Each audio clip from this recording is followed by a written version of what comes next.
my God, he brought it McFarlane low watermark. Oh, I know, and I've seen this one. He actually, I'll give him a little bit of credit. He leans into a couple of things. You have to listen carefully. Okay. But he leans into the things we say about people it. that all right, definitely that are part of mainstream that are gonna want nothing to do with us, right?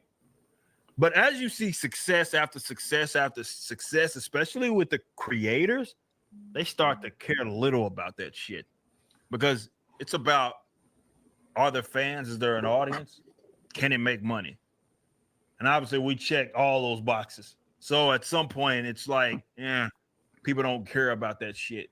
And I've had the awesome opportunity to have various discussions with plenty of creatives that are in the industry that are well known, that have cheered me on as well. Yeah. Could you pause it? Yeah. Why is he moving around like that? Because he's lying his ass off talking about they're making money right now. I know, literally he's lying his ass off, so he has to go chase it down with the bottom half of his body. Like it's going to slide off the chair. What do you think he's doing, Katie?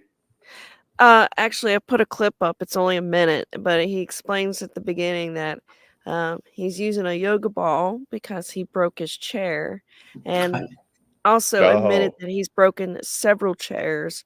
And he said that he just goes and buys some cheap $5 chair, and well, we saw him break. He's sitting on a yoga ball. All right, that that makes some sense. Going to be hemorrhoids, but you he was moving so crazy. I was wondering what the heck is he doing. Yeah, I had a clip of it because I thought it was kind of funny. So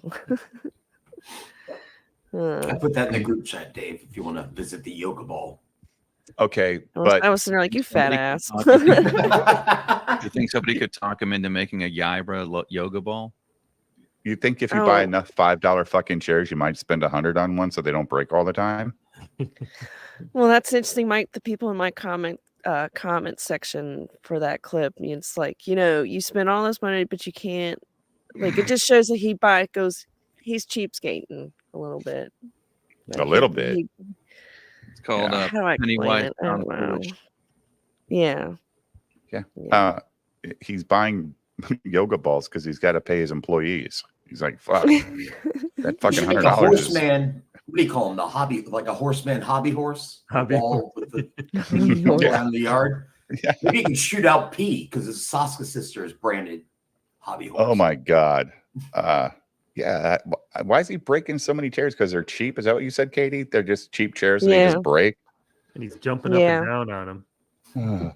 Okay, so he's trying to convince everybody that the mainstream is actually paying attention and they don't care about his political leanings. Is that the message we're trying to get here? Like, pretty you're much part of the FNT crew, and we don't want to relate. Enough money and all of that they're going to, not pay attention to his politics anymore. Yep. I just looked at the numbers for Gooding, and it's not even 200,000 yet. So, okay. And throughout the ideas for collaborations. Oh yeah, I guess I could speak on this real quick. So there was you're gonna break your NDA, dude. A conversation I was had because I don't think it's covers, but for the first time in a long time, I think this year, Jim Lee is going to be doing commissions. I believe what he was saying needed to happen is that, he's only doing these commissions for people that showed up to the actual event that he was going on. And one of those for 11 by 17 was like $30,000. Now, of course, creative Twitter flipped the fuck out. How dare you do that? I don't remember that.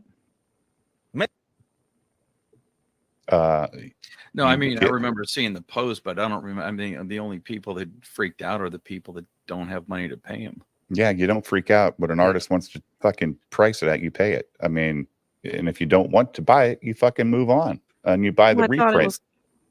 I thought it was common sense. Like, depending on who's doing it, you're gonna probably pay a little bit. Like, that's what confused me. Listening, I was like, wait a minute, that's common sense though.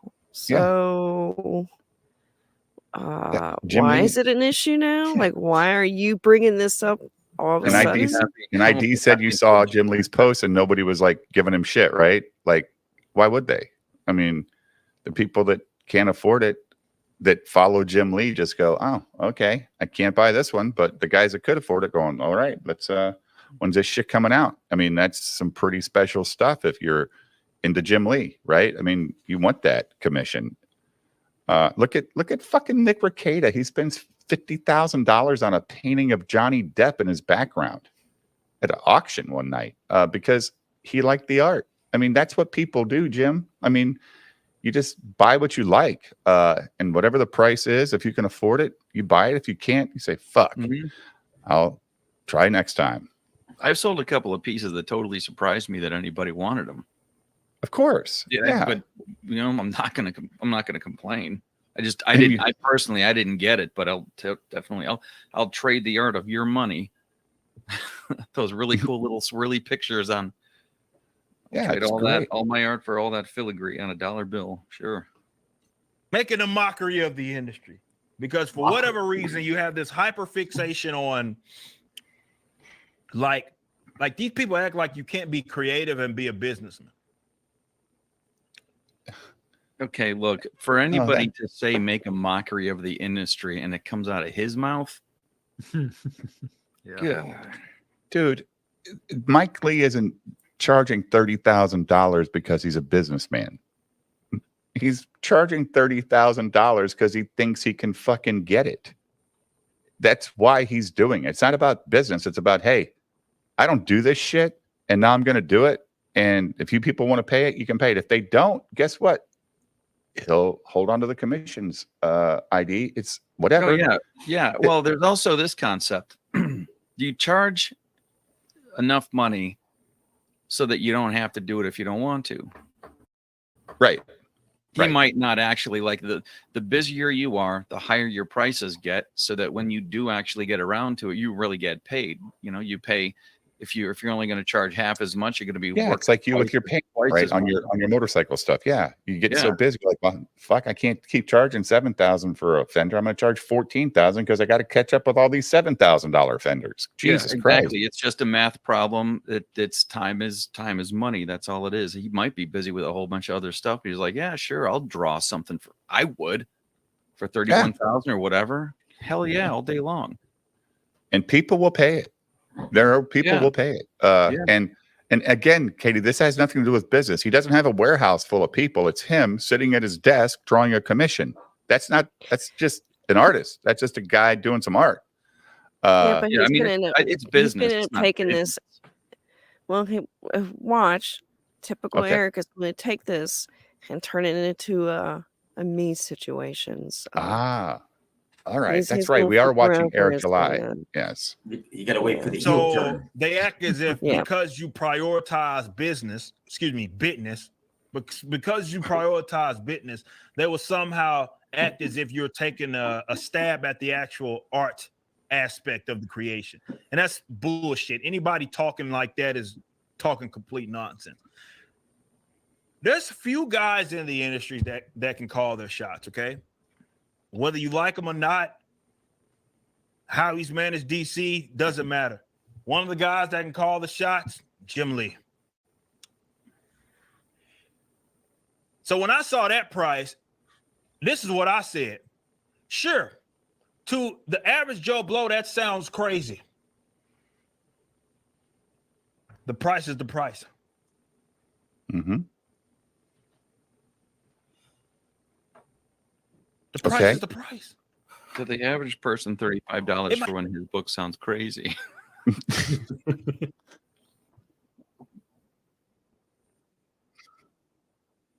Exactly. Oh, wow. He would take advantage of Jim Lee. Yes, in that situation. Well, but in that case, he wasn't really taking advantage of Shane. He was taking advantage of his customer base. Yeah. Well, I'm going to say the way he takes advantage of Shane is he he pays Shane the same rate he pays another guy that does cover that's not as popular as Shane, and he charges 35 for that guy's book, but 100 for Shane's. He's taking advantage of Shane's name to give Eric more profit, is what I mean by that ID. Oh, Now, if he paid Shane extra than the typical cover artist, okay, that's fine. He's making up some of the cost, right? Right. But if it was a standard rate and he was just a Shane Davis cover and this is the price, but he charged $100 if I'm Shane, I'd be like, what the fuck, dude? I didn't get anything special out of you for this, or you didn't pay me commission based on how many books you sold, based on how many I sold, for your company, whatever it is, right? It doesn't make sense to use it as a selling tool either, because what you want to do is charge the same amount for all the covers all the way across, and then have a larger portion of that print run.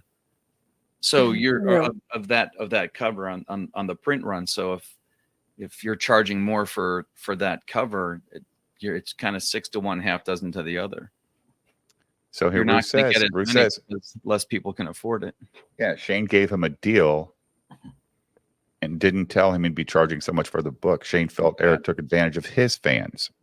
Right. So he did take advantage of Shane's fans. Because it's like Jim bought the Gooding books to support Mike Barron, right? Because you want to support Mike Barron, but you're not supporting him by buying it through Eric. I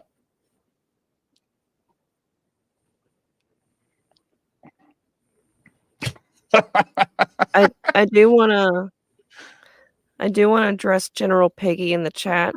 I think he's doing it to hype up his base to buy, his future covers.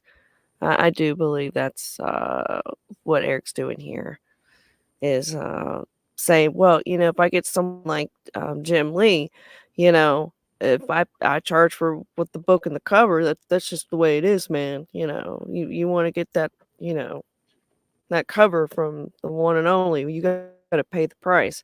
So I think he's preparing his audience and hyping them up for future covers. Yeah.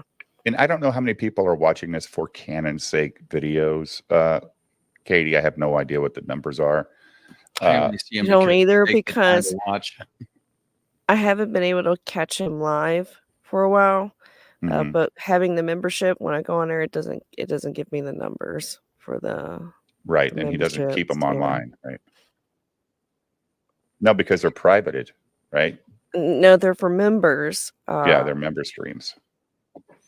Yeah. So I can't see his numbers, and I can't see Yellow Flash's numbers. So Katie is paying money to do this, but she's making good money off it. So good for her. Monetizing my haters, blah blah blah. I know it's not like, it does cover for you. I got to pay for this membership.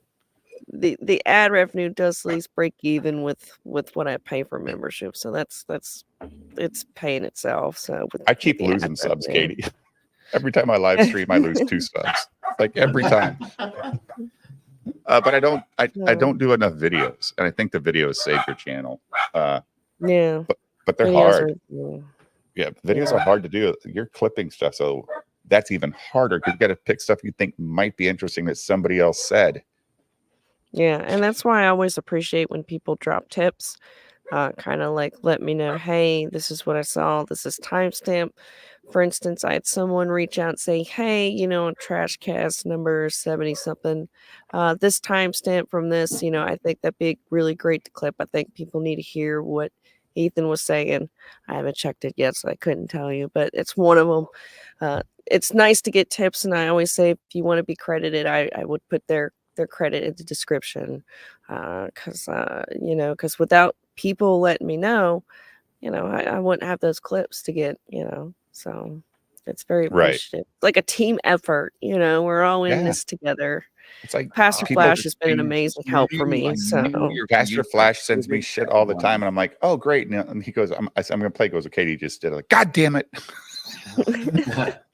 Last time I heard we're all in this together, I had to put a mask on.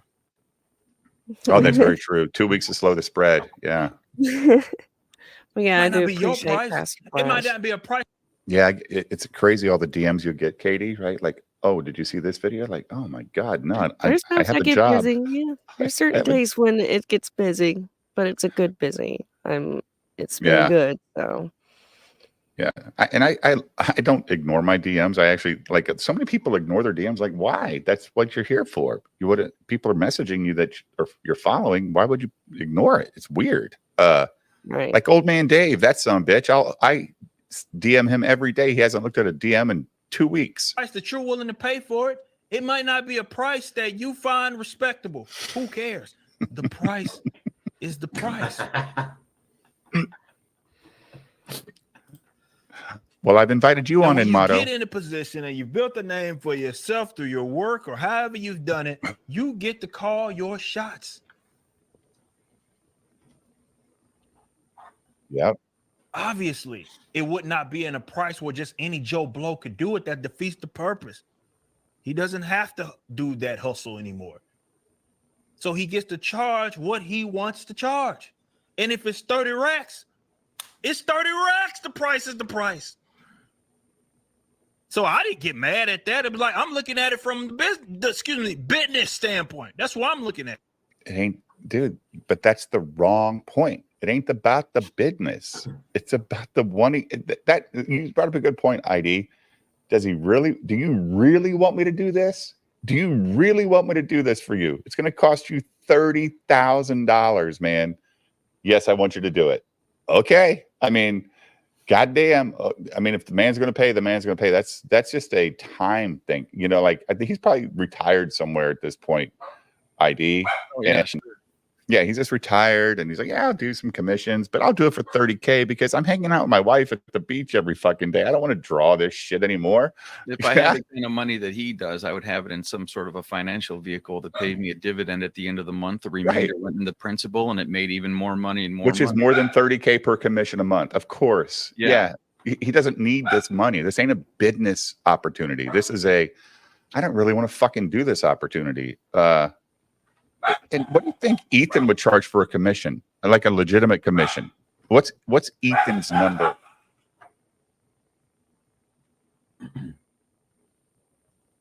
I'm asking you guys, what's Ethan's number?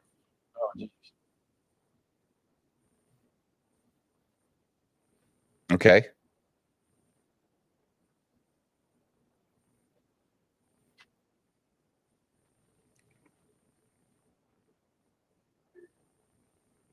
Gotcha. What? Yeah, I think so. I mean, it might have been more if he was still with DC, because say what you want and how awesome CG is, there's going to be I don't want to say that it's not the same kind of name recognition, or at least if it's the same kind of name recognition, it's for something else, not just your art. Does that make sense? Yes. Yeah. And Sweet Two says, I hope his artists and writers see this and upcharge the fuck out of him. The price is the price, homie. What are you talking about? Like, Eric, that's my price, man.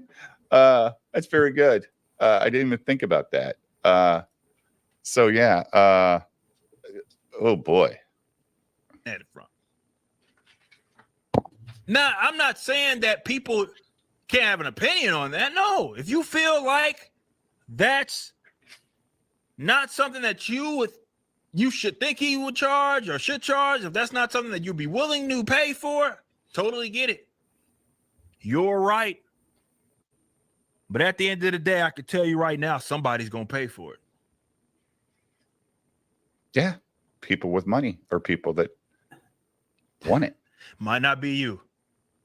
But when you get in the position that Jim Lee has been, and you've been on so many, historic and legendary stories and covers and pinups, and other forms of artwork, you get to put yourself in a position where you say, bro, it's like a popular band, right? That gets to tour once every fucking 2 years because they feel like it and they know they're going to sell out. They can charge whatever they want to charge. And they know that the arena is selling out every time they step foot in the bitch. They earn that right, bro. I have a question. Who does he... Who are the people out there who thinks that he's this profound as he sounds? You know what I mean? Like Low watermark. Low watermark's his biggest fan. Oh, you bet. Oh, Yeah. geez. Can't wait to hear him. Can't wait to hear him. He's wonderful. Since he blocked him, he's super fucking a super backer now. Like he just blocked low watermark legitimately. Like, what the hell? Oh my god. I don't know who thinks he's profound. Oh, I know. Renowned Zero and Hail the Lure, right? Those are the guys that eat out of this guy's asshole. But you know, you've got Out of his entire audience, there's 2 people who think they're learning something new at this point. I don't even think they think they're learning anything. They're just defending anything that this guy says because they're the moral arbiters of Eric. Like, I mean, because like if you critically think about Eric, he's the biggest grifter in the fellowship that there is. Okay, do you agree? Like, he's the worst. Yellow Flash is just a big fucking dummy. Eric thinks he's the smartest guy in the room all the time. Mm-hmm. Yeah. And he sucks the air out of the room every time he's on a show. Like, he was on Yellow Flash this week, right? Yeah, and I will say for the first time, I don't know. I mainly listened instead of watched, but it seems like Eric felt more comfortable on that stream. I know people were more comfortable with him on a stream than all the others I've seen. Did they actually? I don't Did they actually like fight with him or argue with him, or they just say, it's just a lot of ass kissing, but a real lot. A lot has happened since the last time Eric was on there, and so they're kind of having their little victory lap, and so yeah, references to Riley and other things like that. I saw pieces of it, I guess mainly from your clips and something else too, but it was the same nauseating thing. But they were instead of being silent with their heads down, they were fawning all over him this time. Yeah. Thank you, low watermark. God bless you. You get it. Was it a different group of people this time than? But I mean, even Mark with a C was on there. I don't know if you know. Yeah, I know Mark with it. I've actually thought Mark with a C was cool, and then all of a sudden, for the past few months, he's turned into a fucking cuck. Well, and to see him fawning all over Eric was, and then I stopped for a minute and said, you know what? Eric July is kind of a big deal. He's a black man who's made millions on this thing that he developed on his own, and so on this plushies business, whatever, So he's going with it. But I was a little disappointed because Mark with a C is really, he's cutting edge and things. He hates when Disney uses black people as either shields or weapons. He was the first guy to say, Little Mermaid. Listen, black people, don't step into this. Don't do this. Don't let them use you like this. Create original characters for black people. Don't just exactly. And he's all over that stuff. And then he was all over Eric in Yellow Flash's stream. It was embarrassing. It was awful. So. I don't like it because isn't Mark with a C a comic book guy too? Isn't he an artist? I don't know. No, I don't think so. I thought he was. Maybe not him. Have you talked to It's a Gundam lately, Katie? Or not It's a Gundam, not It's a Gundam, but One Gun. Have you talked to One Gun lately? No, I haven't talked to him lately. Actually, I think he did pop by yesterday morning in the chat, but I haven't had him on stream in a while either. He's fun. I like him. Yeah. I think he's pretty busy. He's got a lot of work going on, so which is good. That's that dude that was doing all the 3D animation stuff. Yeah. Yep. Yeah, he's good, and he's a good guy. I mean, he's down to earth, man. It's like Ricky Silly spoofs, JJ Trujillo. What a down to earth young man, and I love it when he comes on and shares videos and stuff with us. He's great. Artists got to, for the love of God, and it's funny because people get so irate with me talking about that because they think that, well, it's just about the art. And it's like, you don't have to be a lunatic. You don't have to be stupid. You don't have to be financially illiterate to be a creator. You don't have to be. That's not a prerequisite. And just because you are considering the business aspect of it does not mean that you aren't considering the art. It does not mean that you don't appreciate the art. Just because you prioritize getting to be stupid. You don't have to be financially illiterate Oh, to well, be a fuck that one up. creator. I need to work. You don't Is have that to be. It's right? not a prerequisite. And just because you are considering the Hmm. business aspect of it does not mean that you aren't considering the Yeah. art. Does not mean that you don't appreciate the art. Just because you prioritize getting a return that doesn't mean anything. Both for a successful person for a person to be successful in any given creative industry, especially as an independent. Though that doesn't necessarily apply to Jim Lee, but especially as an independent, you have to have both of them, right? You have to take in consideration the art. You have to take in consideration the business. Both of them, they're not like you can just care about one and not the other. No, you'll lose if you do. Did he just say that for independent creators need to care about that stuff? Doesn't every creator, whether it's independent, mainstream, a fucking kid in high school writing a story for his teacher, the shit better be good if you're going to get, people to respond to it. What's he talking about, Julio? I don't understand. He would make sense if he wasn't him. Yeah. Illiterate. Yes. Oh my God. Hooked on Pastor phonics. Flash, thank you for the 5 Australian. Eric seems a little jelly. EVS has a Jim Lee cover and Eric can't afford one himself. Ooh. Yeah. Especially now. I mean, these books are not doing, legitimately, Katie, he hired these Saska sisters to really make the Rippaverse get into a different customer base than his standard base. I think that's why he hired them initially, because he's like, oh, these girls work for Marvel. They're SJWs. They've got a different fan base than us. And it didn't help their business at all. Yeah.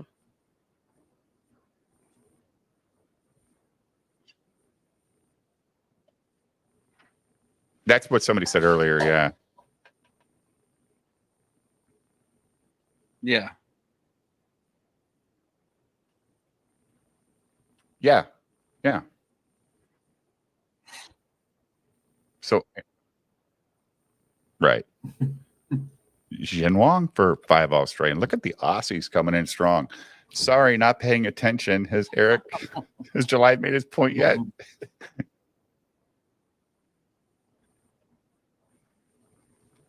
Well, He proves it. Yeah.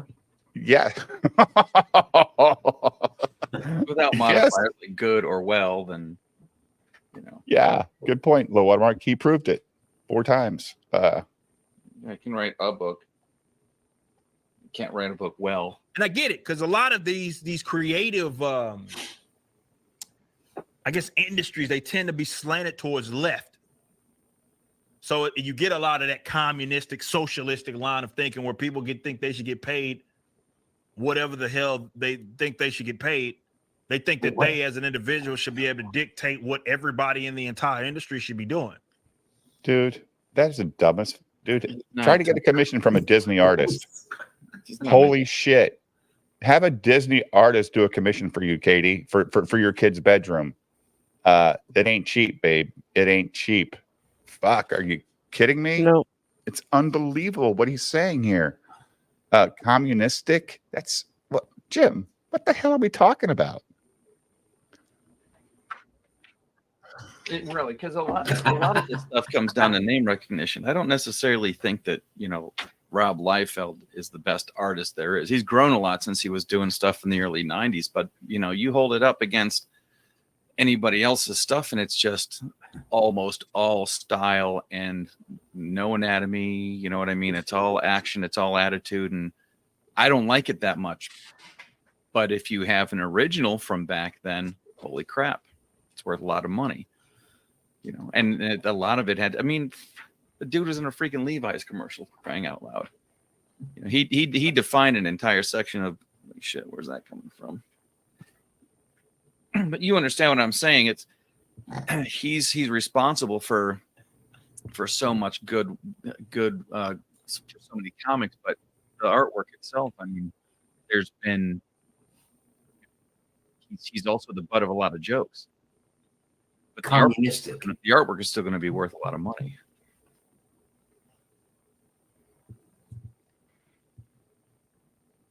Yeah, I don't know where he's coming up with this communist stuff. that Thomas Sowell picture in the background really needs to take that down. Sorry. My dog's knocked a bowl off the counter. Pastor Flash for 2. My bad. I thought it was Jim. Eric still seems. I think Katie brought up a good point. He's trying to hype up the next big cover artist he gets in the building, and it's crazy, Katie, that he has 2 $18 books, a $21 book, and a $35 book on this campaign. It's like, wow, he really dropped the prices a lot. I wonder. And he hasn't broken down on which covers are selling, right, Jim? It's just the total number of books.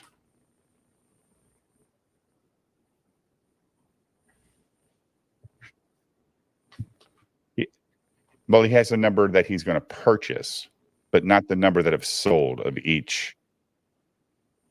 Yeah, by typing it in, right? Yeah.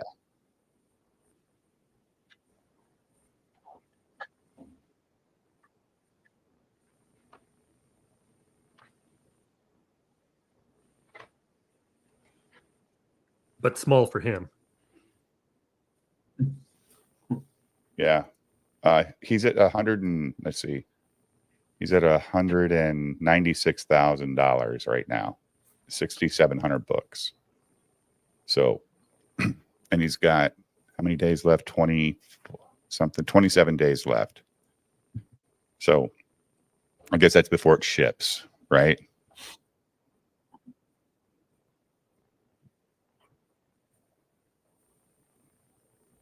That's what cover D. Whatever. Yeah. Right.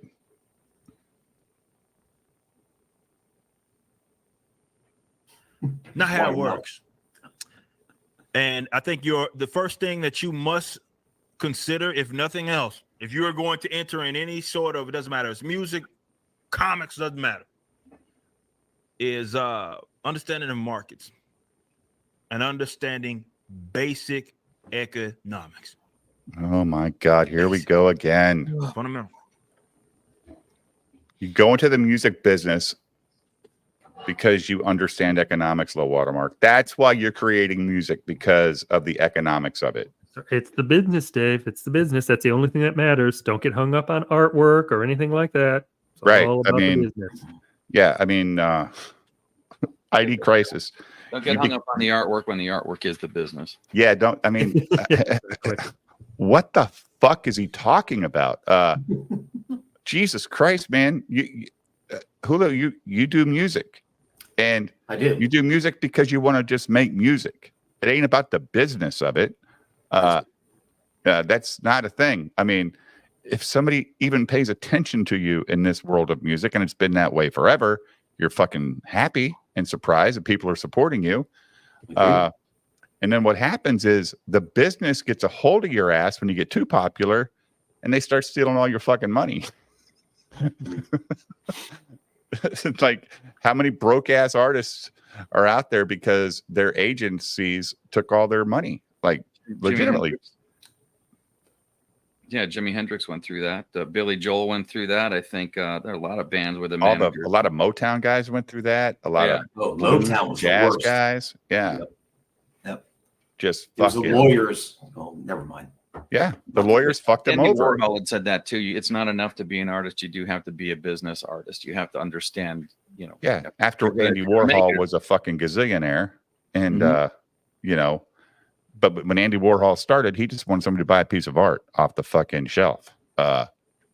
Please support my Campbell soup can. Wasn't that who Warhol was?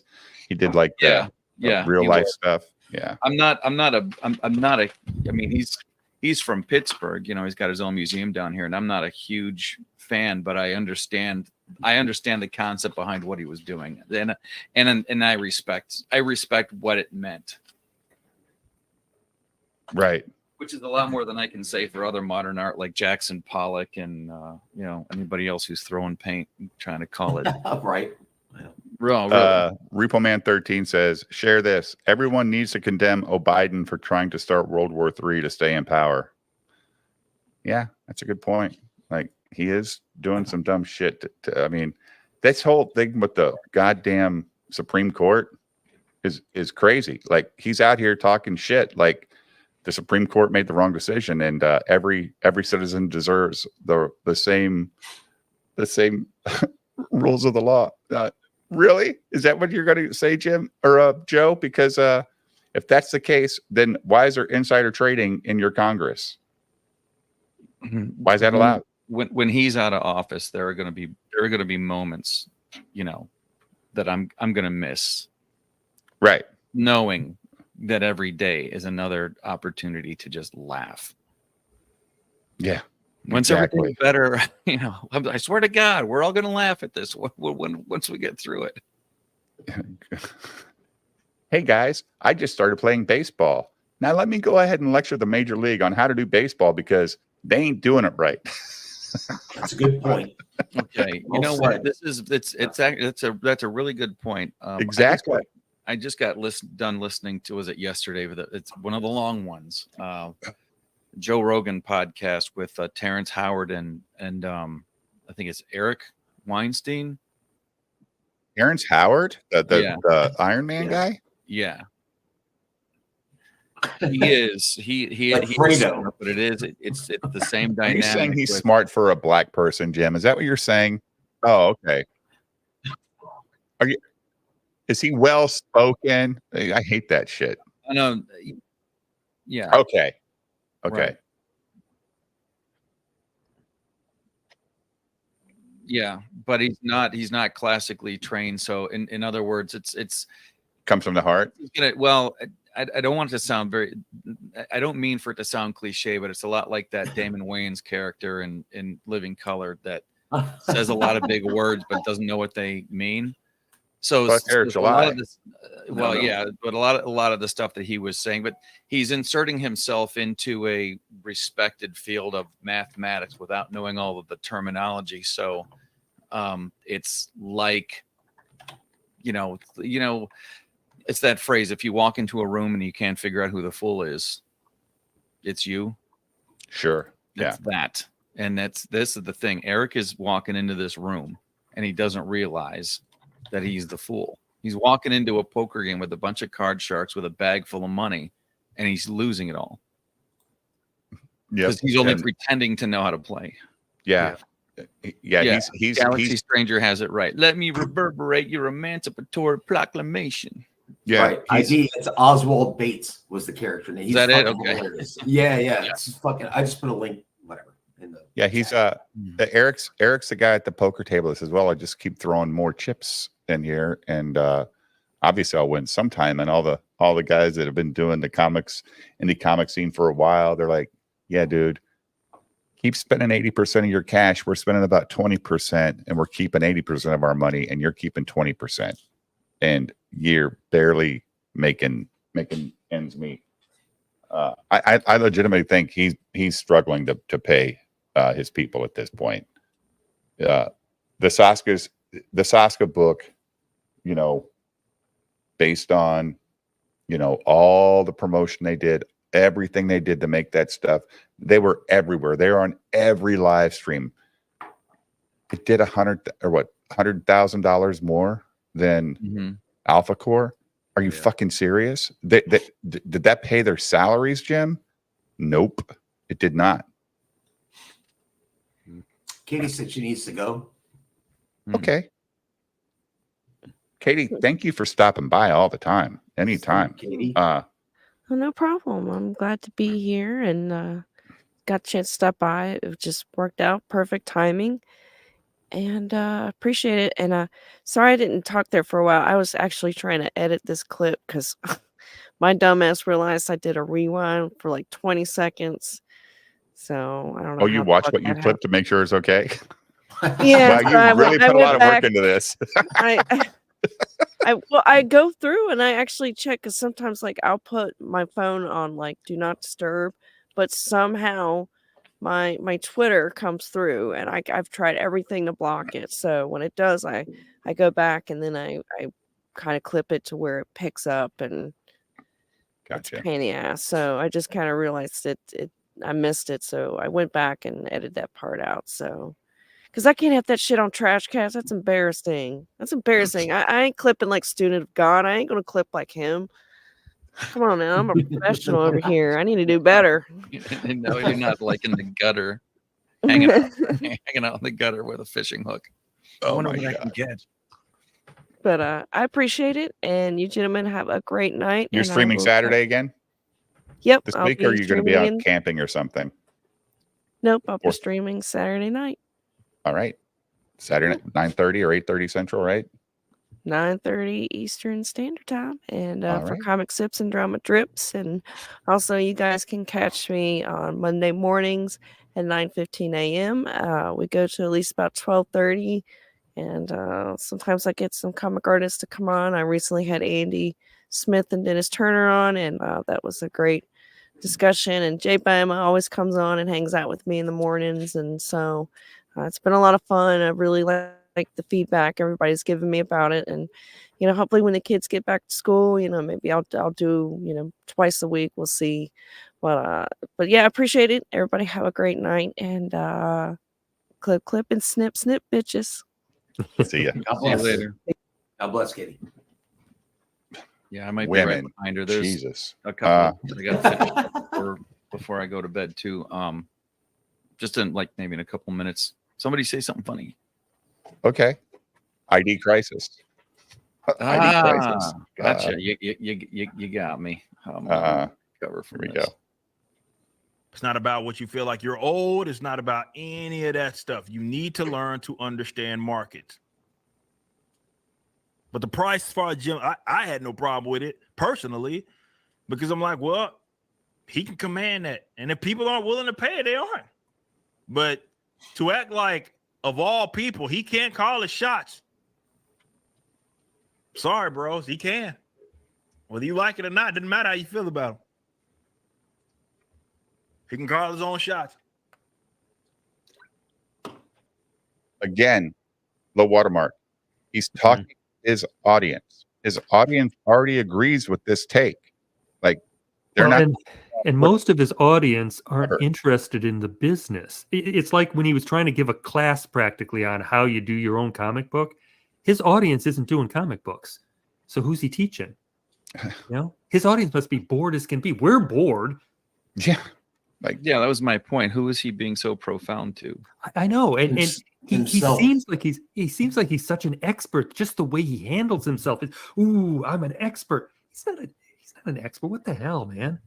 But he thinks he is, and I guess his audience does too. Yeah. Well, I mean, they're buying the books, right? I mean, they're buying these artistic masterpieces. That look, I'm just a dummy. I don't know good from bad. I just know what I like, right? So there's bands I like that people are like, really, dude, you like those guys? Well, why not? It hits my eardrum the right way, right? Or that color in that coloring book, or not coloring book, comic book, or that color on that picture hits my eyes the right way. I want it. I like that. It looks good to me. I want to enjoy this. Is it always what everybody else does? Like, no, but more stuff appeals to more people. Obviously, that's why these companies get gigantic. I mean, Disney's Disney because they knew what and how to draw characters to appeal to the masses more than to the minority, right? I mean, the masses went, oh my God, look at that fucking Toy Story. Oh my God, it crossed every race, everything. People watch that movie. Oh my God, this is awesome. But Disney knew what it took. Now they don't. They're lost. They're out to fucking sea right now. Well, have you seen what the #1 movie in the country is now? It's made like $1.2 billion. Inside Out. Part 2. Yeah. It's made $1.2 billion. Yep. It's summertime in America, baby. Nothing else Kids to are go taking their see. kids. Yeah. Yeah. There. But that's a good sign, though, because I actually liked Inside Out Part 1. I thought it was good. My wife hated it. She's like, this is fucking terrible. I go, I thought it was kind of fun. Well, right up until the stuffed animal died. Right. You have a heart, Dave. Well, I thought they were going to kill fucking Woody in Toy Story 3. I thought they were going to all die. Remember that? When they're on that conveyor belt going into the fire pit or whatever? I was like, holy shit, it's over for these guys. And Motto, quit being a dick. For $5. What appeals to me is the thought. Oh, keep thinking that way, and that'll appeal to you more and more in Motto. He's only saying that so that when I do leave, he'll think that he had something to do with it. Yes. Dude, I was freaking out, man. And I was in my 40s, like, oh, don't kill these guys. I've been watching these guys with my kids for years. Don't kill them. Holy shit, I thought it was over. Second movie is good too. Okay, so you've seen it. Did you see it? You don't go to the theater though, do you, Julio?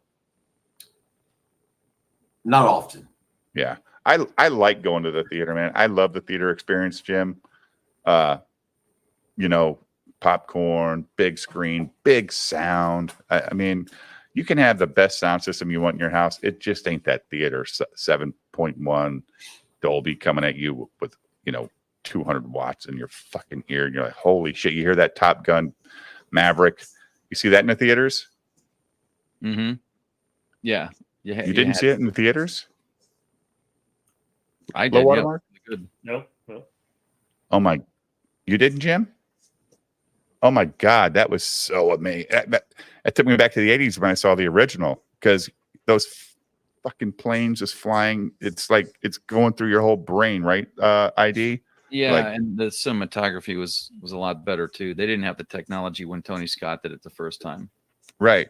And it seemed a little bit more realistic too. I mean, my sister had seen it with somebody who was in the Navy and had been on an aircraft carrier, and she's like, no, I couldn't get into it. The guy next to me wouldn't let me. Like, there's no way you get to buzz the tower and still have a career after that. And I'm like, well, they still need to get from one end of the story to the other. It's got to be entertaining. You gonna watch a movie about Navy pilots on a aircraft carrier and stick to all the rules, it's gonna be boring.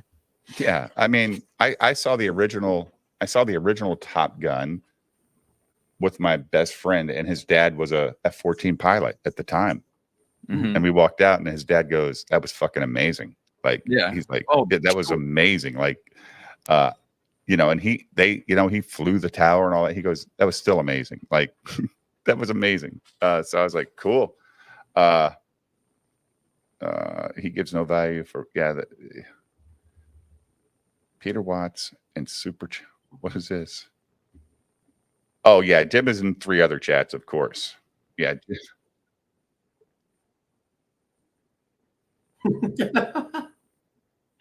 Oh, okay. Jim's working. Do you know the business? That's it. All right.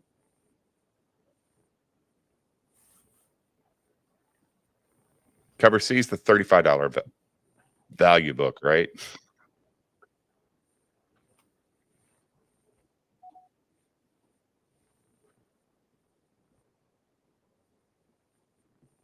But maybe that means that people are smarter than he thinks, and they don't want an unlimited run unless, they have limited money. They don't care. But, a lot of people just want to collect, dude. They just want it for their shelf, low watermark. They just want to say, I'm part of the club, and maybe this will hold some value in 10 years, right? Maybe. I mean, we don't know. We just don't know. I don't know. Let's check out this great presentation, low watermark, this is going to be a shorter one, of Eric July on the Trash Cast. You said you watched some of this, right? Low watermark? Yeah. So did low watermark leave? Oh yeah, I saw some of this. Okay. All right. Gooding is our first book that we've released in this format. Is called Collections. Basically, very limited kind of campaign format, or a version of the campaign format, which is why it's only running for like 30 days left, and then we're going to start fulfillment immediately. But Gooding, he's a character that was introduced in ISOM number 2. tech savvy guy. He provides these emergency services for the people outside of the city that are often forgotten. So in this book, you're going to find out why he is the man that he is. He provides service to you quicker though if you pay him $50 a month, right? Isn't that what it was? $50 a month or something? Subscription service. Yes. Is story written by the great Mike Barron, art by Will Conrad. You can pre-order it now, of course, 72-page, fully colored graphic novel. Again, it's cheapest book that we've put out so far. So if you get cover D, it's only $18 for those 72 pages. So we have, of course, 4 different covers that you can choose from, but cheapest one is that mass print cover in cover D. A great start. Sold over 6,000 books, so we really appreciate you guys for that. Okay. 3 new items. Like I said, it is a collection, so there's only going to be a few items, and that's the shirt, the book, as well as the poster, the universe ad, in-universe ad for Fitting Services. So we appreciate you guys. Got plenty of time to still get in. Why? I don't understand Low Watermark. Why is this like supposed to help his business? I don't understand it. I mean, he knows the merch sells. I mean, we can tell that from Yaira. Like, he sold as much merch as he did books to get to that number. I don't understand why he's limiting the merch because it's a collection. Yeah, I don't get it either.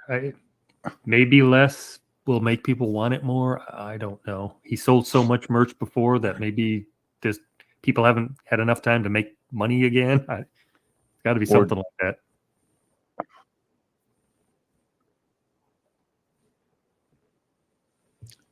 I'm sure he's going to say he's going to see how well it sells, right? I mean, because actually, this might be the most interesting part of the Rippaverse. Some guy out on his own trying to help a town could be actually good. Yeah, could be interesting. But you could go for years him being like this Johnny Quest fucking helpful dude in town or whatever, right? Just this guy helping people out.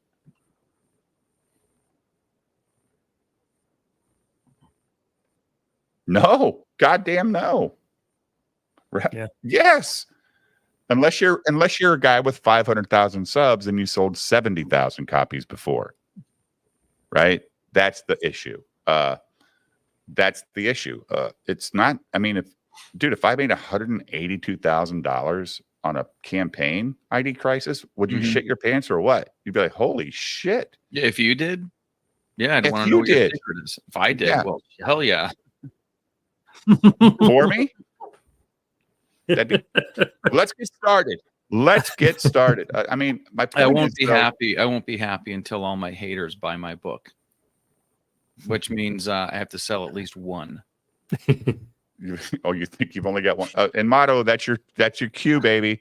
You got to buy his book, then he'll be happy. What annoys me is every time Eric July's on someone's panel, it's like a vortex of Eric July. All he talks about is his stuff.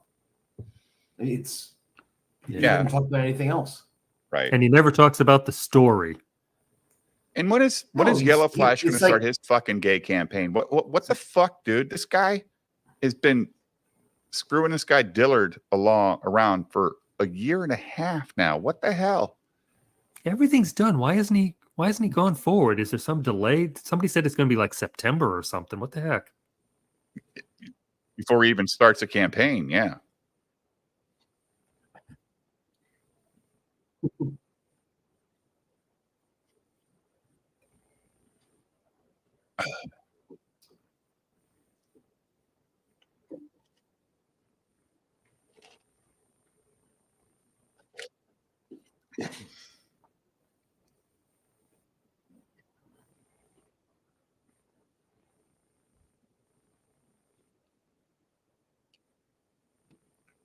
Isn't that awful? I mean, yeah. I mean, yeah, that's actually a good point. Like, why would you have one version of your cover unlimited? I mean, you should make it all limited. I mean, maybe there's more available, But once you're sold out, you're sold out. You can never get it again, like most CG artists do, right? ID when it's over, man.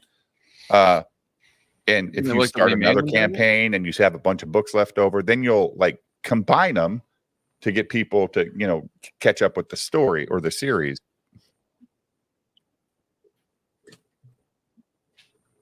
Well, Malin will do a campaign, and when it's done, it's done. You'll still don't have fuck around. Yeah. So I mean, you'll still have the print file, so you can do a second printing if you get somebody who comes in on like the third or fourth campaign, and they want to get like an all-in-one catch-up tier or something like that. But I think what does Ethan usually has? What does he print, like an extra 1,000 books or something like that, or an extra X amount? Right. And that's to support his eBay store. Yeah. Right. And that would be a first printing. But of course, the important thing there, the eBay store versions are going to be more expensive than if you backed it. And I don't believe it.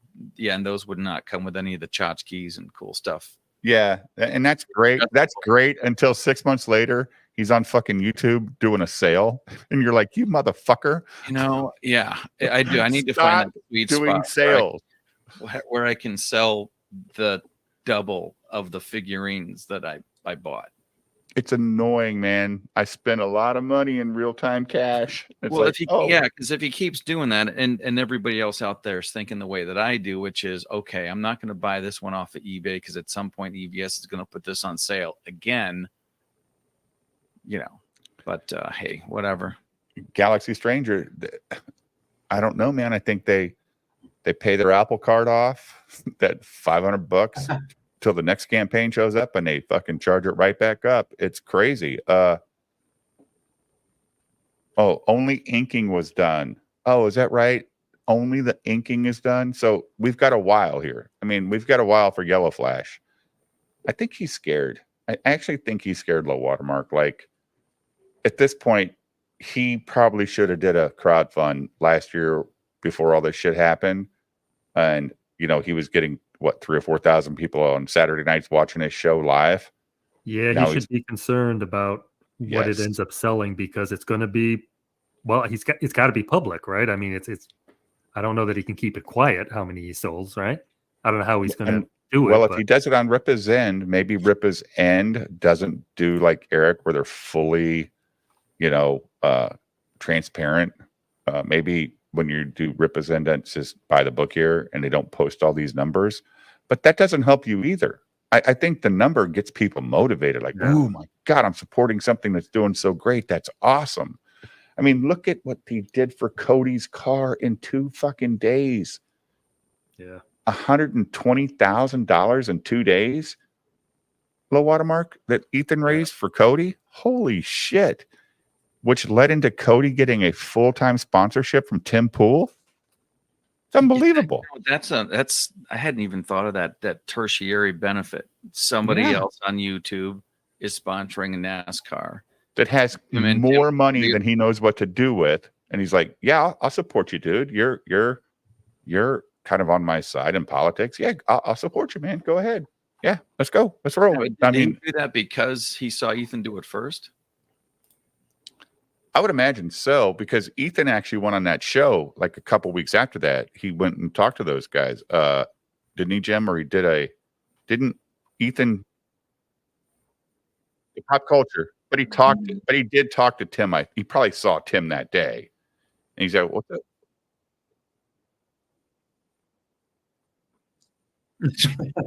Yeah, and landed right in the fucking chicken coop. And I donated money to the Feed the Chickens, and fucking Ethan was under the feeder.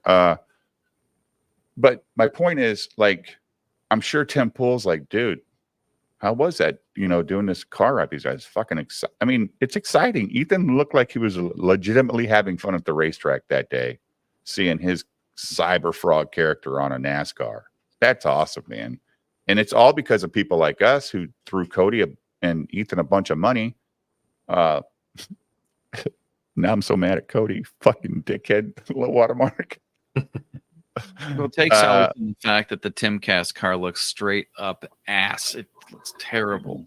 Yeah, it's Just so big. dull, you know. It Yeah, doesn't have any yeah. color or splash or anything. Exactly. Yeah, they need to work on a. They need. Yeah. I understand, but they need to. They need to maybe make it more like a pop culture rap, part of that world, because they could change it up all the time. It's not that hard. I mean, it's very like, if you watch enough NASCAR, you've got the guys that are the high end of NASCAR. They've got the super cool raps. And then you like the lower end, it's very fucking basic bitch stuff. Like, we barely have a goddamn sponsor on this car. So The thing that sucks about it is that the design is the thing that really carries it. The wrap is all being done by the same machine that's pumping out a Timcast boring ass, it's the same one doing anything. Yeah. Right. So you just get somebody in there that gives a shit about how the car is supposed to look. And I don't. If I was Cody, I'd be kind of like, "Well, come on, doesn't look like the other one. Can we do something exciting? Can we put up Now, if a you're wedge Cody, of dude, color if you're on there? Cody and you got a full-time ride, you don't give a fuck what the car looks like, man. You're 30-something years old. You're racing against a bunch of fucking 18-year-olds that have a bunch of rich parents. And Yeah, Tim I'm glad Cass is he's okay. I'm glad he's okay, but I'm glad the car wrecked because that was ugly. Oh, I don't even worry about NASCAR drivers wrecking anymore. It's like, okay, yeah, they all get out. It's not like when Dale Earnhardt hit the wall that day. No, what are they all in, like suspensor foam and bubble wrap or something? Like, oh, they're so locked in these cars, dude. They can't move their neck. Their neck is fucking seatbelt to their seat. Yeah, so they wear these Hans devices, which are strapped to the seat, and they can't turn their head left or right during a race. They can only see out of the mirror. And the reason they do that, and when Dale Earnhardt died, he was not wearing his Hans device. That's why he fucking died that day.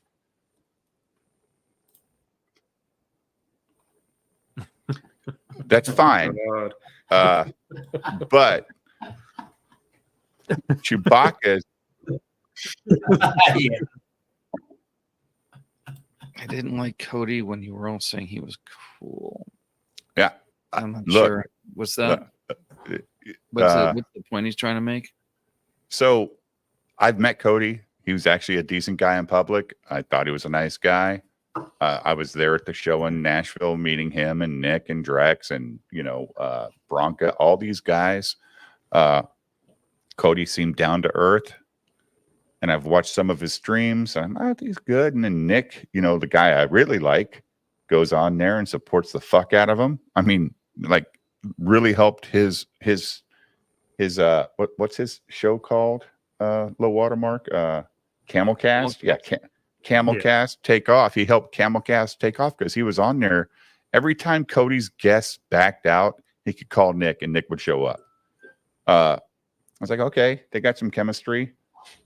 And I was like, and then they go to Vegas, they do all this stuff, and next thing you know, Cody's a fucking turncoat. He's like, goddamn, just shitting on him any chance he can get. But he says he has approval from Nick. I don't think he does at this point. I've watched a few Nick streams now.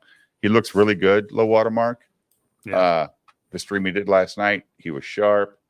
Friday night was sharp, and I really get to the point, and I don't think that Nick wants Cody talking shit about him, because even Nick says, I can't even talk about my case, guys. What are you talking about? I can't talk about that. But they want him to because he did with Montegrath, right? He was willing to talk about the Montegrath case all the time. But now he can't. But this is a different thing. This isn't a civil suit, right? This is a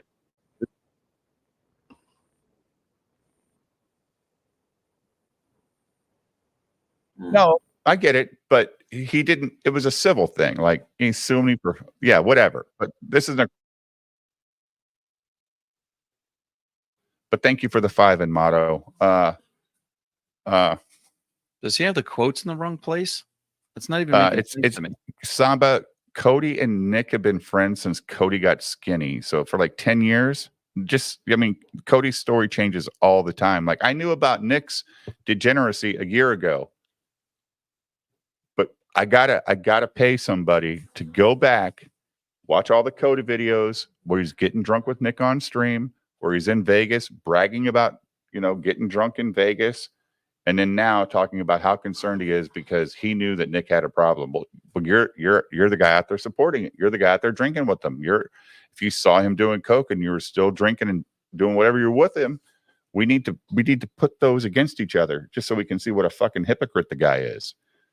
And he is a hypocrite. And if you have not already, trailer there as well.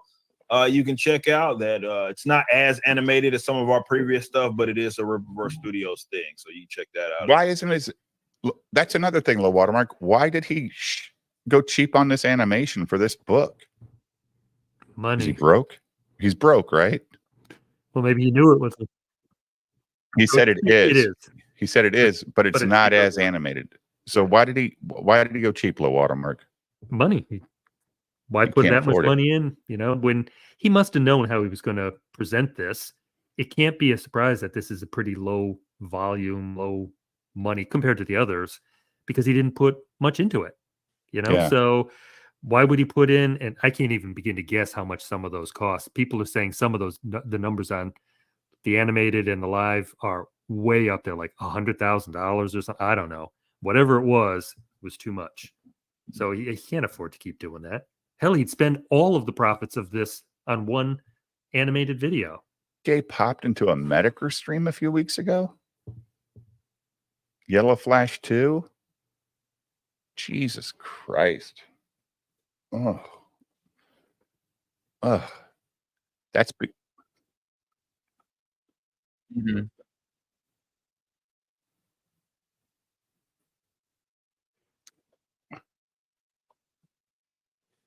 He just knew it was a big event and wanted exposure. Okay, so he says, yeah, he will. Okay, yes. All right. I've never watched a Medicare stream. Is he a good watch?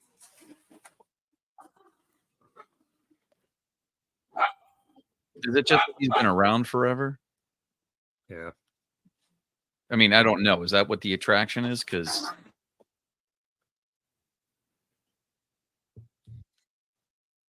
okay.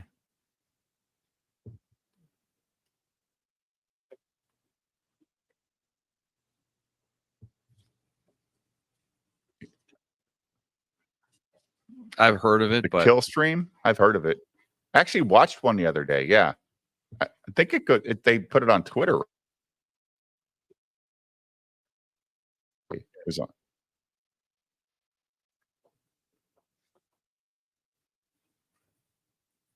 Oh, he used to be a lot more active during Gamersgate as internet anarchist. Okay. All right. But he's been around at least 10 years.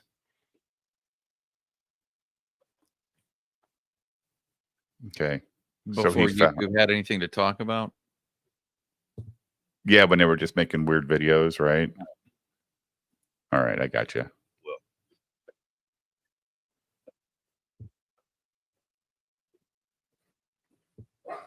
Well, what's that guy's name? That's on Twitch that they give shit. That's Doctor something, Doctor. No. His uncle's on the Young Turks. What's his fucking name? Hassan Piker. Yeah. 8 hours a day, just fucking making gazillions of dollars playing people's shit from YouTube on Twitch all day, having his mom deliver him chicken nuggets and shit, walking away from the stream, not adding anything to the commentary. And the guy's a goddamn multi-millionaire. You're getting so far just stealing content all ahead day. of this stuff. Like the next one you're going to end up sending out before you even announce it or people even know what it is. It'll be arriving at people's doors. You'd be like, just get at the door. Like, what is this? All of a sudden it'd be like, surprise. Next Riververse. That's so funny, Tom. Like that might mean you're part of a membership club. And you're just remember the old the record and CD clubs you could join, Jim? Like Columbia. The Columbia Records. Yes. And you never paid for the records that came after it.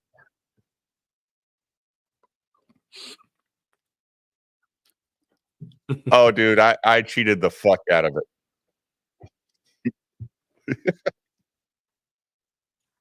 Mailman.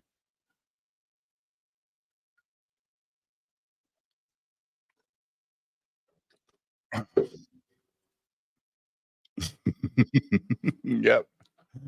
Yes. And oh my God. Bought or use that one penny many times, and then got many letters saying you owe us a bunch of money. Yeah, I'm fucking 12 years old. What are you gonna do? It's efficiency, man. It's all about the efficiency. Some of my work that we worked so very hard on, man. So yeah. Let's watch. The efficiency of what, low watermark? The efficiency of shipping books. Yeah. What are they have training sessions on how to pack the book quicker. What? How do you work on efficiency? I think that's Trailer. what this animation is about. I think so too. So go for it. Do it. Yeah, let's go for it. I'm Cato Gooding, owner and operator of Gooding Services.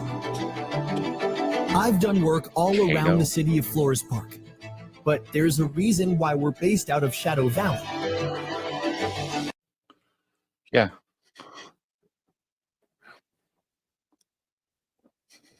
Shadow Park.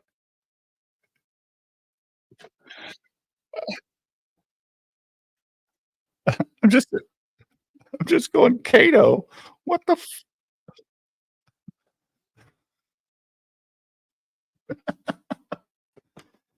Cato Gooding. Okay, the names are the worst, man. They're the worst. The city has its police force and Alpha Corps. It even has superheroes that patrol the streets. They're more than capable of dealing with various threats.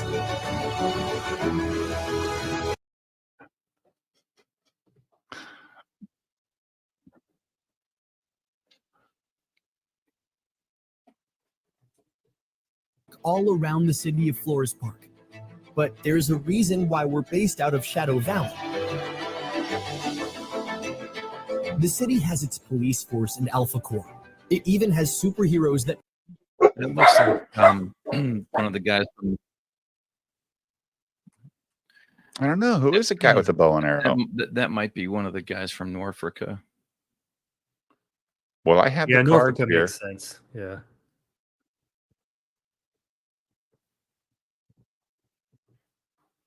Huh. Did any of the I didn't read Yaira. Did any of the Yaira guys have this? What? Well, Chad ran. No.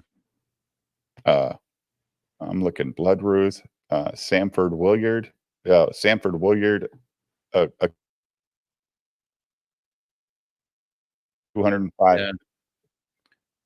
My internet is. Hold on. Did any of the guys from Yaira have this dude in it, floating around in space or whatever, or was that?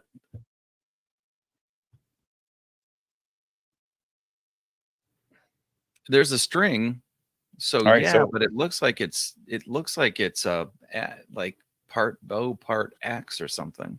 So, okay, this Samford Williard guy, he's the guy I did the video on today that released at like 8:30 tonight. This farmhand piqued my interest while he was employed by Isom's alter ego, Avery Silman, and resided at the Exeps Ranch hidden away in Shadow Valley. As a worker, he is dependable, loyal, and strong-bodied. He is devoted to Isom, though I do not know what created this bond between them, because you don't know goddamn shit. You never do, Documon. Here we go. What brought this man to work here is of intrigue to me, as Isom rarely surrounds himself with those he does not deeply trust. You just said they have a fucking strong bond between the two of them, and then you ask why Isom brought him to work there. Well, you answered the question in the previous fucking sentence, stupid. God damn, this is oof. I must uncover their history as their future has shifted after a chance encounter with the subterranean devlings. Sanford was changed, though how and into what is too soon to tell. After a brief disappearance, he was recovered and observed with glowing incantations across his back. This guy's glowing, right? I mean, he is glowing. His eyes are glowing. He feels different, no longer human. But for what purpose? Could it be that I am not the only one observing these accepts? Does another attempt to change the game by altering the rules? So now he's saying there's another person watching these fucking idiots. Sanford is no longer human, but I am unsure if he has become an accept. Glowing marks have appeared and vanished again from his back in a language that is unknown to me. I It's swear great to be God, all knowing and all seeing, you know? Dionne Warwick's psychic friends are more accurate than doctors. Exactly. Some great power has been placed within him, but for what purpose? A pawn in the game has become a piece worth playing. He is in peak physical condition from manual labor with outstanding endurance, making him a key candidate for the new transformation. So he works on the farm, and so he's in peak physical condition. It's so fucking dumb, dude. Dude, I've worked in warehouses for so many years, and I walked outside for so many years doing locates. You know what I wasn't in? Peak physical condition. Work is not a workout. There's two separate fucking things there, man. Yes, you're moving, but you're not working out. Your mindset is completely different in the two. You might get stronger a little bit, but it's so fucking retarded. Like, oh, I can't believe it. I had to read that shit. And you know, I said in the video, low watermark, I might need to start drinking to make these more fun because they're so goddamn stupid. Yeah, they're nasty. Yeah. He ruined English. Yes, he has. Patrol the streets. They're more than capable of dealing with various threats. Shadow Valley is full of hardworking, honest people. It's unfortunate that the city acts like you don't even exist. And that's why we're here. Let's be honest. The city allocates little resources for Shadow It's an Valley. animation made up entirely of keyframes. Yeah, right. Is Shadow Valley not its own city though? I mean, it's got a name. It's not like it's just the outskirts. I mean, it's not like a subdivision, right? It's a town. Sounds like a town, yeah. I live in a Since when do small cities- town, and guess what? We have a fire department and a police officer. Yeah. We have a water department. I mean, we have a sewer department. We have all that shit in town.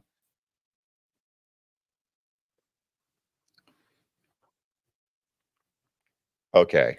Yeah. If he took any time to flesh out the world and why Texas is its own country or whatever, and that's how this situation, this socio-political construct that he's made up, and why something like this is necessary, if he had taken the time to actually build the world, some of this might be even believable. You know what I mean? But there's no Where did Julio go? frame of reference. There's no frame of reference to what happened. So. Oh, okay. So there's no reason to think that, well, whatever, it's Eric July's imagining. Dude, man, small towns have fucking policemen and fire departments.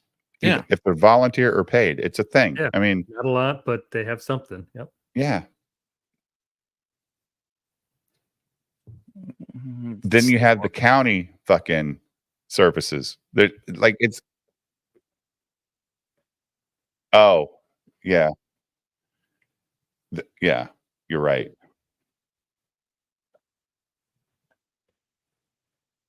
Yeah, Jimmy the Lumber Attack.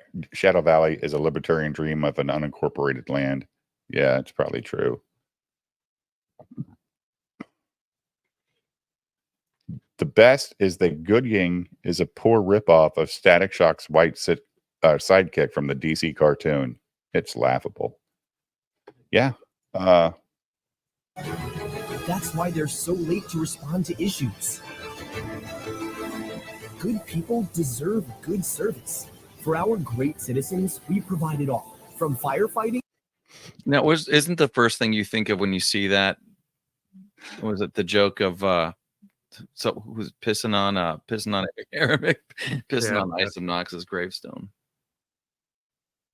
No, I know. I wasn't even watching. I was listening to it while I was at work. He started laughing so hard, I started laughing with him. You know how that happens?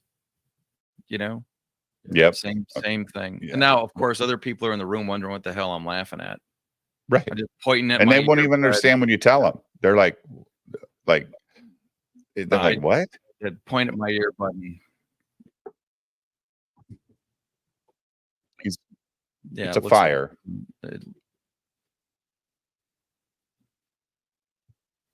Or it sparks from the flame coming off of the wall that's falling down on them. It could be ash coming down too, I suppose.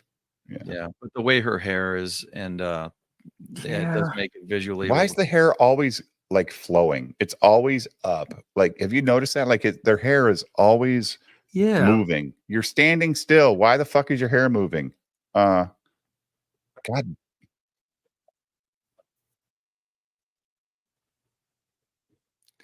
Yeah. Why does it look like lava's coming down? You know, in the upper right there, that yellow coming down looks like it's something melting coming down, and they're below it, not directly, but they should be boosted. Yeah. What is this thing right here? What is this? But what is that? Oh no, that's a blurry hand. That's his blurry hand around her. Why? Yeah, he's probably trying to do like heat waves or like heat. But what's he holding? It's like he's holding a head. Looks like he's holding a head with two eyes. You see what I'm saying? Like, yeah, no, I see what you're saying. It looks like it's supposed to be like an insignia. So she's got her arm around him. He's holding up the wall. Her hand is out here. His arm. He's holding up something that's collapsing. It's probably that looks okay. I'm gonna take a guess. It looks like coming down the side is melting rebar. Yeah. And that's he's exactly. You've got it. You've got it. He's trying to protect her from the Alpha Core. Yes. Jim, I don't know how you did it, but you mashed those two puzzle pieces together till they fit. That's right. Into criminal investigations, you can count on Gooding Services. Gooding Services has a bundle for all budgets. You can be fully protected with emergency response for just $49.99. Well, what's the other prices? This is already shipped, right? It's not shipped yet? Okay. No. Now, if it's starting at $49.99, but somewhere this is just this is what Gooding charges. This is what Gooding charges to be your person to come save your house from a fire. That's the monthly cost, $50 a month, and Gooding will be your savior. If you don't pay him $50 a month, he might get there later. So there's two emergencies at the same time, or three. He has to send the dog to one. He goes to the other, and then that third person is shit out of luck. Right. He can really But I'm a throwaway prediction before I go is somewhere in the book. There's going to be the line, "I'm not charging enough for this shit." Yeah, that would be funny. That would be funny. Okay. But thanks for having me on. I got to go take care of some stuff before I hit the sack. All right, buddy. We'll talk to you later. All right. Thanks, man. Talk to you later. See ya.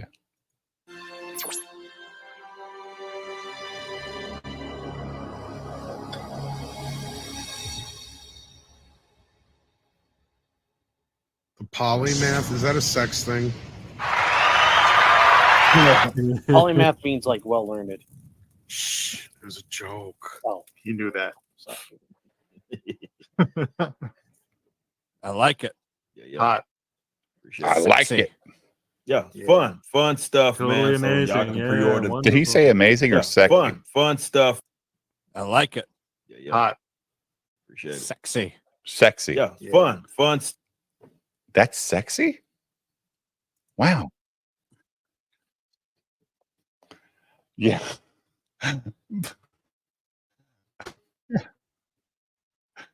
Jesus Christ. Sexy. Come on. Stuff, man. So y'all can pre-order that. We will start fulfillment immediately after that collection pre-order like window ends. Those orders are gonna start going out immediately. So yeah, Wow, we're not wasting any immediately. time. That's amazing. And nothing here is rushed. I think I don't know. I guess Everything's because rushed. got a lot of independent comic stuff has got a bad rap as far as the delivery is concerned. So I think people get like He throws that shit all the time, low watermark. I know. He's constantly throwing that out there. I don't like it, man. I don't like it. And he hasn't made $1 since we started streaming tonight. Just so you know. Start misunderstanding things. I think just because something comes out on time or comes out when you said it would, it's somehow rushed in some capacity, and that's just not how we operate here at Riververse. And it's a norm in really all of comics that you put any business. You say you're going to put out something when you do, and you put it out. But comics usually don't take 5 years to make. Yeah, that's very true. No matter how yeah, you're at the I know. 2-year mark, dude. It's supposed to be, yeah. It's supposed to be a long time ago. October was like the last date, and we're a long way. October. There's another October coming up, Yeah.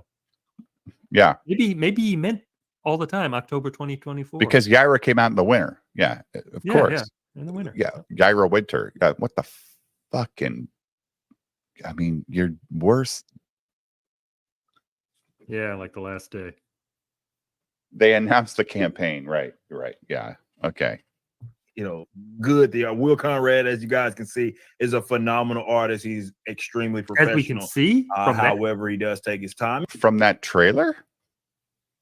Well, I mean, that was their supposed animation, I guess, just views of the page with the screen moving around. But I don't know, man. That's phenomenal. Wow. Yeah, you're right. I mean, we don't rush anything. Everybody here is, if you are a creator, I always ask you, like, what is your pace? What is your work rate at for you feel like you're doing your best work? And then we go based off of that. And also, but that's not good business. You got to get a book out every 30 days, according to Jim. At this point, if you're not going to have major campaigns, you got to do 10,000 books a month minimum. And if your artist can't create those pages and your inker and all that shit can't get it done in time for the next campaign to start, that's not good business. Am I wrong, Jim?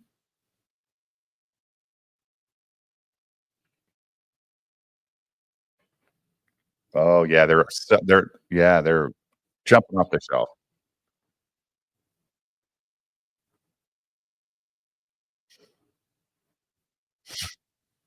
A couple hundred. A couple hundred. Holy shit. What the fuck? Oh my God. A couple hundred. That's awful. I'm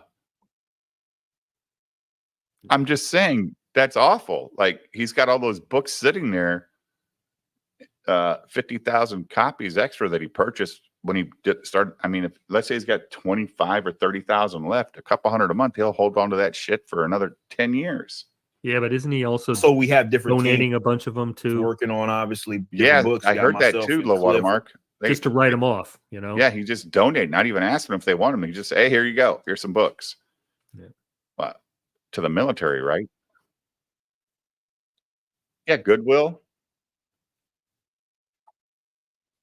Salvation Army, all kinds of schools. Yeah. Prisons. Mm-hmm. Yeah, I mean, and he might, get more outreach to the community. I mean, yeah, it'd be great. Working on Joe and Chuck, they work on their books, and in this one it was Mike and Will Conrad. So the fact that we're releasing these books out when we are supposed to has nothing to do with rushing, because everybody is doing their jobs and they're just very professional at the. You're right. Yeah. Gig. So, man, big shout out to all the creators here, man. I love them to death, man. They're just utmost professional, man. They really do good with what they do. My favorite cope was people acting like a superhero for hire is like this new thing. Like I invented that. Oh yeah. Yeah. You can tell who the tourists are. You didn't say he was a superhero. That's not what you called him. You just said he was a guy taking care of the outskirts of town for a fee. You just said he's very tech savvy. He's the polymath. He just knows a lot of shit. So he's the guy that you see with the van that says carpentry work, plumbing work. He's that guy, right? You didn't say he was a Yeah, did anybody say superhero?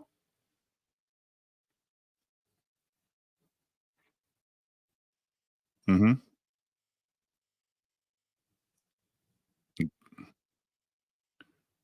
Okay, that's cool. But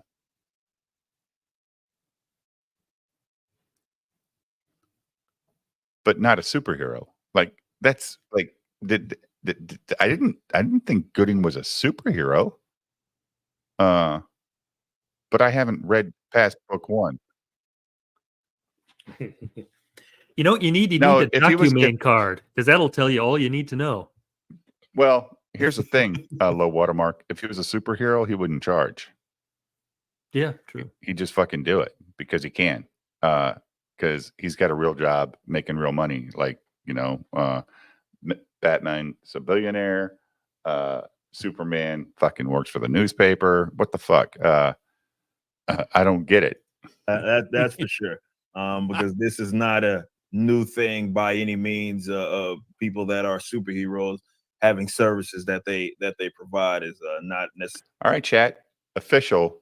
Eric July just said that Gooding is a superhero.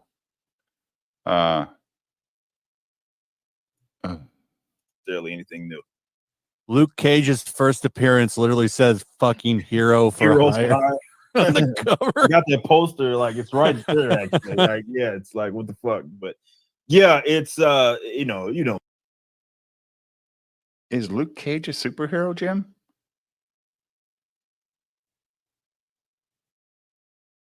He's a superhero? Like, okay, just asking.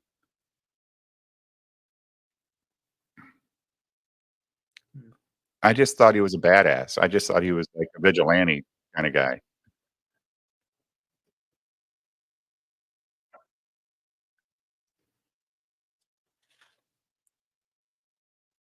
Okay. Know me, man. Anything that I do is the wrong thing to do, apparently. So that's true. Oh, apparently. I like it when he tells the truth. I like it when he tells the truth, Yeah. According to Johan Nexos for 10, Eric assassinated the Archduke Franz Ferdinand. Ferdinand, you fucking retard. Jesus Christ. Know your history. Holy shit. World War I, kind of how it started. Stupid ass. Oh my God. Ferdinand. Was the cause of World War I. Why, Eric? Why? Listen, I was having a bad day that day and decided to set things off. So, I mean, you're like Kai Mundi, just being born in all kinds of different man. ages now. It's wild. Yeah, the link is pinned. Everyone check that out. And if the mods wanted to share it, that'd be great. Clip, and Katie's clip is better than that whole fucking video. Holy God. Embarrassing. Awful, Jim. So, low watermark, are you doing any other streams this week? You going back on Eric or anything? I don't have anything planned at this point. I'm going to tell you, low water, next time you're at the liquor store, look for this bottle. Pikesville straight rye whiskey. It's really fantastic. And it's like $45, I think. Really good. I just bought it this week, to try it. And I'm like, oh my God, it's so good. Like, Of course. Pull up. Pull up.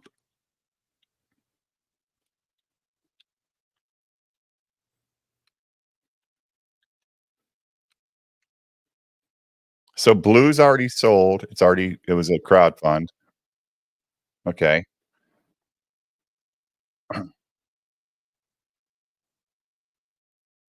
Does it have a release date?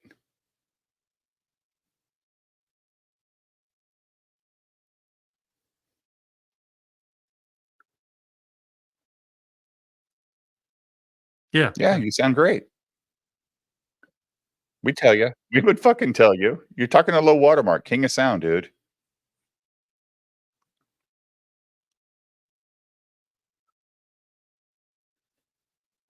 Oh my god.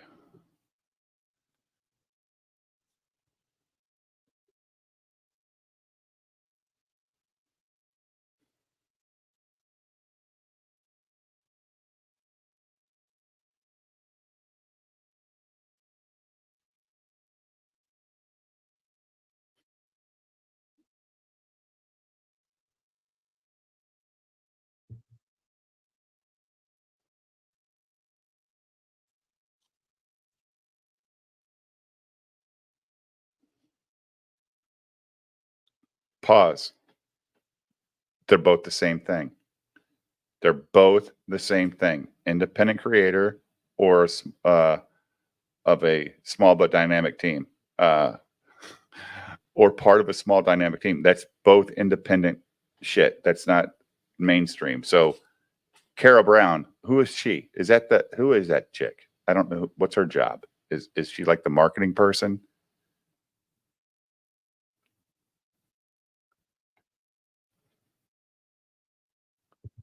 Okay. Yeah. All right. Go ahead, Jim. I'm just wanted to point out, Low Watermark, those are the same things in the same sentence. She's not comparing two opposites.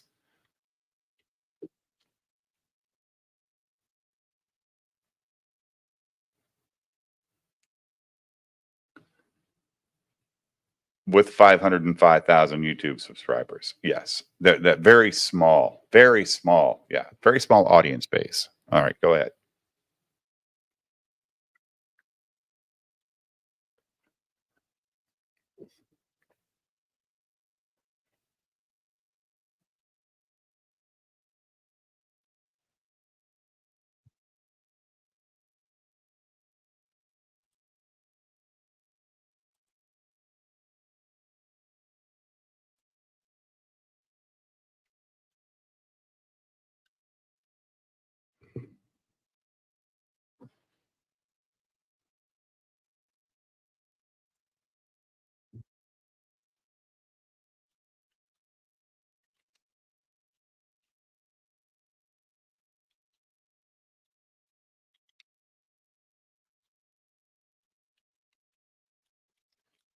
Hey, Low Watermark, you're making a product, okay? Who's your targeted audience? Everybody. Anybody that's got the fucking cash, right? Like it's Yeah. not specific. It's like I don't care what your whatever. You want to buy my stuff? Here you go, man. Thanks. I appreciate it. I mean, are you kidding? Go ahead. Well, yeah. I Yeah. mean, aren't Yeah. these all things they do? Right.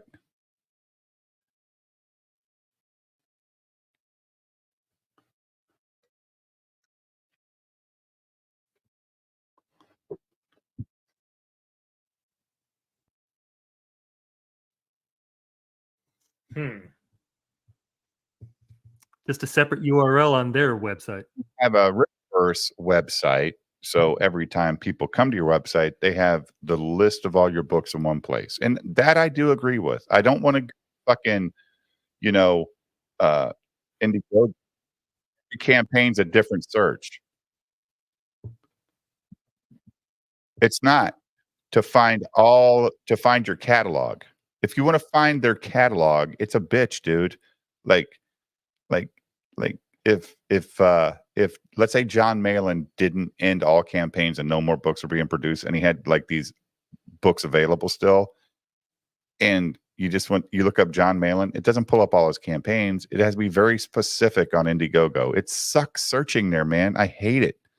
I mean, the good thing about Ethan's eBay store is all his shit is there. It's available. You can see it in one place. And that's kind of a dedicated website in my mind, Low Watermark. Like, at least he's got one place I can go and see what he's got available still. Well, yeah, and it's all stuff that's literally available right now, which is kind of cool. If you're catching up, you get to buy everything now.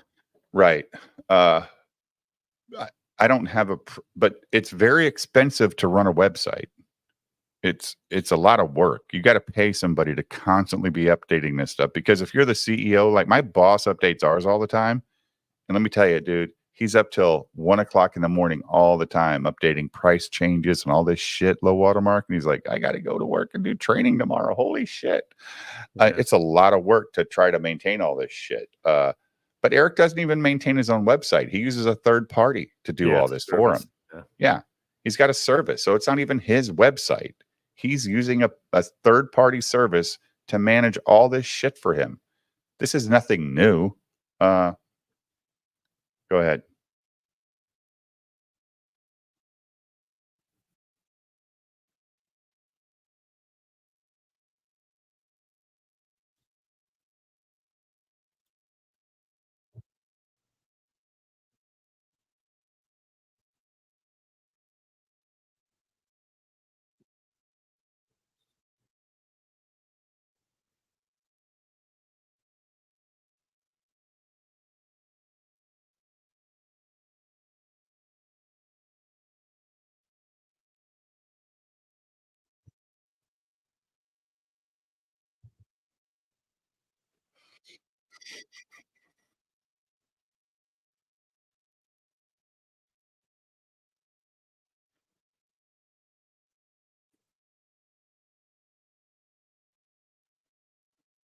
What's an SEO? What's an SEO? Search engine optimization. Okay.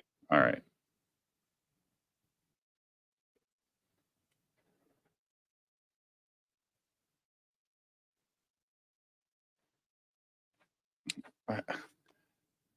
Dude, they're saying they're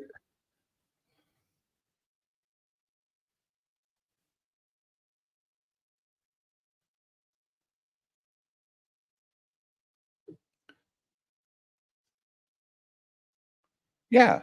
But Jim, this is stuff that's been done since 2010. Like, what are you talking about? I mean, this is nothing. This isn't a news flash, Low Watermark. I mean, your company depends on people to put in their email address every time they log in. It's the only way you can get into websites now, is for that fucking precious email address. Trust me, my goddamn Yahoo email is full of garbage all goddamn day, because of, I'm checking out a product. Oh, you got to make an account. Fucking A. Okay, let's give you this throwaway email address I don't care about. Oh my God. This is just whatever, man. I mean, you know what sells your shit? Google AdWords.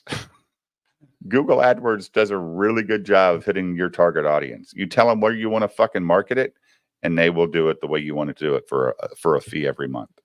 It's actually really good. It helped grow my private locate business from a $1,200 a month business, and 6 months later, I was doing $40,000 a month, just by using Google AdWords. Nothing else. No other marketing. Just Google AdWords. Yep. Go ahead, Jim.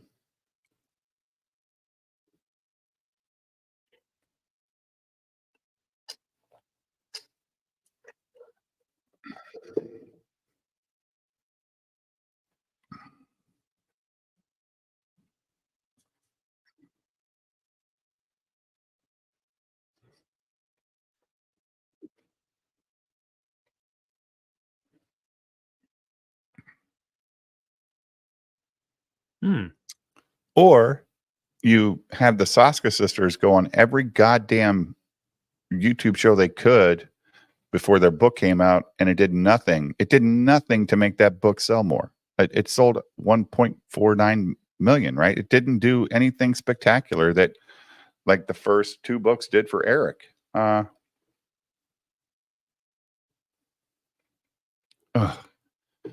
Go ahead, Jim.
Got a warrant for his arrest about it. Yeah.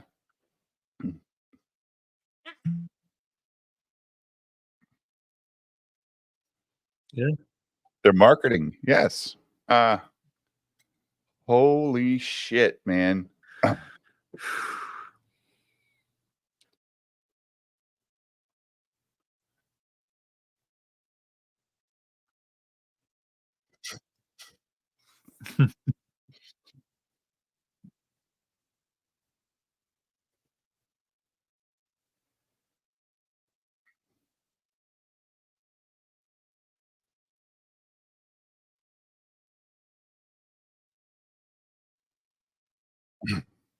What the fuck are we listening to? Like, oh my God. Oh, well, you failed. You're pissing me off with that tone.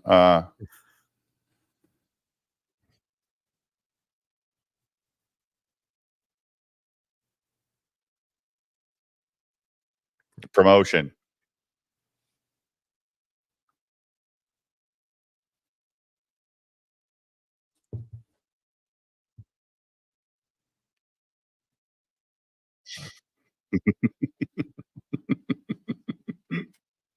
Show up at conventions in the town that you live in.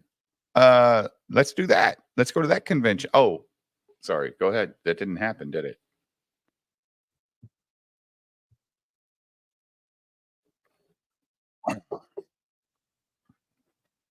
Defend your honor.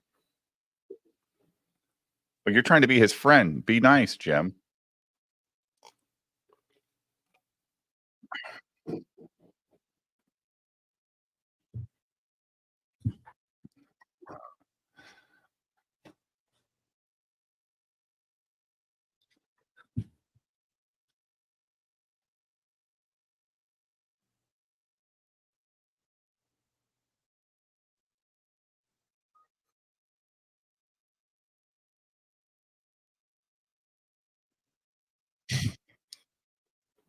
Oh my God.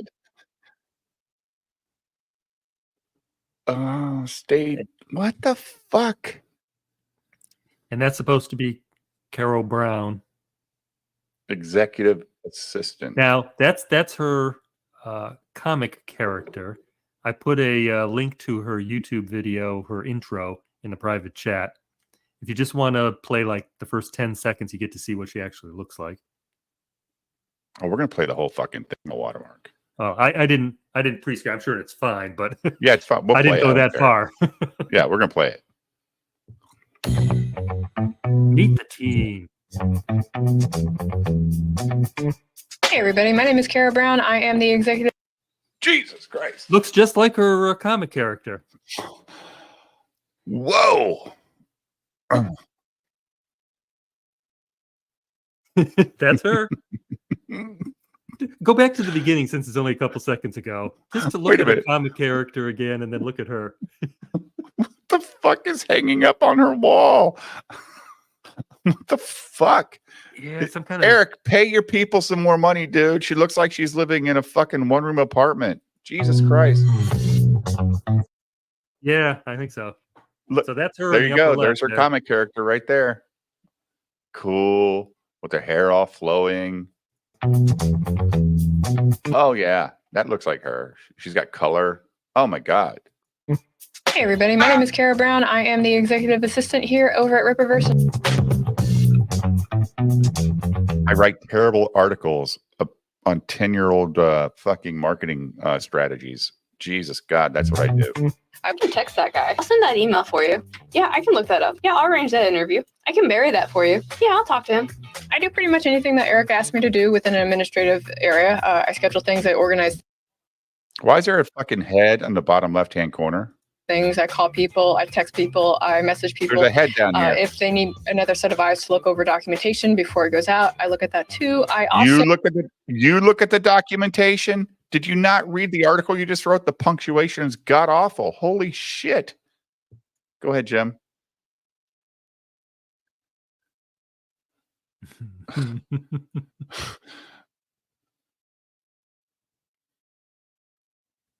Oh my God. Like, if you were gonna do your promo video, I would have thought you would have tried to look a little bit better. Maybe. this is 2024, man. You got to accept me for who I am, white people. I'm just a woman, and you got to accept me for all I am in my flannel fucking shirt. Well, that's her IKEA shelf. No, those are little pull-out. They're little pull-out baskets. Yeah, cheap Yeah. baskets. That's where she keeps all of her, fucking stuff that ain't fucking skeleton heads. Is that like a Google speaker there in the center, or is that an air purifier thing, like a air freshener? Oh, it could be either. Yeah. so am the person that if Yeah. She's got a skull, and she's got another skeleton like sitting on the edge over here, like a full body skeleton. you are looking to schedule interviews or do panels with Eric, you will at some point have to talk to me because I handle his schedule. Ooh, you got to come to me. I got to approve Eric doing a panel because I'm got to come through me. Keeping it.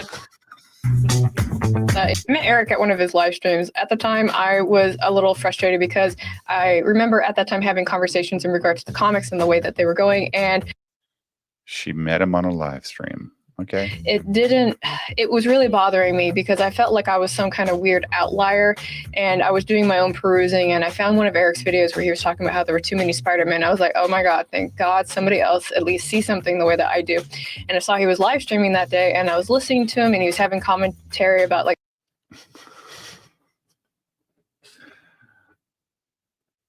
There's too many Spider-Men. I get it, man, but the comics are just trying to appeal to new people, right? Low watermark. They're just trying to hit another fucking sweet spot in the marketplace. Yeah. There should be. True. Yeah. like the comic industry and how comic characters were being handled, and I was like, oh, thank God. And I sent him a donation, and he thanked me with a wink, and I was like, oh, this guy is smooth. Oh my God.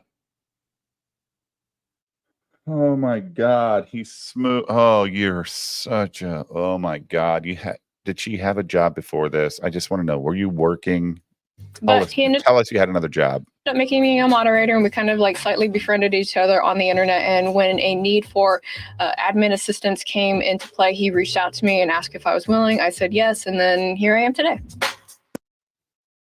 You went from a moderator on Eric's show to his administrative assistant, and now you're writing articles on how people can make their businesses stronger. What the fuck? We do live in the Matrix, guys. This is not the real world. This is a simulation. This can't be real. This can't be real. The watermark. This can't be real. So very first comic that I actually owned was one of the origin stories from the 1990s for New Teen Titans, and it had to do with Starfire and kind of like, again, her origin story of, you know, who she was before she joined the Titans. And I can't remember how old I was when I bought it, but I remember it really like striking me. And I even at one point like had my mother turn the car around and I was very insistent because I wanted to go get the other ones that were out as well. So that was the first comic I bought, and then I followed with the following three, and that were at least out at the time in that store. And the brand of comics I bought after that was actually Sonic the Hedgehog, that was produced with Archie. The sad thing is that I actually grew up in a military family, so we moved very frequently. And unfortunately, in the constant move, I never kept any of those comics. So that's one of the things that... No receipts. No receipts, low watermark. She can't prove it, Jim. What the hell? She watched the Sonic I will cartoon. probably be very sad about not keeping any of my possessions. And first thought was to say Batman, because he's pretty classic, unchanging, a character that has always been a relatable figure for a lot of people over time, followed by Punisher. But I don't want to be like other girls, so I'm going to pick somebody else. So the comic character that I would probably pick is going to be Cutter, and that's going to be from a comic book series I'm a huge fan of called ElfQuest. And I say he stands the test of time because he's been such an iconic figure and such a keystone member of like this cast. And if you're interested, like ElfQuest is available online. It's for free. It's at elfquest.com.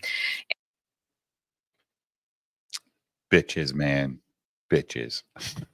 Like, Superman stands the test of time, Jim. Like, it's iconic. It's Superman, right? Like, am I crazy? Jim? Starfire.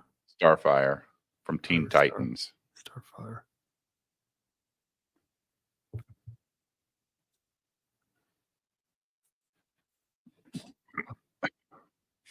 Fuck you, Salty. Yeah.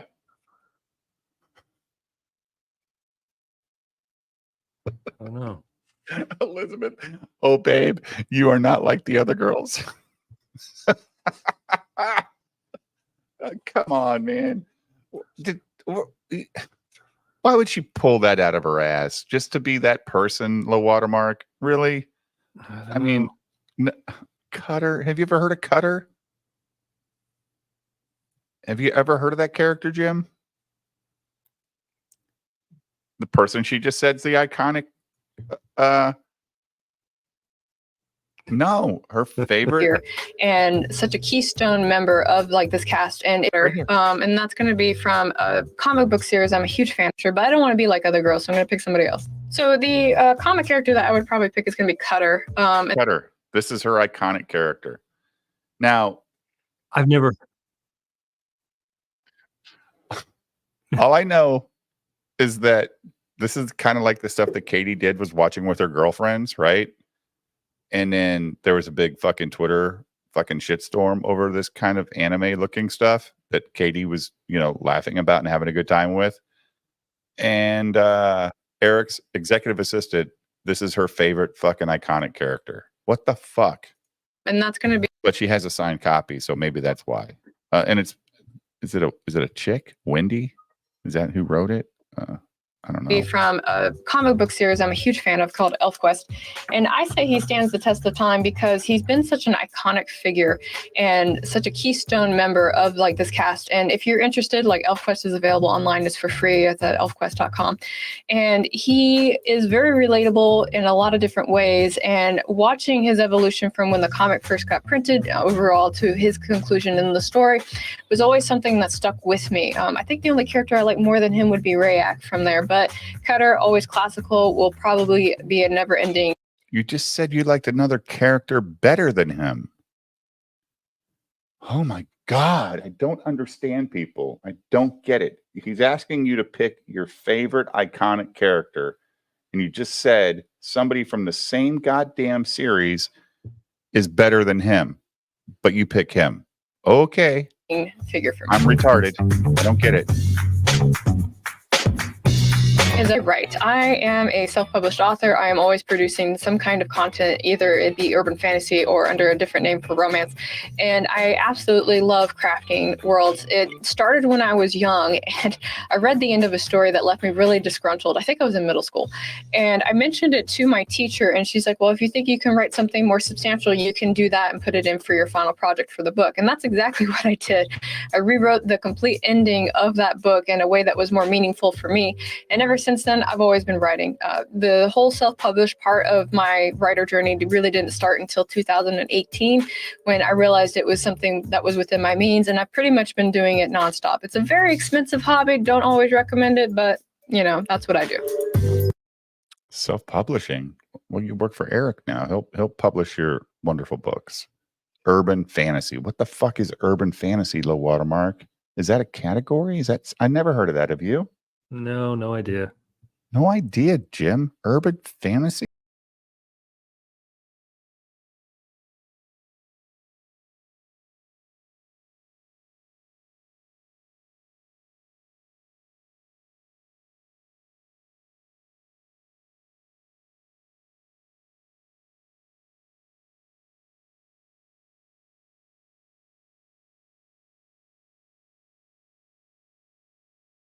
Interesting. Oh, look who's back. Got done watching some Buffy, Salty? Is that what's up? Yeah, that's right. What up, is everybody? urban fantasy? I don't. So there was a Netflix movie I think it was with Will Smith, and he played an LAPD police officer, and his partner was an orc. Bright? Bright. That's urban fantasy. Urban fantasy is like a mix between cyberpunk and Lord of the Rings. Okay. Did you like Bright? Because I didn't like Bright. I never saw it. Didn't appeal to me. I'm not a big urban fantasy doesn't appeal to me. I like what I like, and that's not one thing that I like. What's your favorite genre? Oh, that's hard. I don't think I have a favorite genre. As far as movies go, just anything that's good, I'll like. Right. Except for horror. I'm not a big slasher horror fan. But I love The Shining. And then for video games, I like anything that's like Western RPGs and CRPGs, Fallout, Skyrim, Baldur's Gate, that kind of stuff. I like I like fantasy and science fiction. If I had to pick, it'd be fantasy and science fiction. And science fiction meaning like, futuristic science fiction. I love Buffy the Vampire Slayer. Angel was okay for like 3 seasons and then got stupid. Buffy the Vampire Slayer got stupid in like season 5 or 6. It somehow jumped the shark. The movie's great though, Peter. The movie is great. I love the movie. So Buffy is like urban. Yeah, that would be a bit urban fantasy, but I don't know. That's more like vampires, right? Like, I guess urban fantasy can be vampires. I don't know, man. Does that just mean it's like modern times? Is that what they're saying? Like, yeah, I guess, because like urban fantasy to me is like Dungeons and Dragons set in a Fallout world. Right. Right. I get it. Did you watch that whole thing with her, that Carol chick? Like, did you see Jim's article that she read? I was in the back room watching. I was like, the article. I came in during the article. What the hell was that all about? Good Lord, that seemed. It seemed very 2014 marketing strategy. I mean, no offense, but that's just what it felt like. I mean, that's stuff that everybody that runs a business even when I go to trade shows, if they want like a free hat, they got to give me their email address. Yeah. Here's the thing about marketing. Most marketing advice, 99% of marketing advice is bullshit, because 99% of marketing is bullshit. It's just a matter of, do you have a good product, and do you have enough money to get it in front of everyone's face? Because that's marketing. Yeah, and is your product good? Yeah, no, like a good product. Word of mouth matters more than anything, right? Like word of mouth money matters more than anything, because you need to get it in front of as many people as possible, and interested in as possible. So money helps with that. And then if your product sucks, then it'll be very short lived. If your product's good, then you won't have to do much marketing after everyone finds out that your product is awesome. That's my opinion, but I mean, I don't know much. I only worked in advertising for 20 years, and I still don't know how the fuck to market anything because it is such a crapshoot. It So, is such a crapshoot. It's like, why does Coke need to fucking still advertise? That the only reason why they do is to just brand recognition or remind you that they exist. Right. But I mean, Yep. Is that right? Coca-Cola is responsible for our modern version of Santa. Yeah. Is that? I didn't know that. Yep. That's good. Look at old Wow. look at old paintings. Santa. Well, there are some old paintings of Saint Nicholas, and he has red and gold, but no white. And then there's green and gold. But yeah. But not red and white with a fat man, red white with a white. Yeah.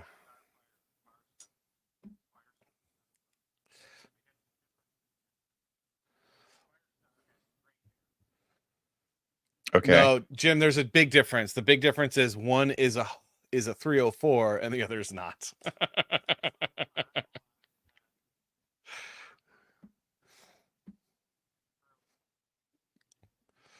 And is also, is she still a big giant 304, or have they toned that down because woke and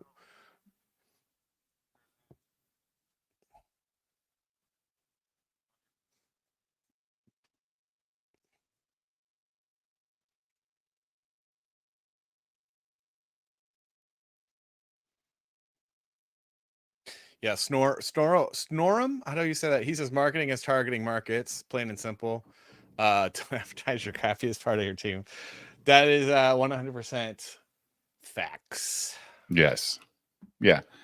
And don't waste your time when you're trying to market going to places where people don't care about your product. Like, I mean, like we have to pick our trade shows that we go to very specifically because, I'm not going to just show up at some trade show because you have a trade show. I have to go because maybe I'll sell enough product by people visiting my booth that weekend to pay for the booth cost, or that week to pay for the booth cost, right? Like these fucking booths are ridiculously expensive. Low watermark. I don't know if you've ever done a trade show, man, but like a 10 by 10 booth with one table and two chairs is like $1,200 just for a utility locating thing. It's ridiculous. And you're in the shittiest places. Starfire. What's that?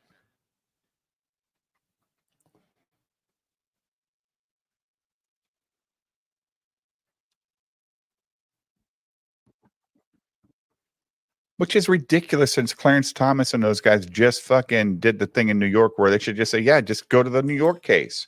It's fucking, you can't do this shit. Well, I think they're trying to leapfrog that one instead of going through. Yeah.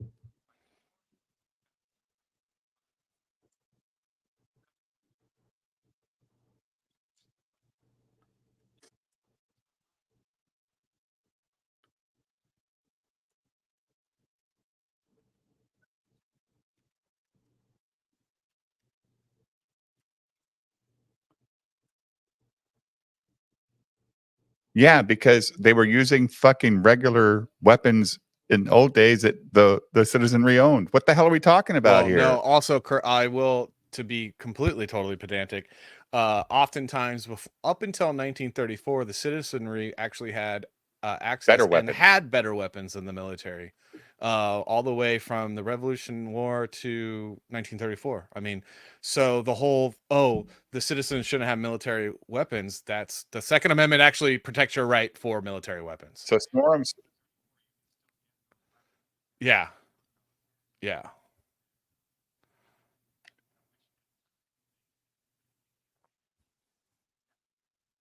Exactly. Right.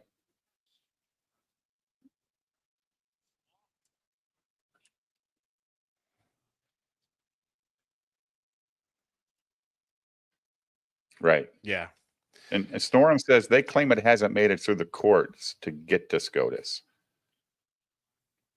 Right. They're trying to speed the process up. Yeah.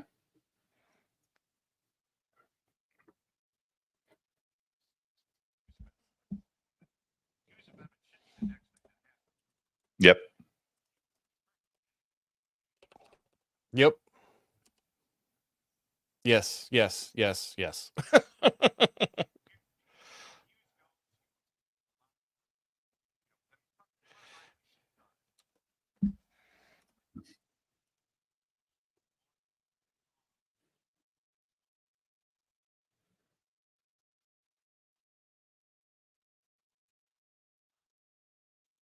Yeah. Really? Unconstitutional. Unconstitutional.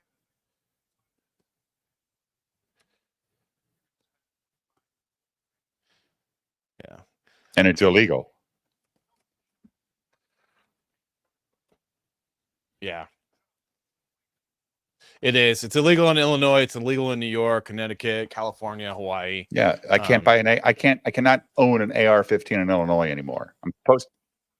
But I'm supposed to turn that in. Yeah, good luck. Come fucking search my house, bitch, because it ain't here.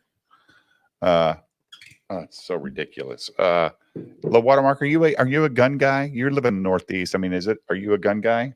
I'm not interested actually at all, regardless of whether I could or not. So, but you don't want the right to be infringed. Oh yeah, yeah. No, I agree with that. I'm perfectly happy with other people having guns. I'm one of those guys that would probably have some kind of an accident with it. So best for me not to have one. Have you been to a gun range? No. Dude, it will change your life.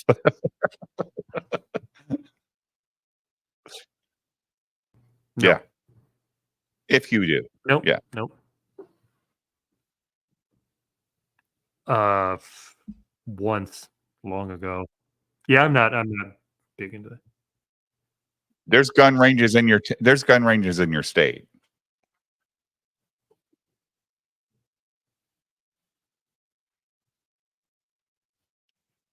Right. Yeah. Yeah. They're not scary. It's just a fucking piece of metal till you pull the trigger, right, Salty? It's an inanimate object till you make it animate. Yeah, but sometimes it's not for everybody. You know, some people. No, I get it. Yeah. I'm one of those. I mean, I actually used to teach people when I lived in California. I taught people all the time.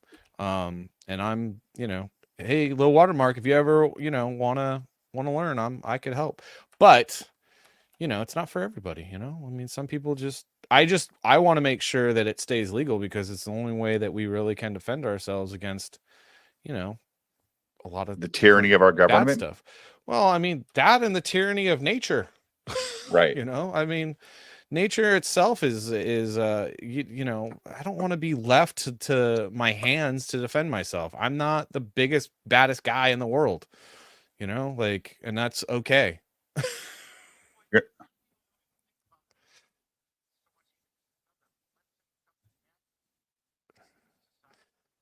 Yeah, like an October 7th type event here in United Red States. Dawn shit happens, yeah.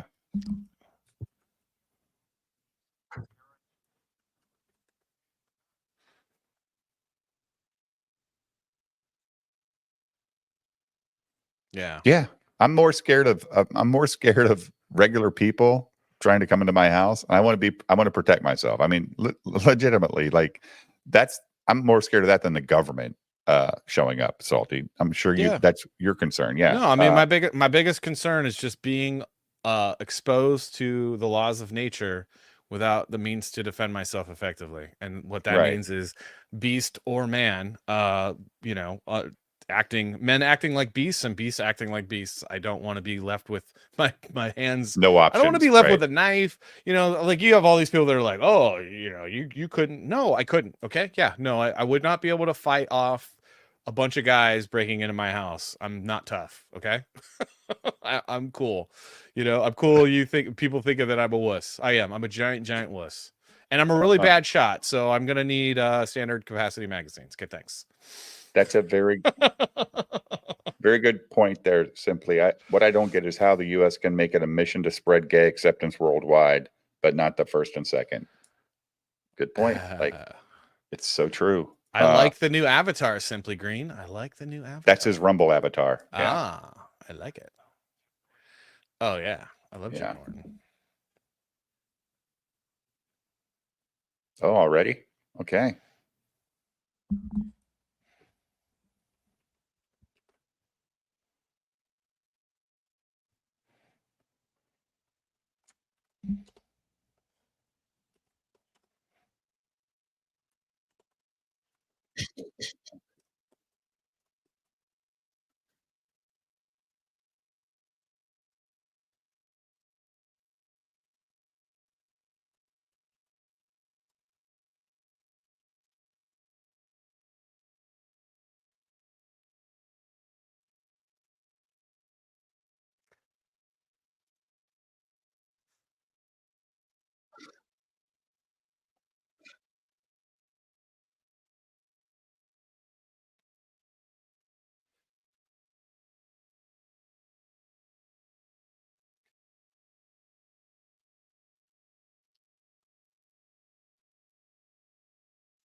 That was good.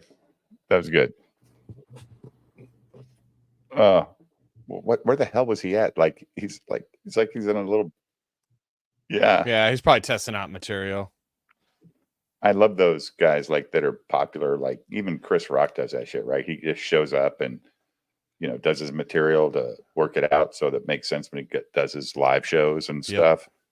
It's the best way to see comedy, in my opinion, man. You get to see the genius at work. Yeah, especially like I've heard him talk before. Like he'll go to the place in LA like at midnight and so kind of get on for 20 minutes, and they're like, "Fuck yeah!" And nobody expects Chris Rock to show up on stage, and he goes up there and kills it for 20 minutes. And he's like taking notes mentally, like what worked and didn't. Like that's an artist, dude. Like I gotta make this the best thing ever because I'm going on HBO, I'm going on whatever or Netflix special, right? It's crazy how much work they actually. And some guys, the guys that are like, I cannot stand Chris Rock when he acts. Like he's not a good actor, but his comedy stuff on stage is the best. Some of the best, in my opinion. You like him, Low Watermark? I loved him. Do you remember he did a supercut of a concert tour he did? And when they showed it on the special, he was so precise in doing his show. They moved from one part of him was wearing a suit, another one was wearing a leather jacket, and so forth. And it switched. Like every other line, it was a different version of him. And the jokes just flowed. I loved that special because it condensed that together. That was brilliant. That was a long time ago, but it was really good. I watched that movie Dolomite with Eddie Murphy the other day. You ever seen that, Salty? Nope. It's a 2000, I think, 19 Eddie Murphy movie on Is it Netflix. a remake of the original Dolomite? It's 'Cause that was basically wasn't that a black exploitation film? Yeah. So what it is, it's kind of like a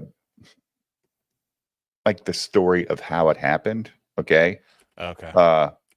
You know, and I heard the Fellowship talking about how bad it was, dude. I fucking enjoyed the shit out of that movie. Like, it was a very well done movie. You know, this guy Dolomite worked at a fucking record store in LA. That's what he did. And he was not a young guy.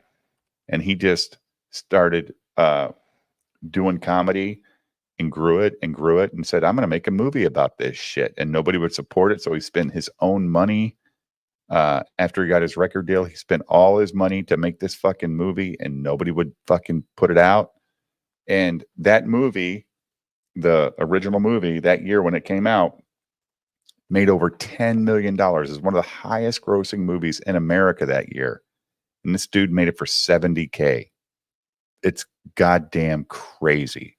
Well, a lot of people get shocked how like cheap some really great movies are. They're like, "Oh my gosh, that only cost that much." The thing, the little ugly truth about Hollywood films is half the budget a lot of times on these big budget films is just money laundering and tax stuff. Right. Like And he didn't have to deal with that stuff. He just, he hired like college kids to be his, be the not the director, but the cinematographer and all this stuff. Right. And it was white kids and the black people are like, why the fuck you hiring these white kids? He goes, because they're fucking cheap.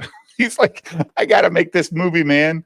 And what was really good about the movie was they showed at the end of the movie, the original Dolomite movie, and how in this movie, they showed the making of the movie and it was scene for scene, some of the stuff that was in the Dolomite movie, which was really cool. If you ever are just sitting around on a Sunday and you're looking for something to check out Dolomite. It's a good movie. Eddie Murphy does a great job. The guys from Friday Night Tights says it's bad, so I shouldn't watch it, right? Yeah, but Chris even agrees it was an amazing movie with Eddie Murphy, and the originals was amazing. Yeah, and it's not a remake. It's the telling of how Dolomite became Dolomite. So it's going through his life and how, and they show the whole production of the movie. They show him doing his comedy tour.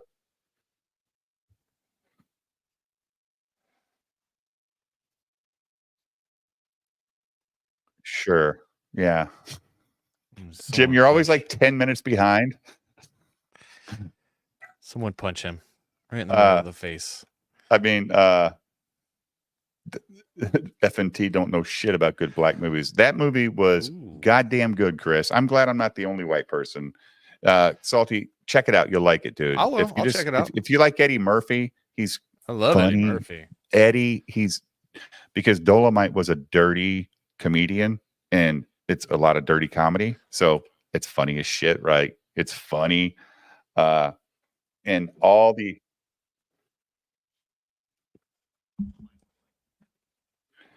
Dolomite was just a guy who had no future going on, and he willed his future into being. That's what the whole movie's about. Like, he was actually working at a record store as a clerk, and there was a DJ in the fucking record store, and Dolomite used to ask the DJ at the record store to play his old records, and the DJ says, I only play the hits, baby. I'm not playing your shit. And he worked there. He's like, what the and that was Snoop Dogg. It was Snoop Dogg in the DJ booth. It was like, oh my God.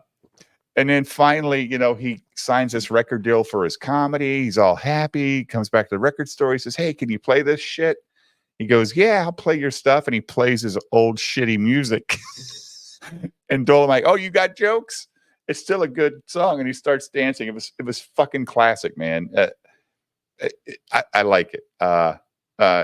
He was not a pimp at all. He was a guy that what he did is he went around and he listened to all these bums in LA who knew a bunch of old like comedy stories, and he went to all these bums and he wrote down all of their jokes and stories, and he converted them into jokes and made it his comedy routine. That's how he got popular. Signed the record deal, and he made 7 movies after the original Dolomite movie, Jim. I mean, the guy was the guy, and it was great. Yeah. But it made his first movie made over $10 million in the early 70s, man. Like one of the highest grossing movies in the country, not black movies, highest grossing. $10 million back then was a shit ton of money. Yeah, it's still a shit ton of money now. I don't care what anyone says. You could do a lot. It doesn't go as far, but if you're smart about it, you could actually grow that money. Right.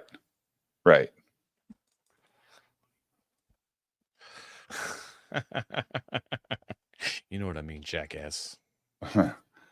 Oh, did you get it? Did you get it to Simulcast, Jim?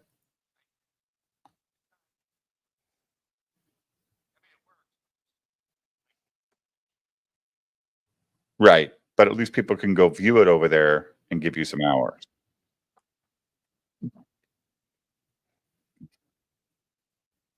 Yeah, they do. Just streaming don't mean shit. Like you Yep. got to watch it. YouTube is dirty, bro. You only one person counts. So and you can't rewatch stuff and get the hours. Nope. Because no, dude. Like you when gotta I hire a first bot started, I farm. would go to I'd get done making. Yeah. No, when I got done, I'd get done with a video or a stream low watermark. I'd go upstairs and tell all my kids and my wife, turn that shit on right now, so they could get me some views. But that doesn't even work because it's reading the IP address. They got to use a VPN. No, they have their own login to YouTube though. Oh, that'll work then. Yeah. Yeah, if they have their own YouTube login, it's a different person. But yeah, it worked. I mean, think about it, Salty. I started in January. Yeah, and by fucking March, I was monetized, right? Low watermark. Yeah, pretty quick. Yeah, pretty quick. But that's only because Ethan played my videos. I mean, I can never thank Ethan enough. He played my videos multiple times, even the ones where I was echoing low watermark where my sound was shit. I'll never forget that. And I was so embarrassed. Like, oh my God, low watermark said my sound is terrible, and he's playing this video. And all I was doing was, ranting about Eric July. But that was at the heat of it. And the motherfucker should have never blocked me, because I wouldn't be on YouTube if he would have blocked me, Jim. I am too, because I met some great people like Salty. You're okay for a Californian. Thanks, man. Jim, you're a good guy from Chicago. You're just like so many typical Chicago guys that people think people in Chicago are assholes. They're not, man. There's so many good guys in the Chicago area. But there's a lot of good guys too. And low watermark, he's just a stud. He lives his life. He's like, man, I like my house. I ain't going to Florida. I ain't going to fucking Vegas. I'm going to do my shit in my house in the Northeast and go support people I believe in. Right. And, I mean, all the years that low watermark's been doing this, I'm the first guy that asked him on, aren't I, low watermark, or the second guy? No, first one. Yeah. First one ever to ask this guy on a channel. And I just wanted to get to know low watermark. I'm so glad I have got to know him. Is that a fake gun? Is that a plastic 3D printed gun?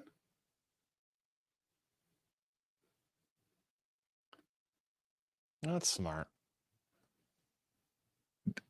But that's but we're against guns in America. Trying to get kids killed, huh? That's a bad message. That's bad message for the children's. What are we doing here?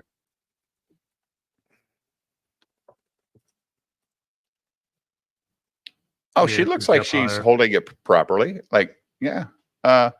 Peter, I've only been to Vegas once. I went to Vegas 2 or 3 years ago. It was for work. It was like our reward for selling like $7 million worth of equipment in a year.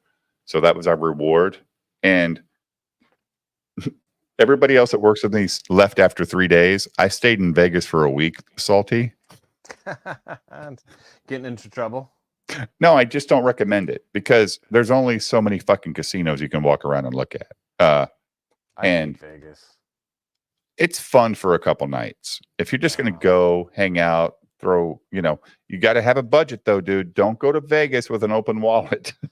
I Nah, mean, you just go play poker. If you know how to play poker, you're fine. And then if you know how to walk away, you're fine.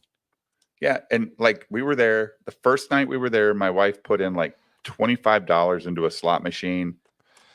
Boom, she hits an $1,800 fucking jackpot the first night.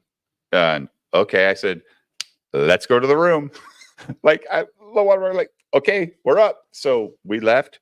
We get in the goddamn elevator. And this guy has to be 28 to 32 years old. We're in the elevator. Say, what's up, guy? He goes, not much. I said, how's your night going? It's only 10 o'clock at night in Vegas on a Friday. And we're going to the room already, right? And the guy goes, yeah, I just lost 30K. I'm going to go back to the room, recoup, and I'm going to go back down to the tables. I'm like, Jesus Christ. I said, is this your fucking job? He goes, yep, that's what I do to make my living. So I got to go recoup and get back down there tonight. I'm like, holy shit. 30K low watermark. I mean, that could buy a fucking what's his name? Print, right, Jim? Who were we talking about? That guy, Jim Lee. Jim Lee.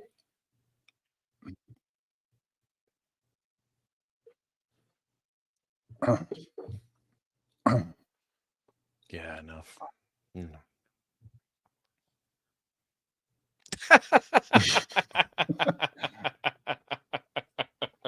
You dirty old man. So that week, my wife won like $2,800 in slots. So we were up for the week. But it was still, you can only spend so much time in Vegas. It's not the place you can hang out and just chill for a week or two, like in the Ozarks or the Smoky Mountains. You know what I'm saying, Salty?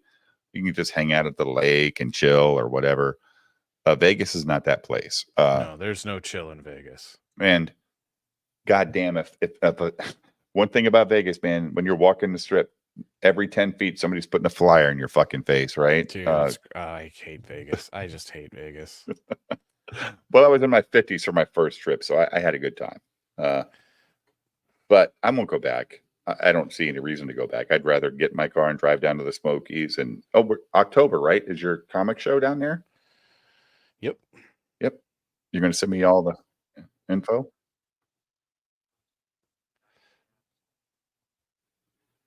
Yeah, Johnny Scab followed me on Twitter the other day. I was like, holy shit, yeah, yeah, play it. Did he follow you, low watermark? No. Hey Dave, I'm gonna bounce. It's I the get working it, bud. night here. So.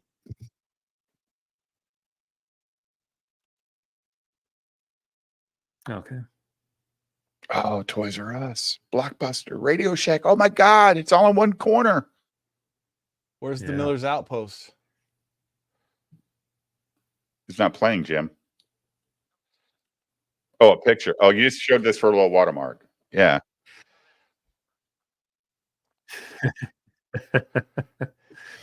I remember Radio Shack really well, though. Damn. It's my favorite place to go as a kid. Was it really? You were the you were the tech kid, right? Yeah. Yeah. That was great. Did you build your own radios and shit? Did you build your own radios and stuff? I did a bunch of little project things and so forth, but it was years later that they came out with their first computer. So I was in there basically looking at all the neat stuff, like, soldering irons and all the different stuff and trying to build your own things. And their first computer. Yeah. I had one of those. Yeah. That was my first computer. That was my first computer too. Huh. And I didn't know what the fuck it was. My parents like, oh, here's this computer. I'm like, I don't know. I'm gonna go fucking hang out with the boys. Yeah, exactly. Everything's on the screen, and yeah. And it was like tapes, right? We used tapes. Yeah, the cassette tape was the first way to get storage, and then they finally came out with a floppy drive.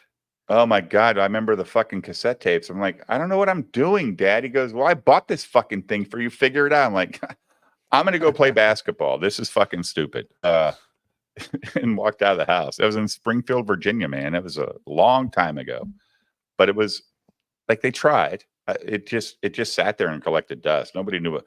I mean, it was very, like we could play a couple of games on it because the games were on cassette tapes.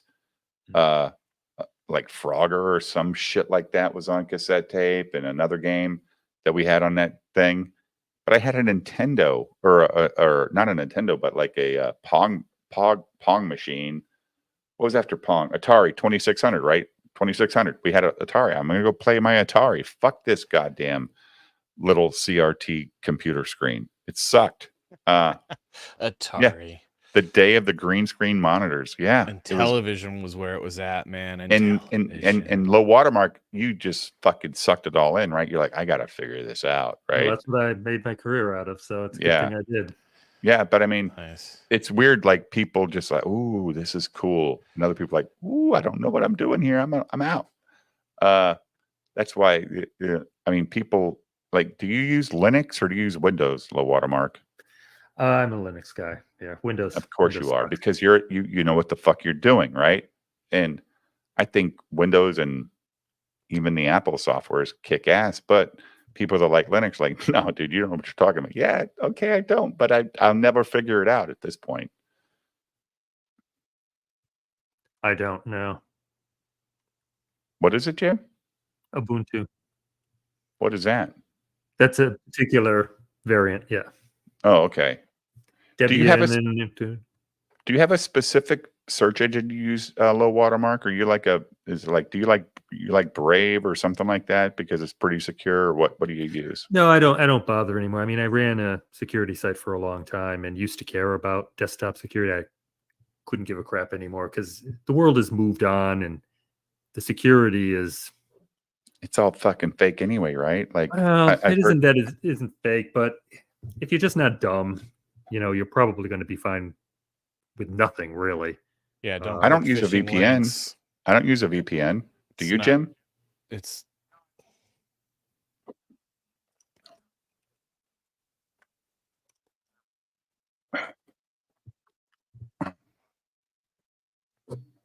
well, and Chrome, if you're using Chrome, is going to be secure, and Safari's pretty secure too. Yeah. They all do pretty well nowadays. It's not like the old days when, 2002 or 4 or something like that, where browsers were being hacked all the time and you'd be taken over all the time.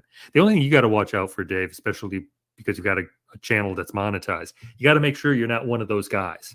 I don't know if you have 2-factor or whatever on your Google account. You probably should. Think of all the people who are in this space that had their channels taken over by like crypto scammers and so forth, right? All because they clicked on one link.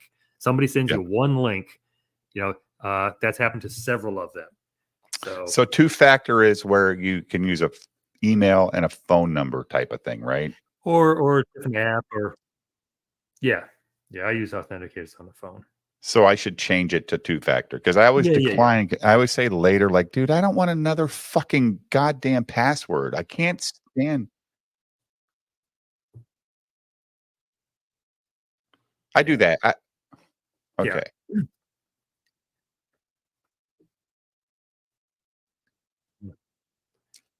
Apple does too. Yeah, Apple does too. Yeah. Yeah, it automatically generates. So when you're logging in, your password will go through. They'll say, "Give us this 6-digit code," and you go to your phone, and it gives you the 6-digit code. Is it every time you log in, though? Like at login, yeah. When your IP address changes, it'll ask you again. Okay, so like when I'm at a hotel streaming, they're going to, wait, you're a new location. Let's figure. Yeah, I get that all the time with Apple. Yeah. Yeah. It's really good. I agree with you. There's certain things that I don't do it on. Like I have a gaming account just to play a little Fortnite. I don't bother with it there. If somebody takes over my account, I don't give a crap. Right. But for important stuff, and of course I do a lot of important stuff, but for your stream, monetized stream, you don't want somebody taking over and all your followers get crypto scam messages sent to them, and they come to your channel, and it's your videos are gone, your live streams are gone. So okay, yeah, and I can never find them again. Yeah, because I'm gone. Yeah, that's good. So like everybody says they use a VPN so they can like watch stuff out of their region. You know what I'm saying? Like, they use VPNs to get around Yeah, you know, restrictions and stuff on media.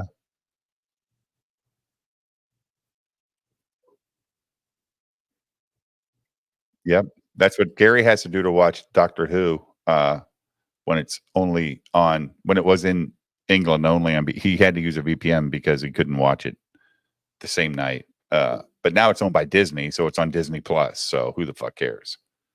but he shouldn't be paying for Disney Plus because he's supposed to be hates against Disney. Disney. Right. But that's what I don't like about Yellow Flash is he doesn't pay for any media he reviews. He just you know torrent or whatever has a torrent server. Yeah. And it's fucking gay, man. Just go to the theater. And It's really lame because he craps on it too. And it's like, dude, people need to eat, bro. Like, right, man. And there's a lot of working people. It's not like everyone always thinks just like, oh, you just think of the actors and the directors. They don't think of like the thousands of blue collar workers that probably actually think a lot like us. Hey, dude, that's how I paid my bills when I got laid off from Disney. When Disney was going through layoffs and I got laid off twice, I did cross services to pay the bills, man. And directors, you know, they get notes, and then, you know, the fucking executive come down and say, I don't want that scene in a movie. And it just turns the whole movie into shit. I mean, but we got to let low watermark go, buddy. Yeah. I'm sure you got to work tonight too, right? Yeah. So, yeah. So, all right. See you guys. Been good fun. talking to you, dude. Yep. See you guys later. See you tomorrow, buddy. Thank you. All right.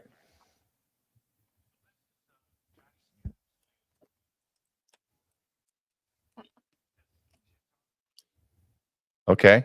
I mean, he went hardcore the other day.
So I had to read all that. What the What did I frickin- just watch? Was that What is for this? people that were really bad at reading? Because good Lord, I got bored.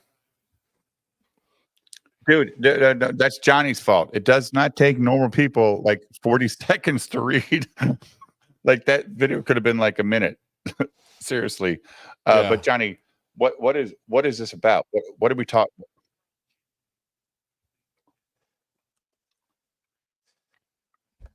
Yeah.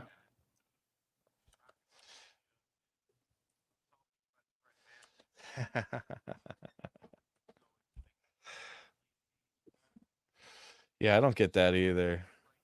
It's a Matt Barr thing. I think it's a dig at Matt Barr. Yeah. So he's going to make a whole series about Matt Barr and Liam because it's a promo video.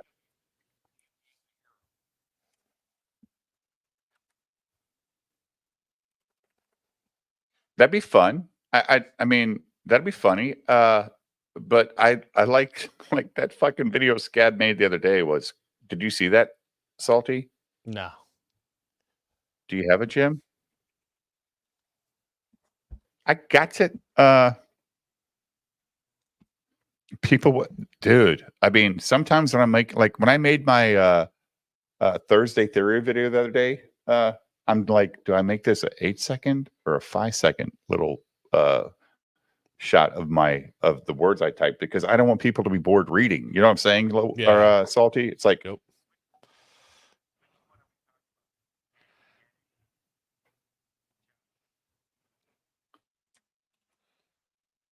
a prayer for Matt Barr. I haven't seen the other three. I don't know what those are.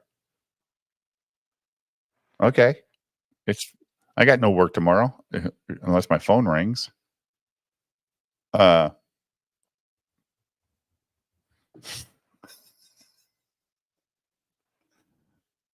So I love these Slipknot masks that Johnny's wearing. You know what I'm saying, Salty? Like it's very Slipknot-esque. Yeah. What? What?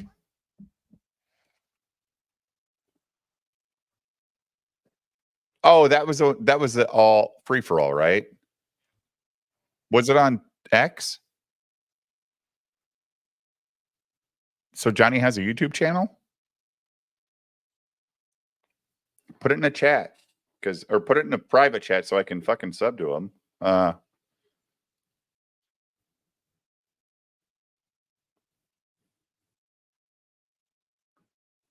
Just put the link in the chat, producer, man. Oh, private chat?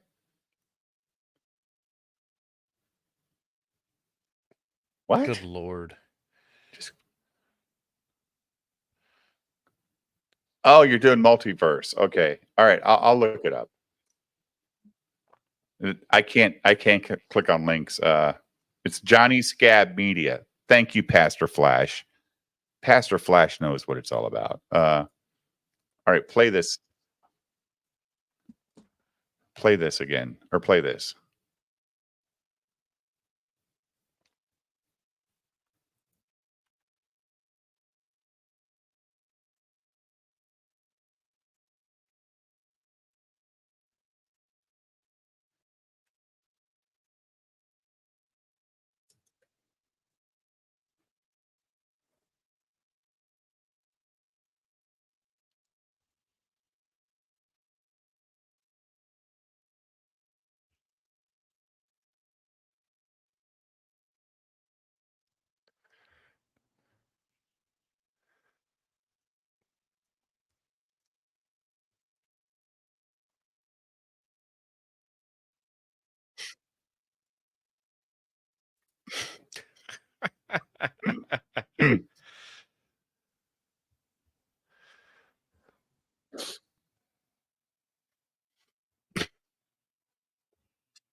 Is this Billy Idol?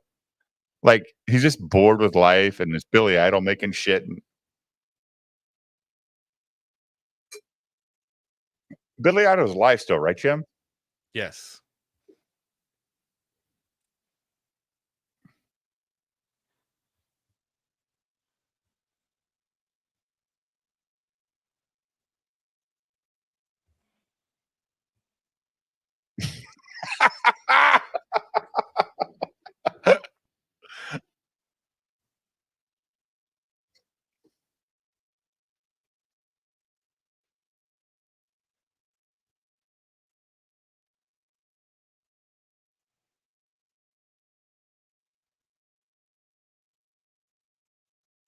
Oh my God. Oh my God. Salty.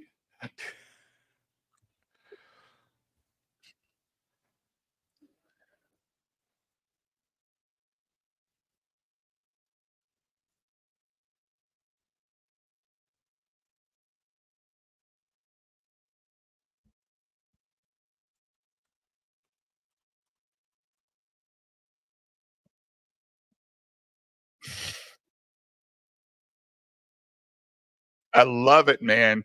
I fucking love it.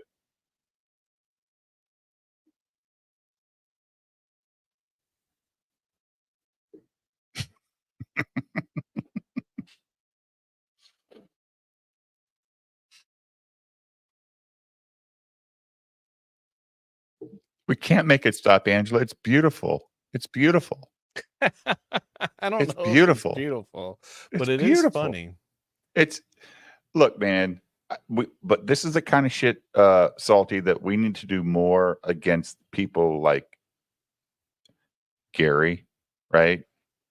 Because he's like the most angry motherfucker of them all. If you watch Gary videos versus the live stream, he's angry in videos when he's talking about DC and Marvel. He's angry, Yeah. like, dude, what the fuck? Why are you so mad? Needs to go touch, like he needs to go touch grass. Angry, like he owns fucking stock in the company. Like, fucking who cares, dude? You have a big fucking YouTube channel. Don't be so angry. Like, that's the thing, though, is like if all you do is focus on negativity, guess what ends up happening? You end up getting angry. and then you end up on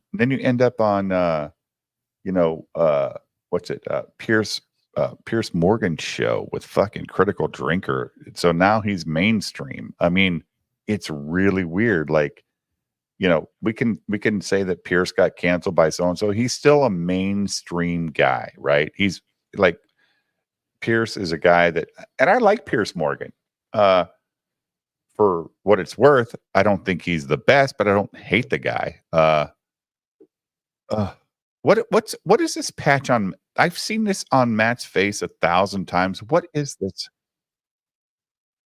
Yeah. Oh, it looks like a Corncob okay. pipe. Okay, I thought it was a patch all the time. Yeah, it's corn pop.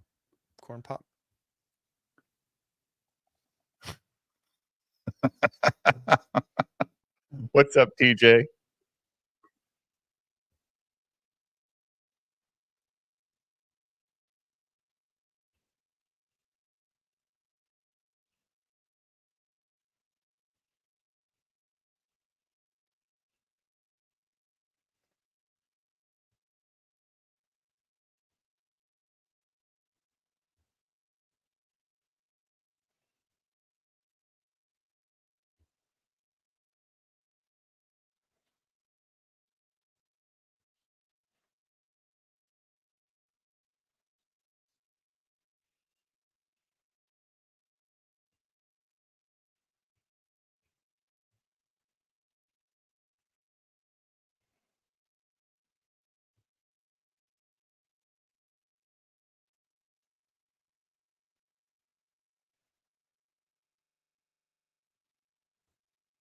Pause it, Jim.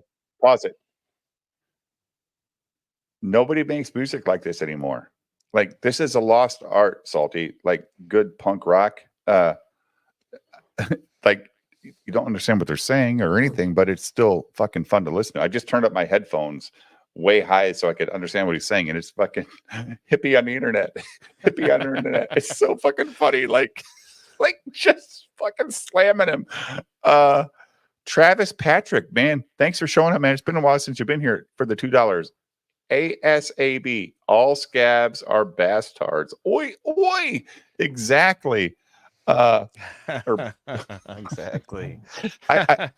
I'm really liking Johnny Scab.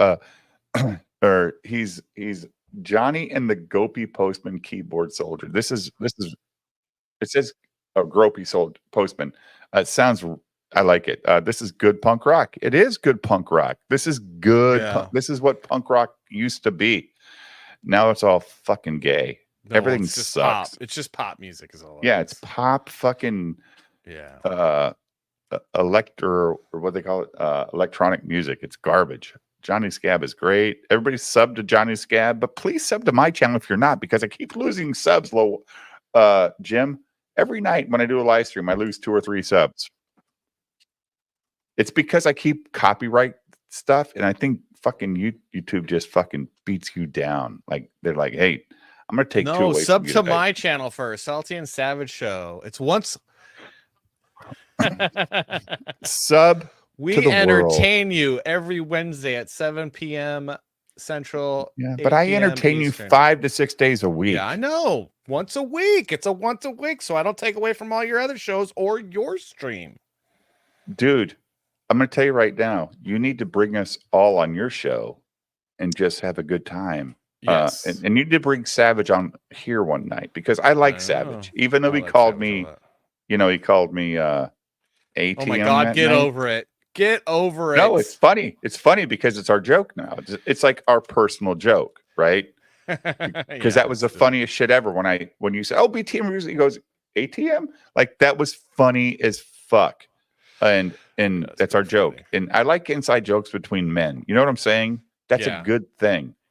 Even though we live in Iowa, Iowa sucks. Iowa. Hey, my mom's from Iowa. TJ says I subbed to both. Look at you, man. You guys got a sub already.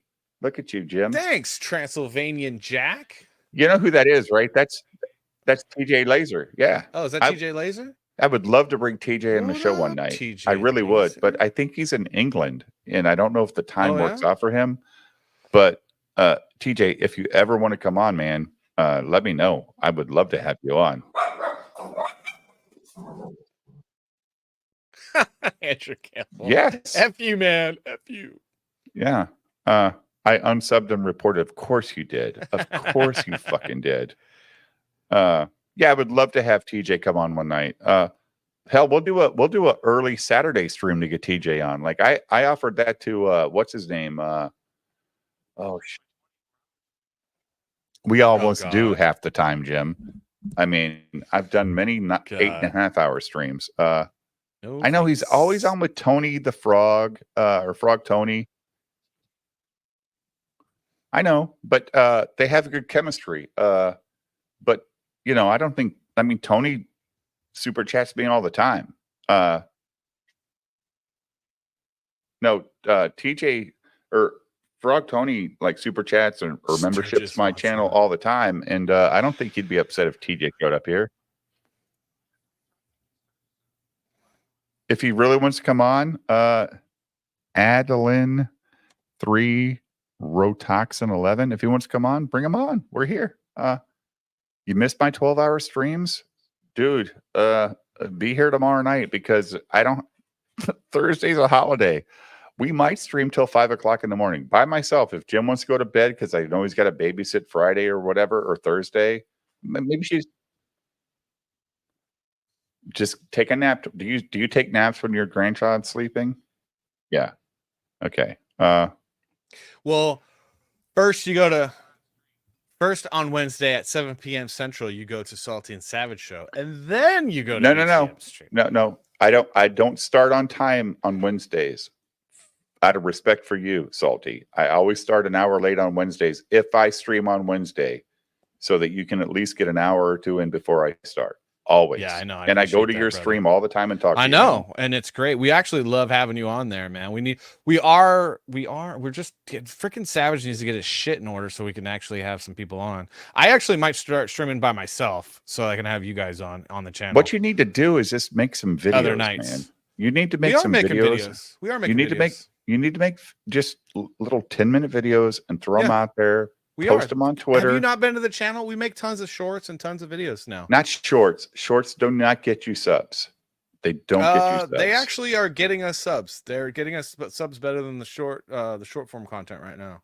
Really? Yeah, they are. Yeah, we probably crank out. I'm gonna make a short tonight after this stream is over and say Peter Watts is gay in my chat. That's it. Yeah, no, we're making a lot more content. More's coming. I'm focusing on getting the comic book done. Joe Biden shit at the Vatican. Hilarious. I'm just trying to get my comic book done, man. Just trying to get my comic book done. You know what I'm going to say? I can't wait for part 2. I want part 2 and part 3. Those are coming very quick, like one right after the other, which is going to be great. And you know I'll review them for you again, right? Yep. Like I did your first book. I did a review, one of the few reviews I've ever done on my channel for comics, because at the end of the day, I'm not a comic book fucking lorist. I just, like, this guy Salty says, "Hey dude, can I send you a free book?" Yeah. And I was fair. I thought I was fair to your review. I thought I loved how you just made the story flow, and it just made sense through the whole book. And then you made the art match everything, Salty. Good dude. I'm gonna tell you, you got a future in this shit. Fuck this guy on the screen with his pipe or what's it, corn pipe, fucking goddamn. First story arc is going to be first story 4 arc, books. yeah. And then I'd like to keep going with it and go in a bunch of different directions and stuff. And I what was that?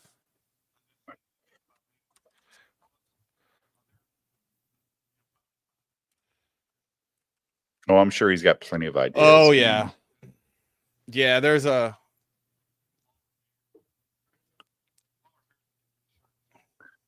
No. Well, there's other writers, and I actually want to show the other writers. Yes. Yes. There's a lot of stories in history that I think are really, really amazing that don't get told because for whatever reason, and we're gonna take a look at those. And then some fiction. There'll be more fiction because it is a lot of fiction, right? You're creative. You can make some fiction stuff, yeah. No, it's gonna get wild. It's gonna get crazy. It's gonna don't get do dark. multiverse bullshit, man. Don't make me fucking care about somebody. Like I just want to follow a storyline forever and then maybe make another storyline, but they don't have to fucking be related. Who the fuck I might cares?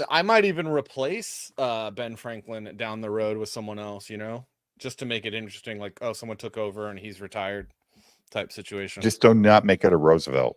Those motherfuckers. Teddy Roosevelt would be pretty base. Definitely not Franklin, or definitely not. What's his name? Make it Eisenhower. FDR. Okay, give me some Eisenhower. Like Eisenhower would be dope. Oh, dude, when he talked about the military-industrial complex back in the 50s, and he's so right. 70 years later.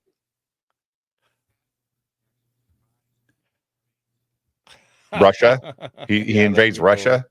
Like the movie Patton is so goddamn brilliant with George C. Scott. I think also like a character like John Henry would be cool, like from folklore, like American folklore. I think you need to do a George Johnny Taft. Appleseed. You need maybe do a George Taft one-off. Oh, no, a George Taft one-off, like George Daniel Taft, Boone would be dope. Oh, Daniel Boone was a man. Yeah, he would be big man. Oh, I love that show, man. I love the Daniel Boone show growing up. Yeah. And it was all reruns by the time I was growing up. Daniel Boone was a man, a big man. He fought for the Indians. I mean, it was so great. I mean, oh my. No, it was Daniel Boone. Shut up. Play this fucking punk rock. That's awesome.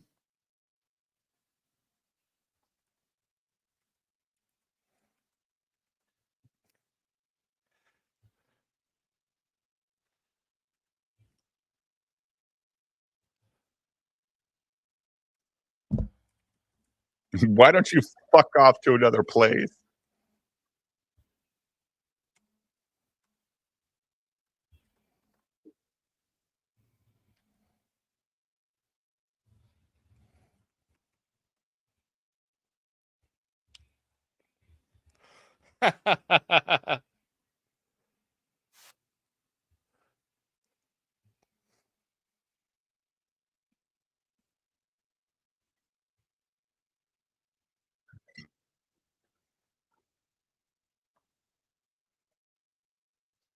Daniel Boone was not even a real person, was he, Jim?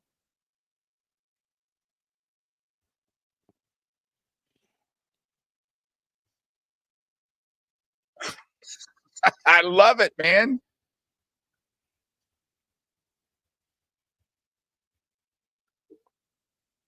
Oh, Peter, we'll be on. Oh, what is our Thursday Theories topic this week, Jim? Yeah, I think I think Atlantis is a good topic this week. Yeah, I think we'll Atlantis do was a Atlantis. thing. I think it was a thing. Oh, I do too. And I But think dude, I think the Egyptians were way more technologically advanced than we realize. right. I think those people inherited a place that was like, oh shit, we stumbled onto some glory here. Yeah. Some but Final Fantasy Tactics action. Yeah, You guys probably didn't play that video game. no, I know the lore. Yeah. But Atlantis was, in my opinion, they say that Homer or whoever that wrote about, or Plato who wrote about the Atlantis thing, never saw it. But that was still stories written way before those people were alive in Greek in Greek history. So right, because the stories carried on. But that's why there's pyramids around the world. Like dude, we were a seabound planet way before fucking modern archaeologists say we were. These guys are so stupid. Imagine watching this live with Johnny and the Slipknot mask. Yes, I love Slipknot, and I would love to see Johnny live on stage at my local fucking pub one night. That'd be awesome. Go ahead, Jim.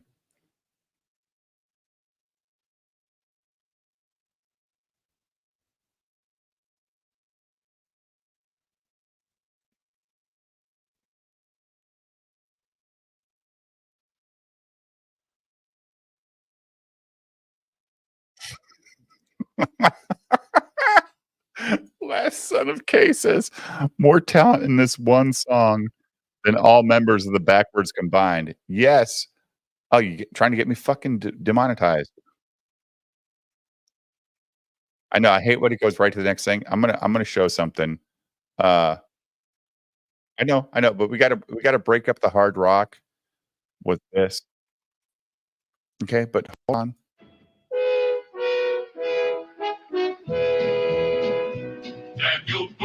Daniel Boone, what a doer, what a dream comer, truer was he. From the coonskin cap on the top of old Dan to the heel of his rawhide shoe, the ripidest, roaringest, fightingest man Fess Parker. the frontier ever knew. Oh, Daniel Boone was a man. just a big man, with an eye like an eagle and as tall as a mountain was he. Oh, Daniel Boone was a man, just a big man, and he fought for America to make all Americans free. Daniel Boone was a doer, what a dream comer, truer was he. Daniel Boone, Daniel Boone. And he never saw it. He never said he fought for the Indians. Like that's our brain. Like we think they said that in the theme song, but he never said that. Like that was the intro. Crazy, right? What do we got here, Jim?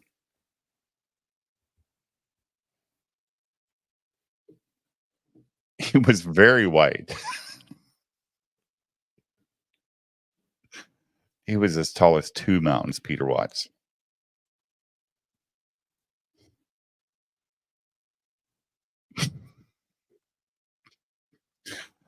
And the fucking Australians built a fence to keep the rabbits out. What the fuck are you talking about?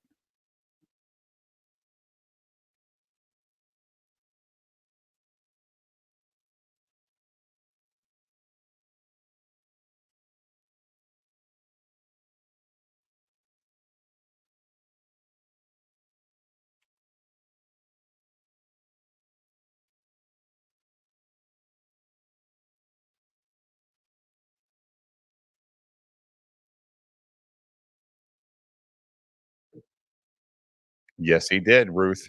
He did.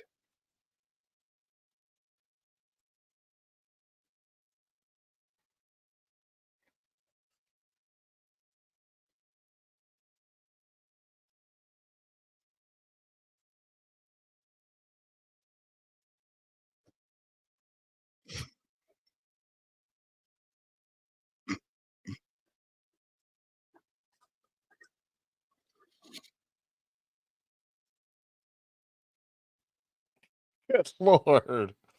What the hell?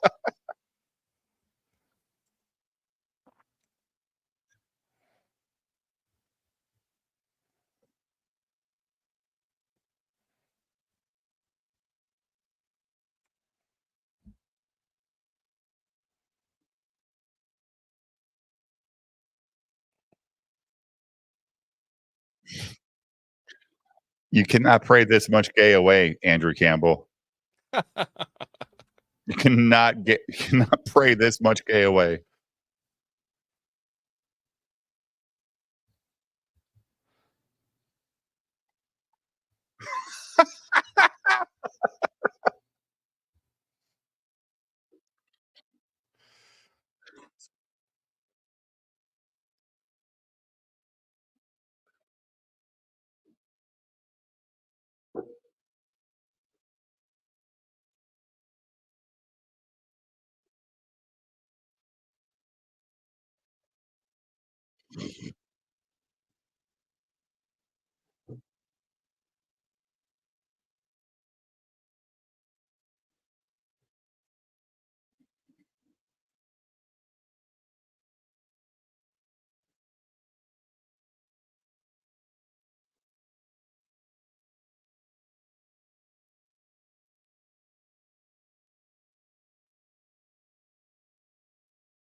What the fuck?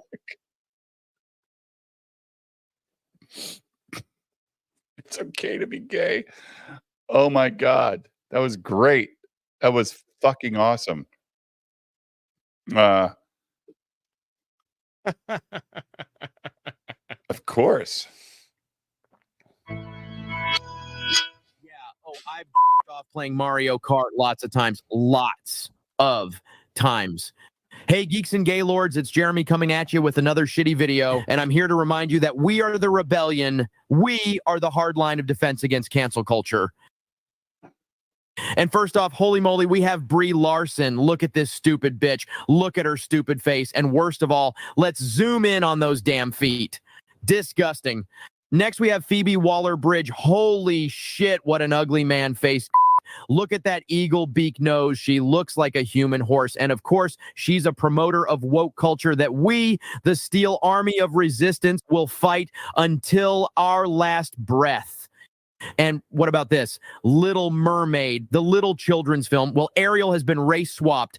And look at her face. Jesus Christ. Look how far apart her eyes are. Look at her giant forehead. What a complete roadkill of a human being. Luckily, I am here pushing back against social justice and like a beacon of strength, a tower of power, here to stand strong against the he-hims and they-thems and expose them for the hypocrites that they all are. But now I have to change the subject and talk about something really serious for a moment. Something happened yesterday on Twitter or X that I just can't believe. I can't comprehend that we are actually living in a world where something like this could actually happen. For those of you who are watching, I just want to warn you, this is a tough subject. On Twitter, some social media user posted a JPEG of a Muppet. That's right, you heard me correctly, a Muppet. But not only that, and please brace yourselves out there, they posted it next to a picture of someone that I know. These people are just sick. Now, I've covered this extensively in an article on the Geeks and Gaylords website detailing the actions of this lunatic. But this is just the world we live in these days when people just think they can post a JPEG of a Muppet and think they can just get away with it. Where are the police, huh? Where is the justice? This comes from the diseased mind of a thug. It's vile. If I had my way, I'd have this person removed from all social media, have their job taken away from them, and be exposed for such unbelievable acts of hurty feelings. I'm going to change my tampon, have a little cry meltdown on Twitter, and I'll see you later.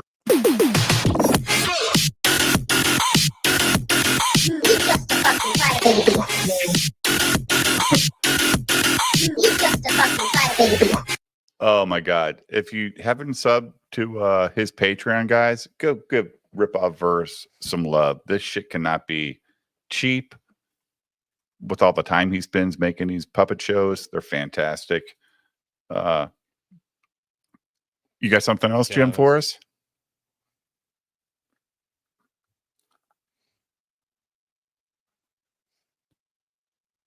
What's this? What's Tim Pool saying? Oh, another Lily. Who's Lily? Oh God. Oh God. No more. Oh yeah, that looks great. Let's review that July. faggot. Watch this guy. He's a it's not- retard. I mean, I like the guy doing the review. It's the person he's reviewing, and I'm totally tired of talking about. Faggot wearing a salmon colored shirt.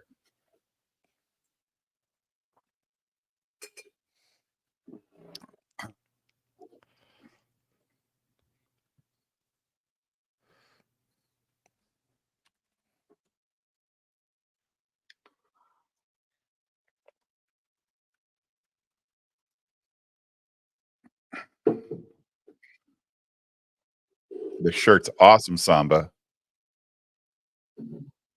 That's a I play music underneath. People love it.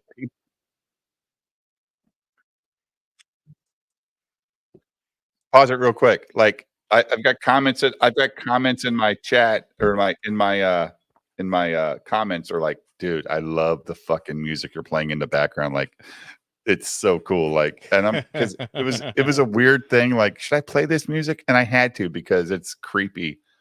Go ahead, Jim. Yeah, on the other ones. Yeah. I just released it at 8:30 tonight, dude. During our stream. Would you make it big? Jim.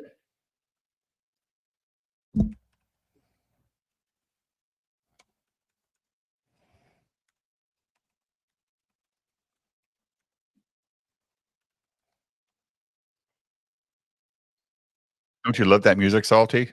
Yeah, it's pretty good. It's dramatic.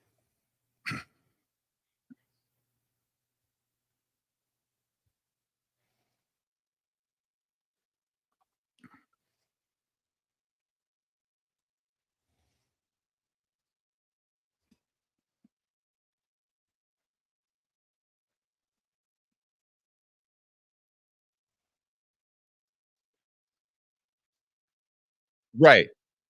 Right.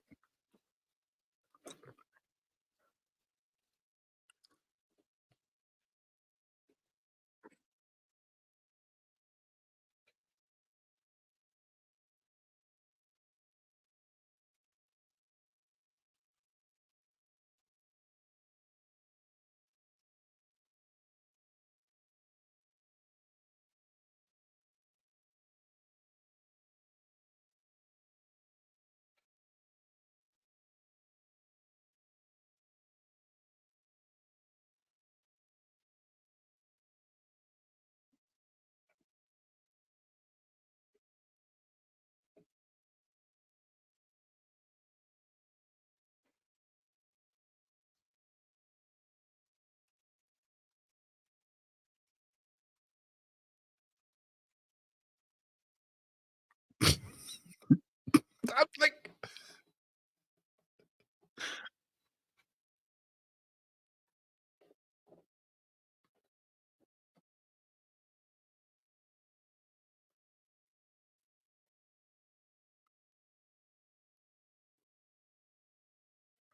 Am I wrong, Salty?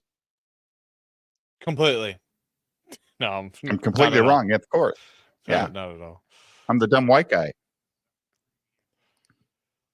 No, I said I'm the dumb white guy. Well, no, That sounds like- you're not wrong. I mean, this is the opportunity. These are supposed to be where you actually divulge all the secrets.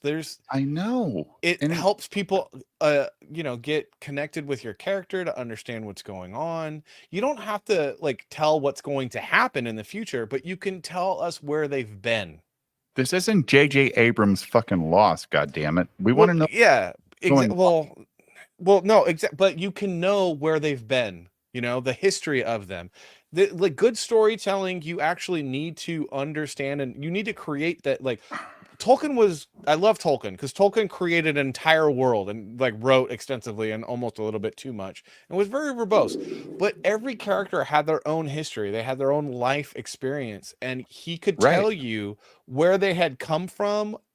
And he wasn't going to tell you where they were going because that was part of reading the book, and that's the same thing. It's like, I want to know who Samford is by like, I don't know, as mundane details as like what high school he went to. Like, fine, put that in there. Something, anything. So like we're watching House of the Dragon, right? And we're reviewing it every Monday night. And there's no sense of space in this show. Like there is absolutely, and we're pulling up the maps to see why these people are getting there in like 8 minutes. Like, it's like, what the fuck? And I could watch a Tolkien, or a Peter Jackson 3.5 hour extended edition and really appreciate these guys walking for 25 minutes and talking about their life. Like there's purpose to what they're talking about in the whole story. But House of the Dragon's rushing me to all of these outcomes that are not even happening. And then I see a battlefield of thousands of people dead, but they don't even show me what the fuck happened. Yeah. It's like, what the fuck, man? I want to see the battle. I don't give a fuck about the bodies. And I don't care about a bunch of bitches, literally women, discussing the future of this era that they live in. And it's so goddamn hard to watch. I gotta have some action, because if I don't get action in the next episode, Jim, we're canceling fucking this bullshit because it's that hard to watch, man. It's fucking Days of Our Lives with one sword battle maybe per episode, and it's like for 5 seconds. It's fucking awful. Yeah. All right, play this retard again, Jim.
I'm just like, what the fuck are we doing here, Salty?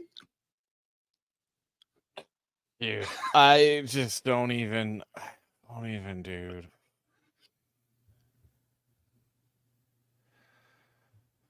Like,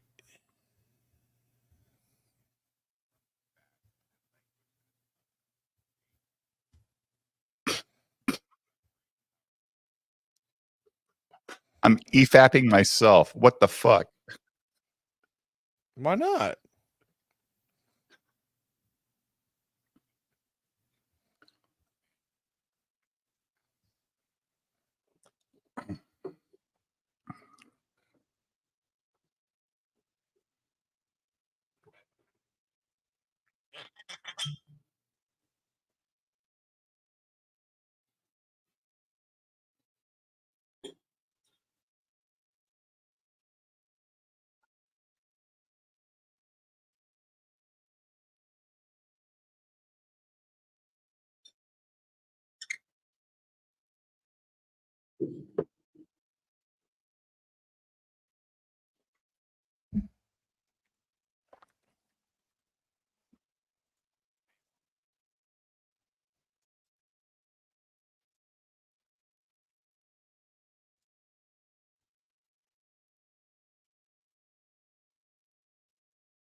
I weighed 350 pounds.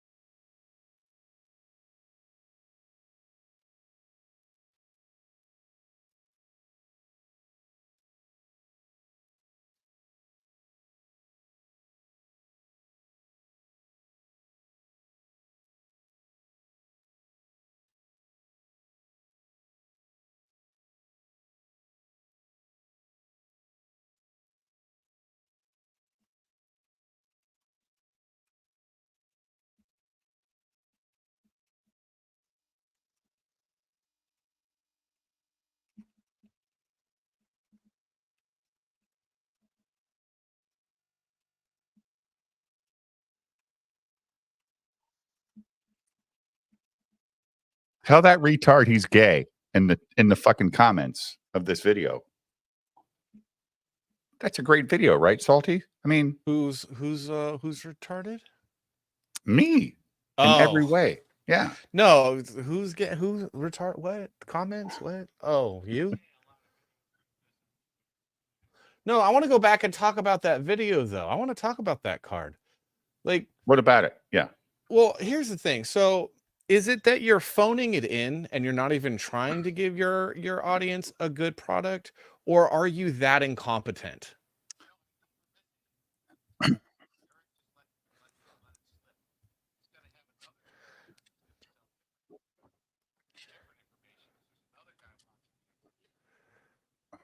What? So it's just you're just milking your audience instead of just giving them like I just don't understand. I don't know how he sells. I don't know how he's making as much money as he's making either. I really don't. Angela, if I play the Sanford and Son theme song in the background, they will not let me like put ads on it. So I play a bunch of music from the app I use called Canva, and that's just it's called cinematic whatever it is, Salty, like it's cinematic. It's in, I'll look it up real quick. It's called cinematic like, you know, let's see, Born Sinister. That's the tune I pick, and it's free. So I can't play Sanford and Son, but chat, tell me, should I play the music in the background? Because I think the music actually helps it. But if you don't think it helps it, the next I'm gonna put a poll in my fucking chat, Jim. I'll put a poll. Keep going with what you guys were talking about, and I'll look this up. You guys go ahead.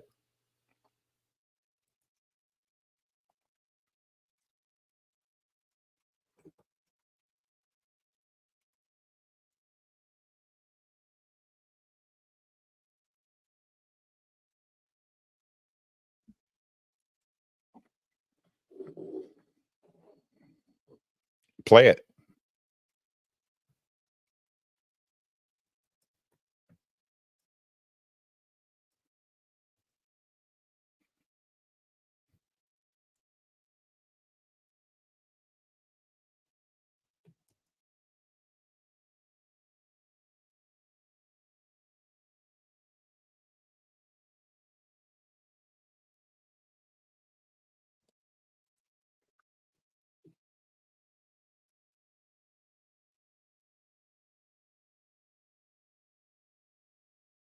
Pause it, Jim. Pause it. Okay. How old is this fucking guy? This guy's not a young dude. Like, he's not a young man. Doesn't mean that he's not an idiot. I know, and that's what scares me. These are people Doesn't voting mean he's for a constitutional illiterate. oh my God, like the president is actually king. He's king of his, his part of the government. He's the king. But No, he's got not the two king. other. He's not. He's the secretary. He's the secretary, is what he is. He's the Ultimately, king. no, He's the not. king. Absolutely He's a king. not. Nope. Nope. Incorrect. No. He can't pass laws. He can't judge. He cannot. He can only execute. He's an executive. He's a secretary. Right, from his branch. So Yeah. he's the king of his branch. The other guys secretary. have to fight it out with fucking memberships. And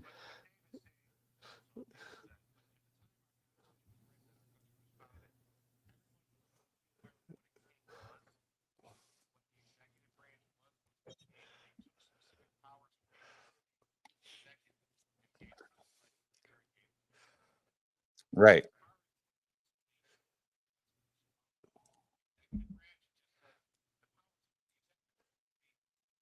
Yeah. But they were so adamant about not having a king that they literally were going to name. No, okay. So Alexander Hamilton wanted a king, but pretty much the rest of the founding fathers, a lot of the people did, not the founders, though. The only really founder that was outspoken about him being a king was Alexander Hamilton.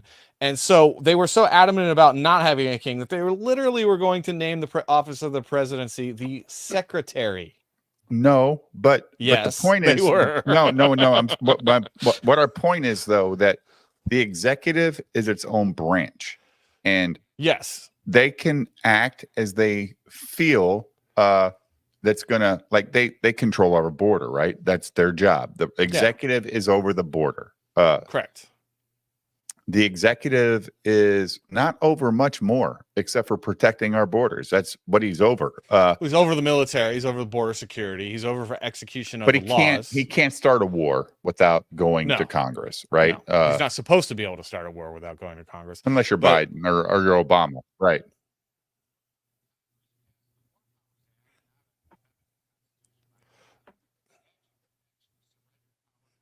Yeah, the Congress has surrendered tons of power to the bureaucrats and presidency, which is really We got fucking 60 everything. people. We got 61 people watching us on Rumble night right now. 63. nice. Holy shit. 64. What's up, Rumble? Man, thank you for joining. We got to maybe we need to do more late night streams, Jim. This is great. I'm not gonna pay my bills, but holy shit, it's fun to see all these people in Rumble. Thank you, Rumble, for being 65 people watching right now. And we've got another what's on StreamYards right now? Another 76 in YouTube. Holy shit, guys. This is a great stream on a Tuesday night in America. EVS is letting us down. I'm not trying to replace EVS, guys. I don't have anything to protect. And that's the difference between me and the reason I love EVS is he's trying to protect what he's built. Okay. So when he talks all the shit he talks about people, Salty, it's because he has a fucking property he wants to make as good as it can possibly be. Yeah. And we got these people coming in trying to, be bad actors, or people like Matt Barr or Eric July, all these guys that are using Ethan for his clout and then turning and stabbing him in the back as he walks away. I don't like that. And he's got something to protect. I do not have anything to protect. I am a consumer, right? I am the guy that's buying this stuff, just like Jim is. Salty, you're actually a contributor to this world. So when you say something, it has more value as to why these people are bad actors than I do. I just look at it from a consumer standpoint. You look at it from like, yeah, I tried to contact, some dude and he told me to fuck off because I'm right wing or whatever it is, right? You know what I'm saying, Yeah. Salty? I don't for sure. have that.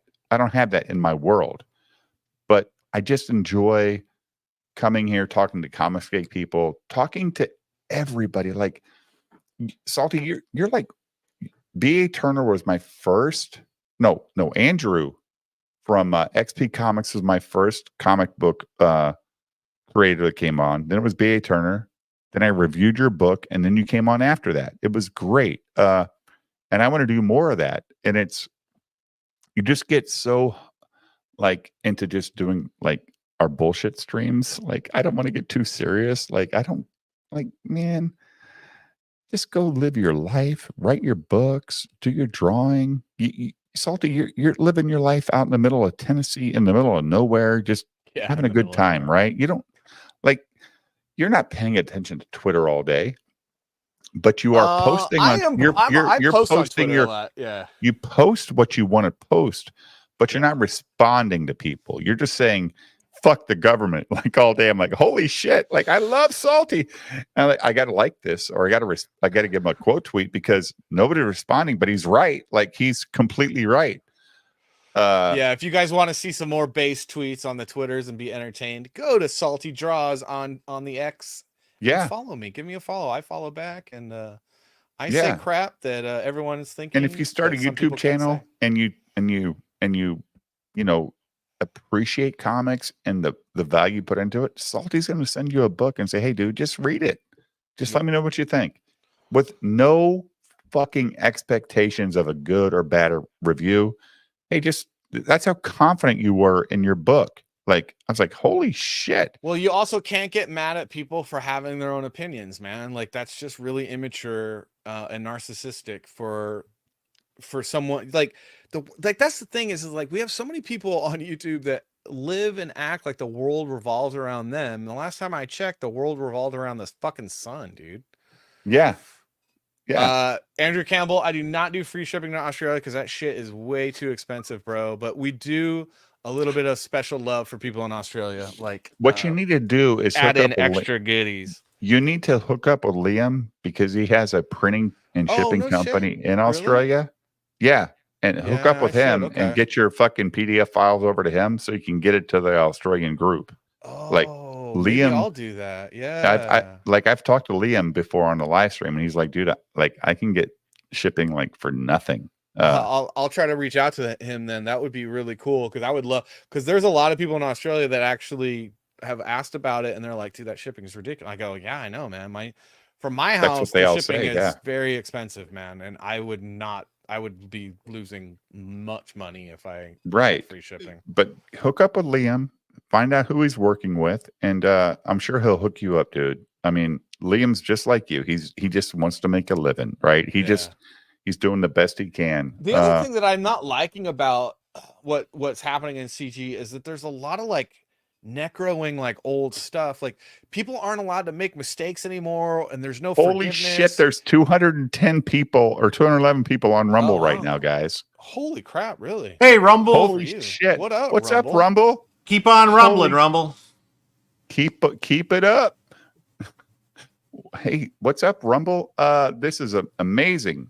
Good to see you here. If you've not followed, please follow BTM Reviews.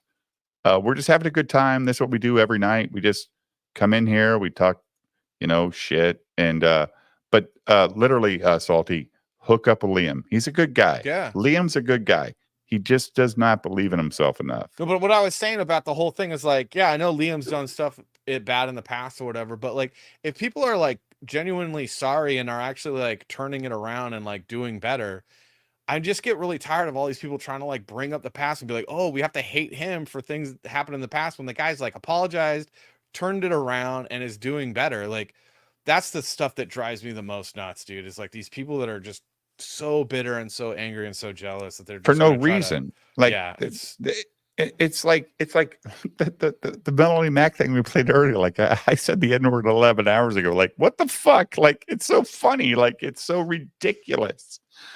And it's like so too many people that quote unquote claim to be conservative or liberty thinking are acting exactly like woke left wing Hollywood fascists, and it's just grown. So it's so it just it's like shut up already, dude. Like stop acting like a little whiny jealous bitch. Good lord.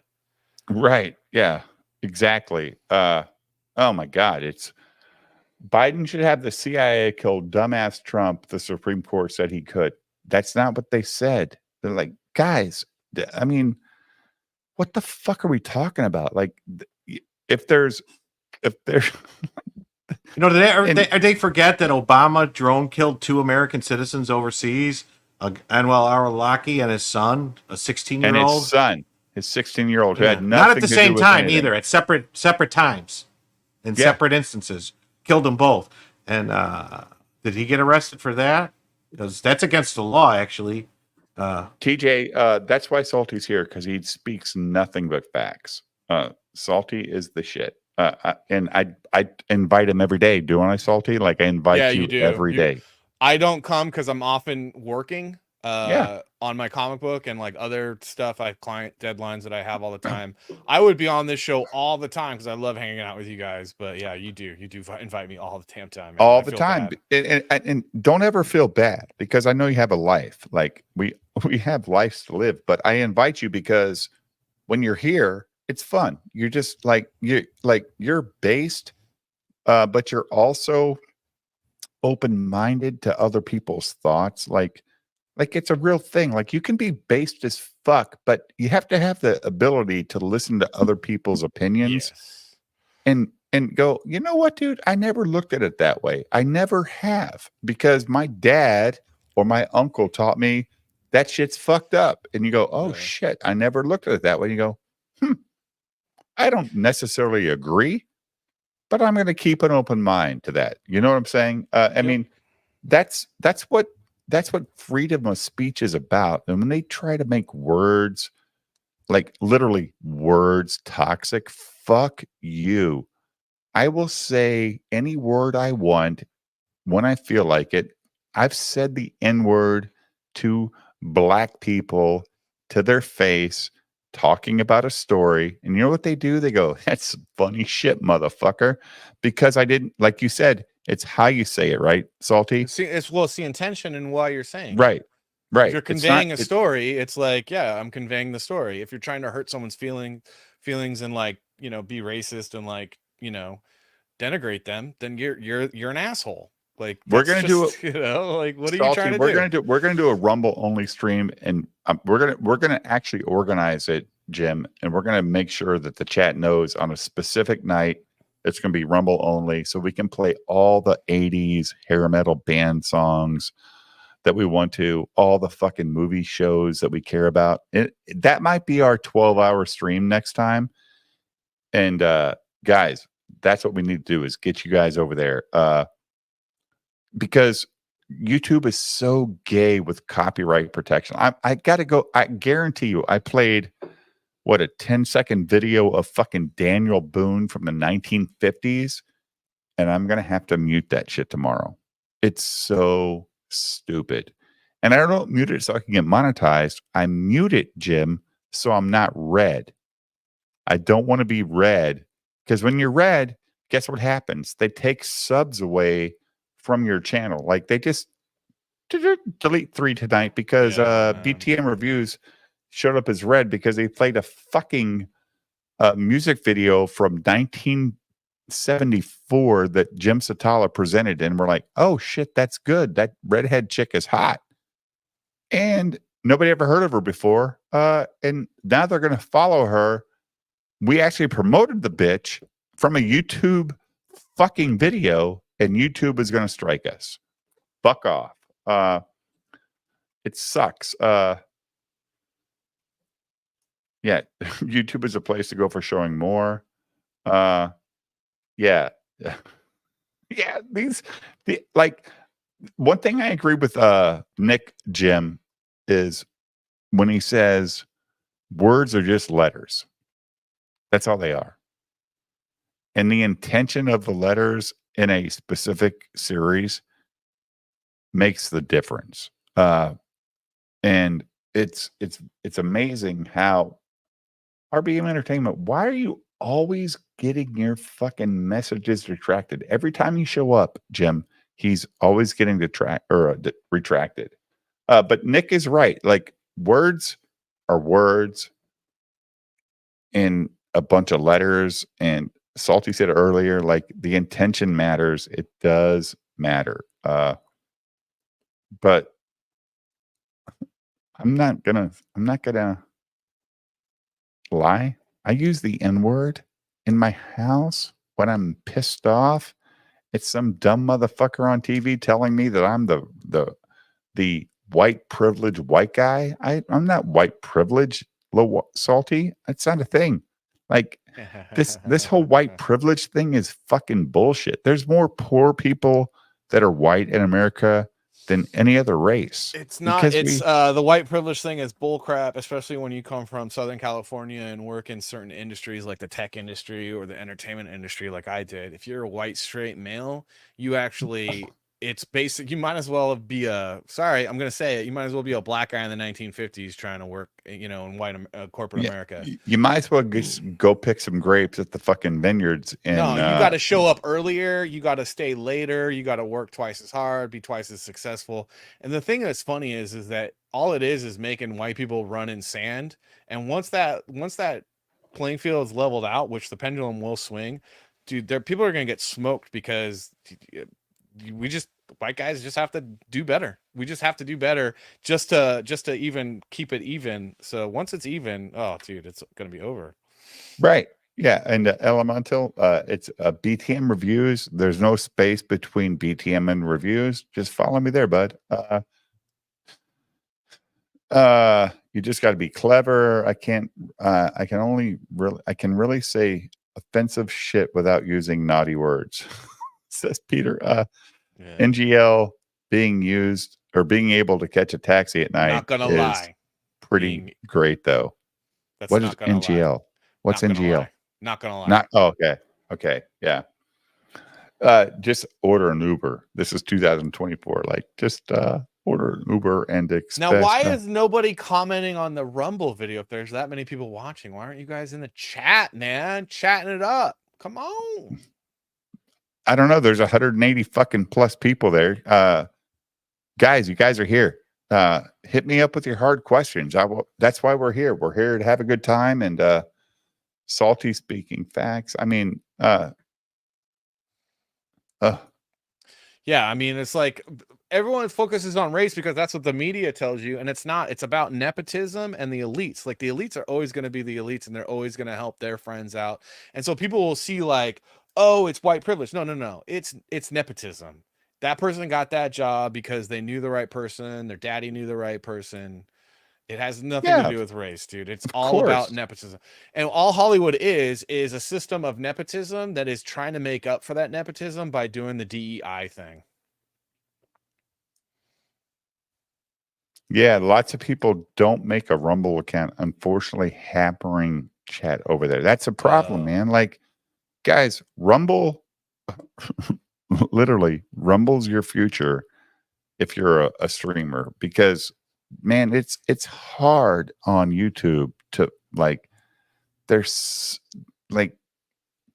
what, I think 10 million hours of fucking video, like, posted every day on fucking YouTube. It's ridiculous how much content. And if you want to get noticed, you need to get people to go on Rumble, not just watch, but make an account and just I've got 67 followers, but I got 168 people watching me right now on Rumble. How hard is it to say join or follow? Just follow me, guys. If you're on Rumble and there's 167 people here right now, just hit the follow button. Please get me to 100 followers tonight. That'd be better than the Saturday night we did 2 weeks ago, Jim. I mean, it'd be awesome. But this guy here, has like Trump hair, but when Trump is 80 and Trump finally got the fucking toupee, let's he does.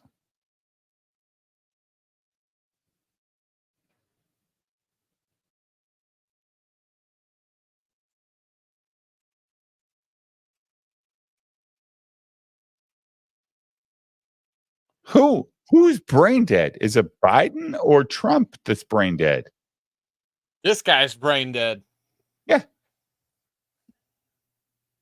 Dude, you're watching a walking zombie on stage, and you're going to tell me that fucking Trump is the brain dead guy? And that's not what the Supreme Court said. Like, that's not what the Supreme Court said. Not at all. Like, It's not even close. Yeah. The Supreme Court's like, no, we're not. Rumble, please. There's 169 people watching, according to Rumble.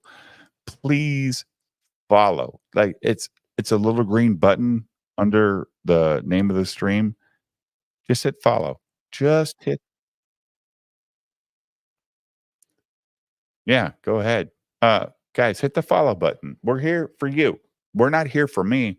We're here for you guys to just entertain. So what as much SCOTUS as- was trying to do, and Sean Davis has a great tweet on this, and I'll just read it to you guys unless you want me to share screen. I can Share it. too. Yeah, share it. Let me get this situated so I don't show all my windows. Guys, hit the join button on Rumble or follow button. Yeah. Is that yellow flashes? Yeah. It's so small. Why is it so small? Make it larger. There you go. That looks good. Is this yellow flashes shit? Yeah, this is Power Ranger in World War II action. God, I hate it all.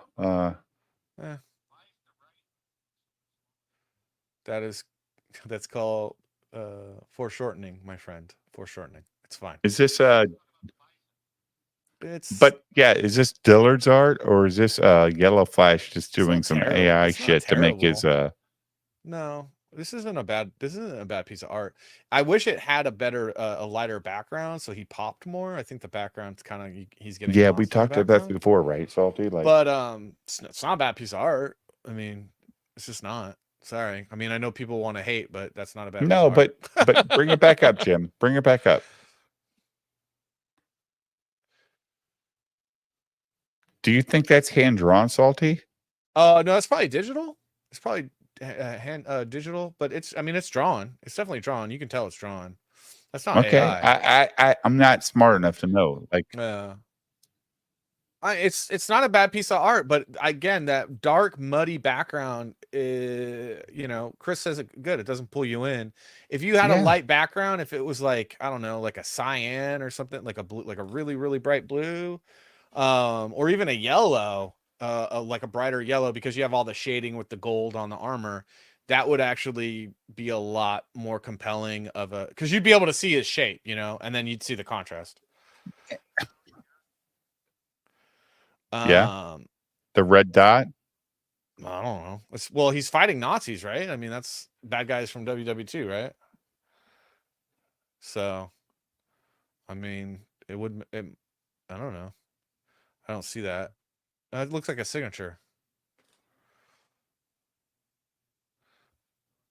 It looks like just like someone's signature. Their little mark or brand.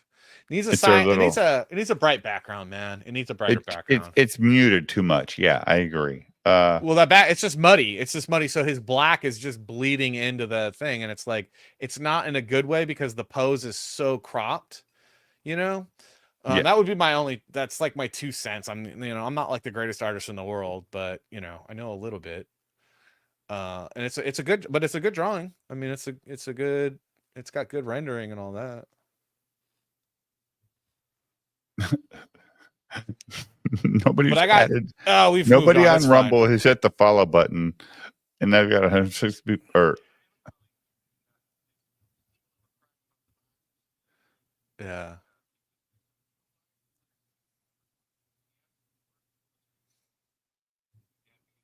no, you dumbass. No.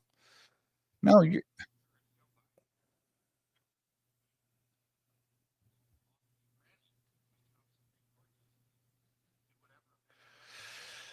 Oh, that guy's like the worst human being. He's such an imbecile. Hey, I swear, Dash, sometimes I'm like, are these guys stupid or are they evil? And I'm starting to think they might They're be evil. They're evil. Because it's like the SCOTUS.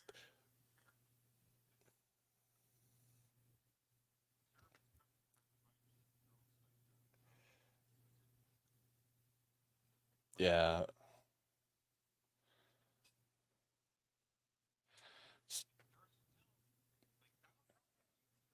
Look. It's like I always say, guys, the D stands for demonic, the R stands for retarded. Don't step on my fucking joke, Jim!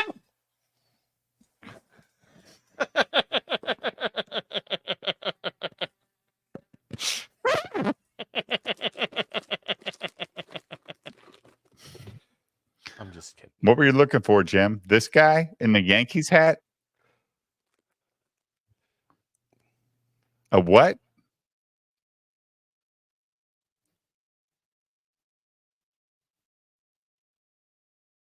Okay.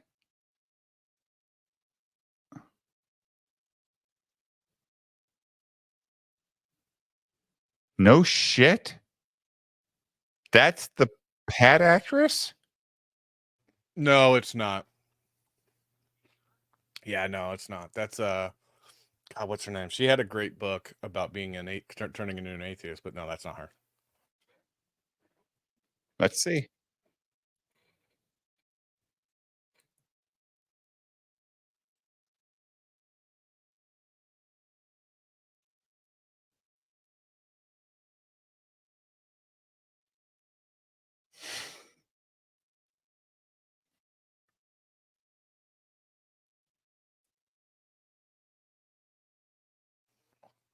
Okay.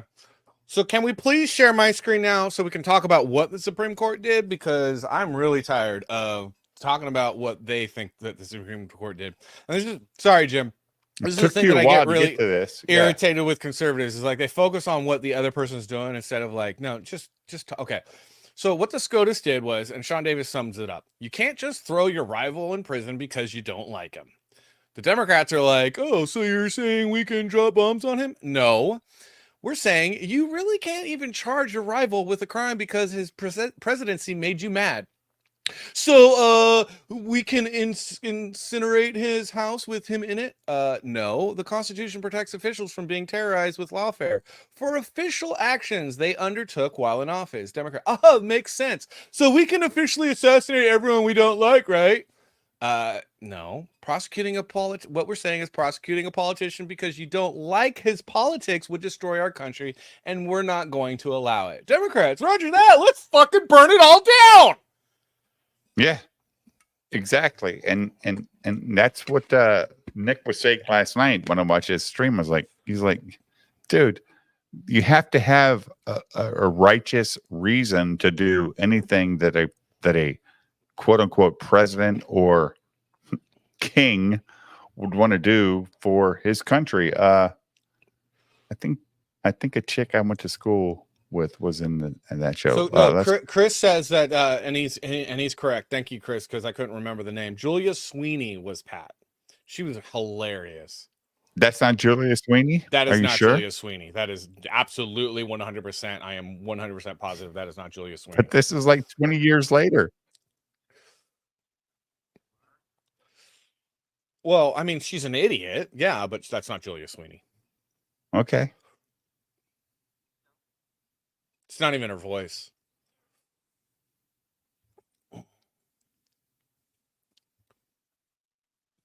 Oh, okay.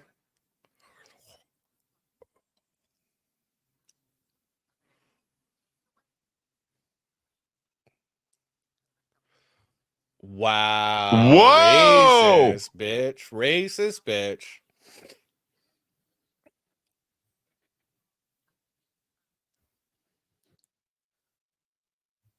Wow. No. Oh my God, dude. Dude, seriously. Repeal the 19th Amendment, please. Us? Who's us? Yankee fans? What? I mean, is this Well, a that's the dude problem, or a too, is chick? like- I mean, what the hell? The media helps with this, though. The Democrat Party feeds this. The media feeds this because it's all this hyperbole, and it's not even close to the reality of what happened with the SCOTUS. Like, it's not even close. The SCOTUS did not allow any of this. What they're doing is they're trying to block the lawfare because that's what communist countries do. And they were like, "Hey, we're not a banana republic." And honestly, they're doing this because they want a banana republic. The Democrats want a banana republic, and I'm tired of pretending otherwise. Peter Bot says, "What a weird looking person." I'm gonna say, "What a weird looking thing." Like I had no idea. Oh no! Well, No, what the hell is this? He's feeling the lotion. He's feeling the Oh my lotion. God! Go. Oh man!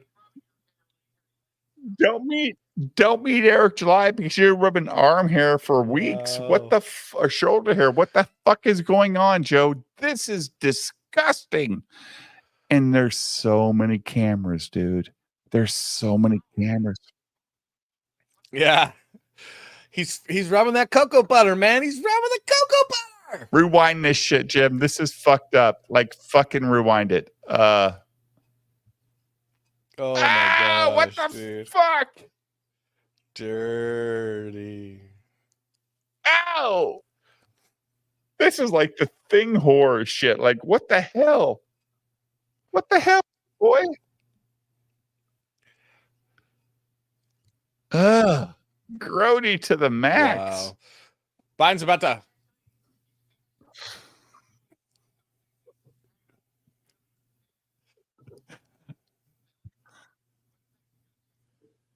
No, he's fixing the Hawk Tua on that right there. That's what he's doing. Biden wants to spit on that. Oh man! Oh my All right, I'll be right back, guys. God. Okay. What the fuck was that? Oh my God. Was that a real fucking video or is that okay? Yeah. Okay. All right.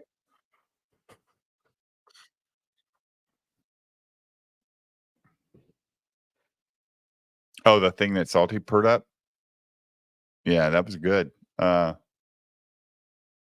showing his dominance. Like, look, man, I'm going to tell you right now, I don't care who the fuck is shaking my hand. If they start stroking my forearm, I'm going to fucking unshake the hand and go, what the fuck is wrong with you, dude? I have a wife. I have a whatever. What the hell are we doing here? Jesus Christ. Wow. The Rumble stream dropped down to 9 from 300 to 9. That was quick. Thanks, Rumble.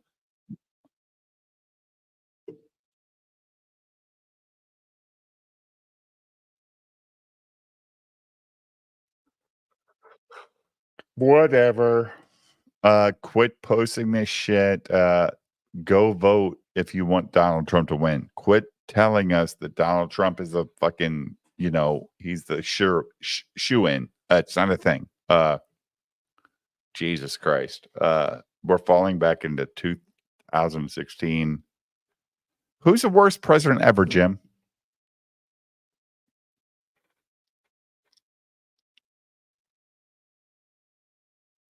Say it.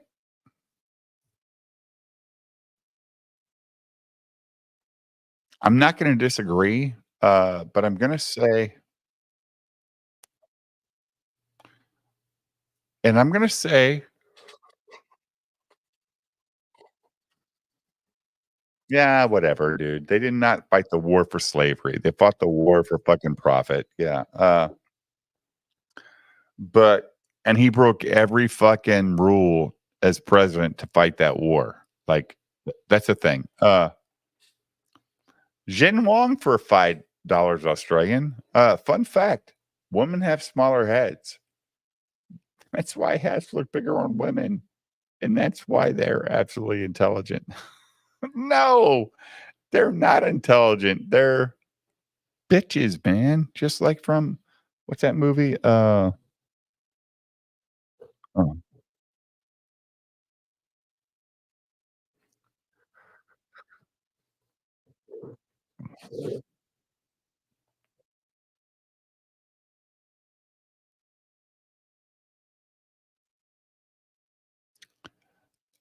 In New York? Yeah, no shit. Yeah, they were grandstanding. They were trying to get somebody elected to the next office. That was some bullshit. Thank you for the 5 Australian Jin Wong.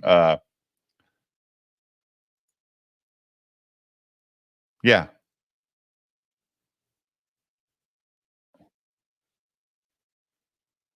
He's like fucking oh my god. Lincoln was not a good president. We can sit here and grandstand, his war against slavery. It was not a war against slavery. They were fucking worried that the South was going to fucking break off from America and make all their crops for themselves and tell the North to go fuck themselves because those elitists in the North were so fucking goddamn up their ass. They didn't know what the fuck was going on. I will give Razor Fist credit for that whole Lincoln video he made. You know that video, right, Jim? From Razor Fist? When he's talking about Lincoln? Razor Fist, Lincoln. Dude, watch it. Like, he calls Lincoln a criminal. Like, no, but like he actually points out why. And you can hate it, Chad. You can hate it all you want, but it's facts. He fought a war that did not to be fought, and he killed 600,000 U.S. citizens.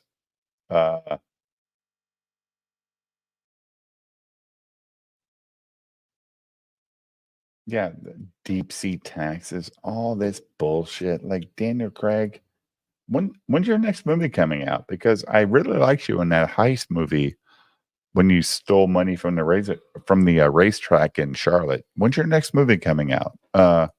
Because you're not Bond anymore.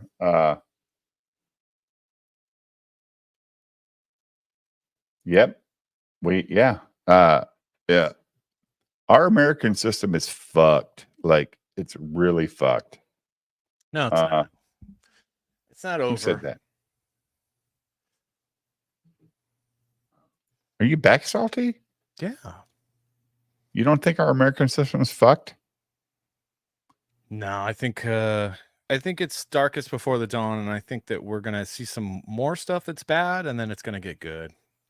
It might take a couple of years, but I think people are kind of waking up and kind of getting frustrated and a little bit fed up, and we're not out yet. We're not.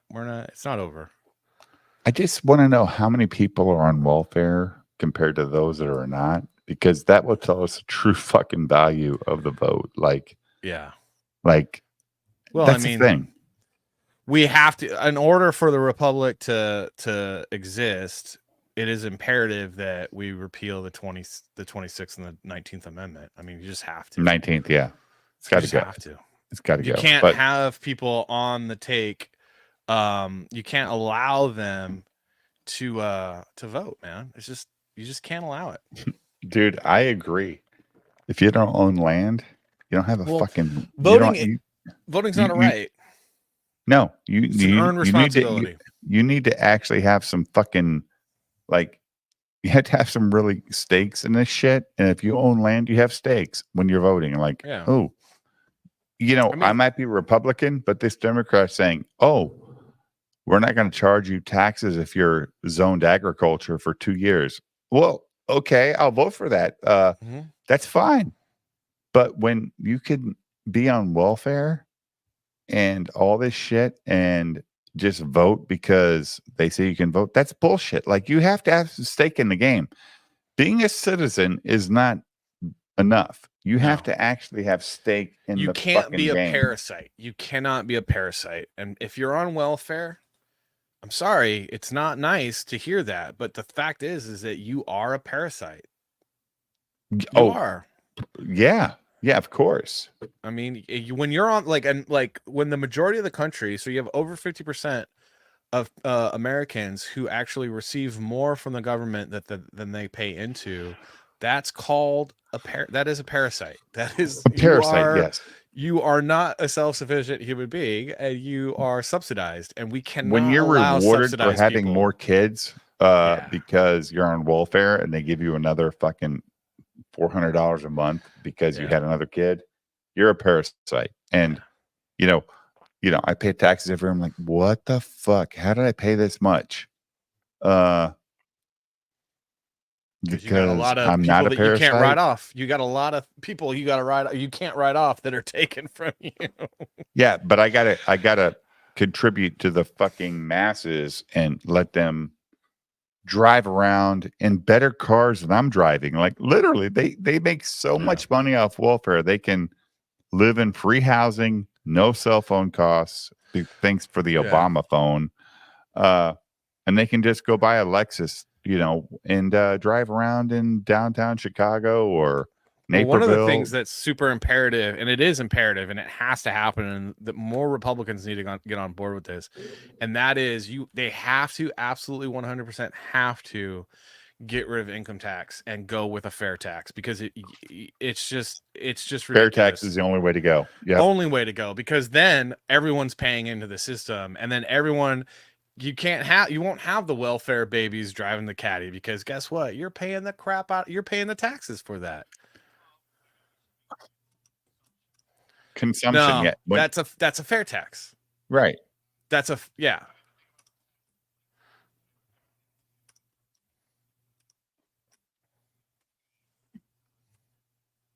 Yeah, no. Just a fair tax. A fair tax is a small, and it shouldn't be more than 10%, because honestly, the government, and people go, well, the government wouldn't be able to run. Well, then the government's too bloated if it can't run on a 10% consumption tax. If with a bunch of union workers in our government, it can't. Fuck? It can't.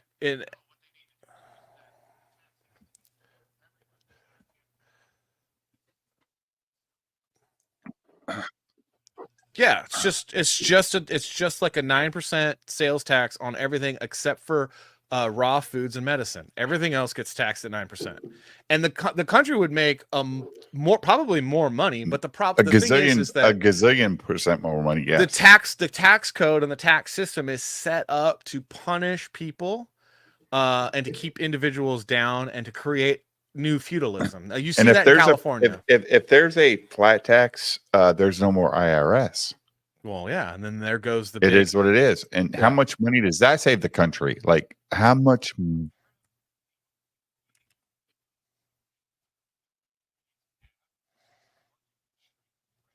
Well, yeah, the budget needs to happen. I mean, the government should not be the biggest employer in the world. That just shouldn't be a union employees too. Like, what the fuck? Like, that shouldn't be a thing. That's the swamp, and Trump cannot infiltrate that part of the swamp. And income tax is slavery. If you disagree, you're a communist. If you disagree, then you do not believe in the fucking revolution. And that's how this country became independent, by fighting a revolution, against a bunch of fucking Brits who had never been to this country and said, yeah, we own that fucking shit. Oh yeah. What'd that cock blocker say?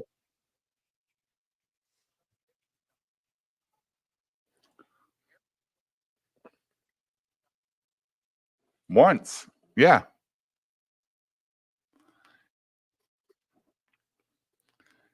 Oh, do we need to do like EFAPs of this guy? Because I don't like him because he's just angry for no reason. He's just a fucking retard living in his grandma's basement. Yeah, Like, why not? Let's talk about. I'm having more fun talking about this stuff. Let's talk about comic books that we like Silence Do Good. let's talk about 80s hair metal that you like, dude. What's your favorite 80s hair metal band? Oh, Salty? well, that's Motley Crue all damn day. I used to have hair like Motley Crue, bro. Nikki Sixx was. I used to wear glam rock makeup and have that black hair. I was all into it, man. Motley Crue, baby. I love this. I loved Rat. Rat was good. Way Cool Junior. I liked fucking Guns N' Roses, but they were like really late in the scene, and they weren't really hair metal. They were like metal. Like, holy fuck. Yeah, they were more metal, bro. Yeah, for sure. People were like, fuck. We've been doing this shit for 10 years, and here's Guns N' Roses, Axl Rose, like, welcome to the jungle. Oh shit. Andrew Campbell, you met Nikki Sixx once. Really? Good for you, man. Yeah, so did I met Nikki Sixx at the House of Blues for a Rock the Vote event that my buddy, when he worked at MTV. Bill Clinton era. Rock the Vote. Yeah. Well, no, it was after Bill Clinton, but yeah, it was Rock the Vote. Motley Crue hadn't been doing shows. It was like in the early 2000s. Yeah. I was standing next to him, and the waitress came by and asked for our cocktails, and she went away, and then Jesse Jackson came up, and I was like, man, F this guy to my friend. And then Nikki Sixx is all, yeah, he sucks. I was like, yeah, that's right, baby. So that's great. Nikki Sixx kind of based. A Dead Lin 3 Rotoxin 11 Sturgis getting replaced with Kino. Yeah, that's really weird. Like, Eric July is really into Kino Casino, like going on their channel, subbing memberships. Yellow Flash is showing up on a live stream. Whoa. Libs of TikTok, what's she talking about?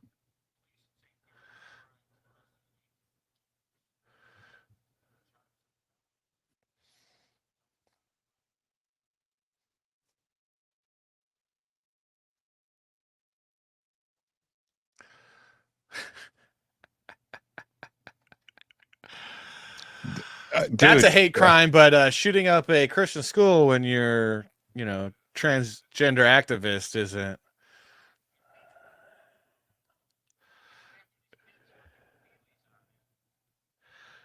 It's crazy, dude. It's fucking crazy, dude. Like, what the hell is going on? I mean, it's in a America? misdemeanor. Like, honestly, if you're going to be a Karen about it, it's a misdemeanor. It's a fine. It's not a felony, dude. Well, you could give them a ticket for you're not allowed to peel out and stuff, like on the normal road. So, no, no, that's what I'm saying. It's like a ticket. It's a ticket. It's not a crime. It's a freaking,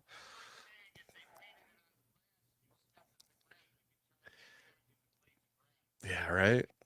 Oh my God, footprints.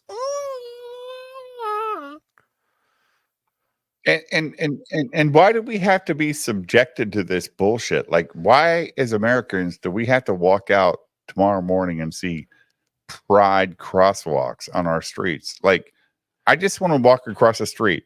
I don't want to walk across the street with a rainbow reminding me that these people are fucking crazy. They're fucking nuts. They're like, they want another month of gay pride. That's how weird these fucking people are.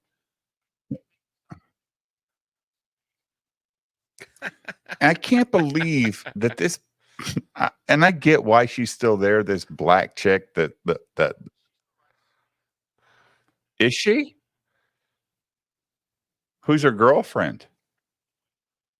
Of course. It's so 2024.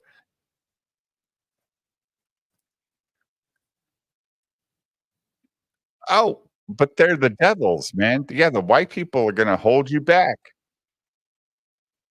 Yeah. So this is a lesbian black chick. This is a lesbian black chick with blonde hair speaking. A ginge. So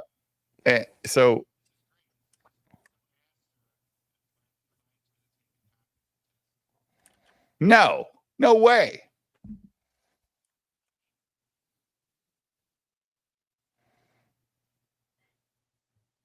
Oh my God, look at this bull dyke. Why is this bitch in the fucking White House fucking press corps? What the fuck?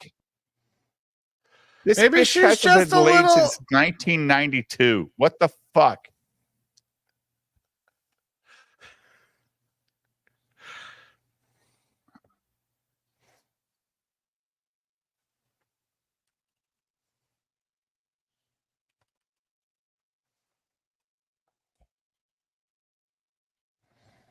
You get the question. Oh, Thanks for getting the I question. get the question. No, you haven't.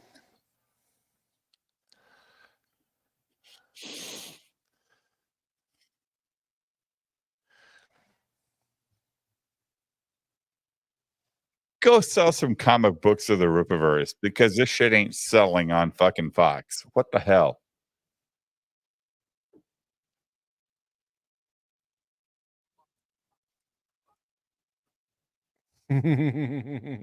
Dude, like she's fucking a white girl with her, what do they call it? Scissoring.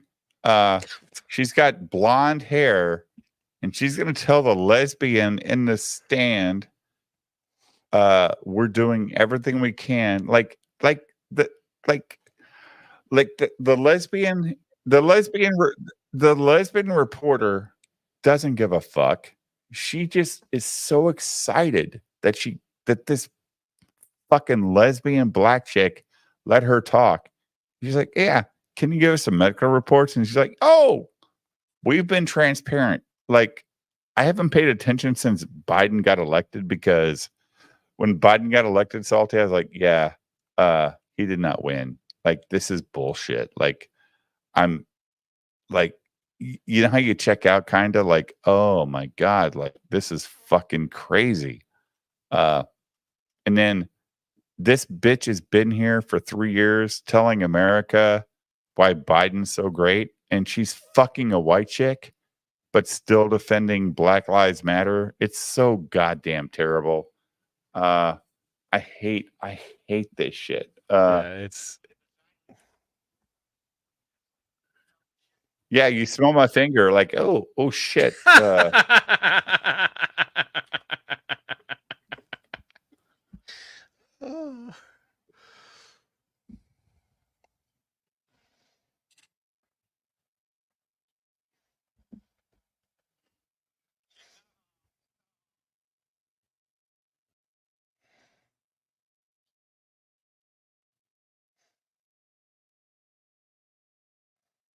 What do you talk? What does that mean? Is she saying that fucking Joe Biden looked like a retard and he had no fucking mental capacity? And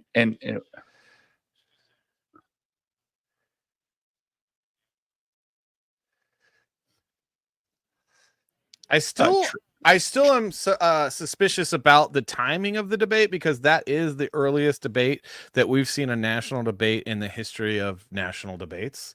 yeah. So and Travis I'm still Patrick for another suspicious. $2. If life gives you Don Lemon, give him lemonades. Yeah, like, thank you, Travis, for the $2. Very generous. Thank you so much.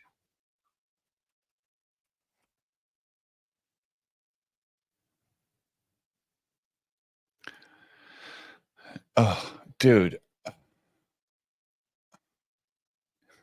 Oh, that's a good fucking meme. Biden's doesn't need a kind of his voters do. Like that's fucking a great meme. Like that's so good. Feel like they're gonna pull another Chicago election night like they did for LBJ.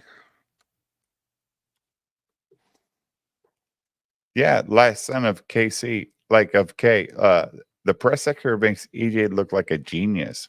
She's been as stupid as AOC and a rock since she was picked by the press. Like, she's awful. Like, people thought she was going to last like a month. Remember that, Jim? Like,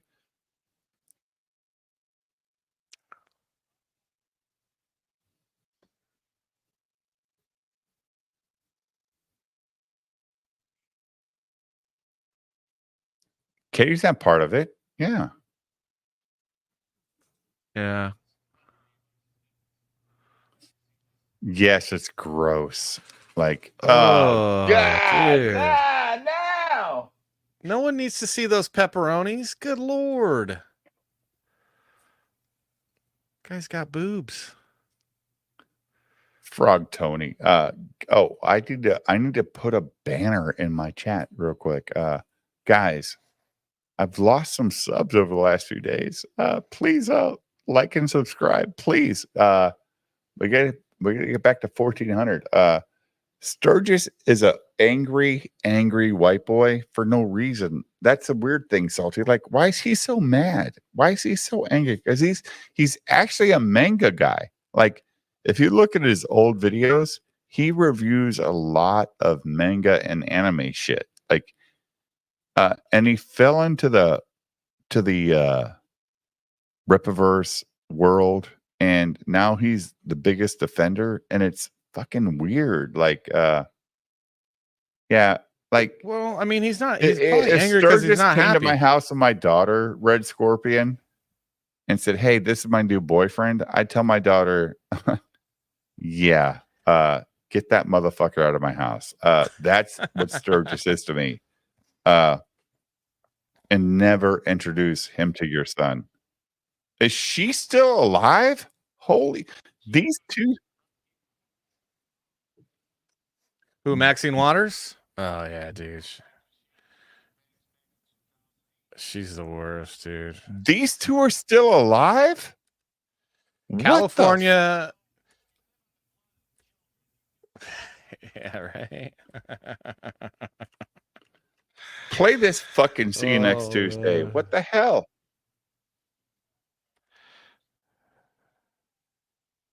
Oh, is that real? Is Maxine like really there? Or is that a picture?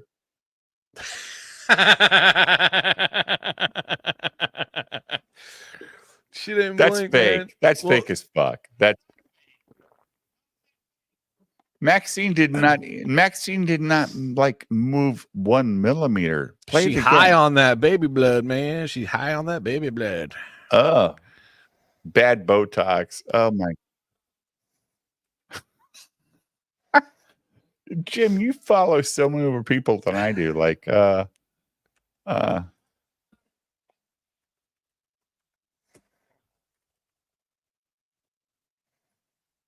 it's like recommended. Yeah, it's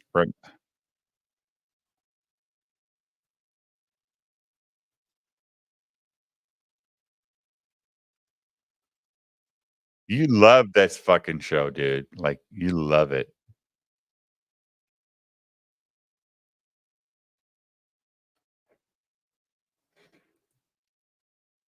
Peters?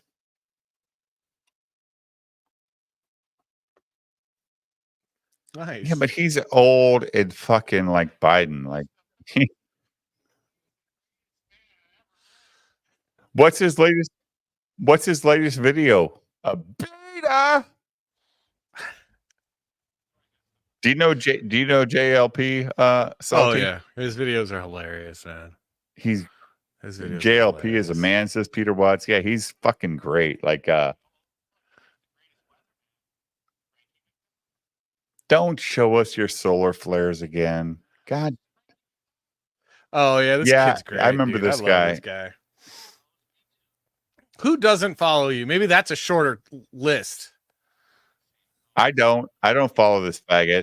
I don't follow him. He's gay as fuck.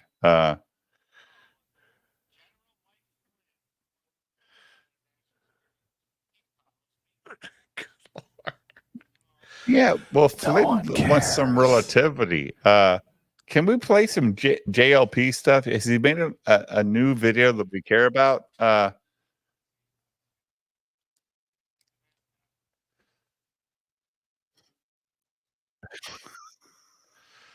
Hey, Jim, Oh, why the don't you help me fucking get some Eiffel more Tower. followers on Twitter? Okay, thanks. Thanks, friend. Yeah, I know, right? Like he never promotes me. Jim never promotes me.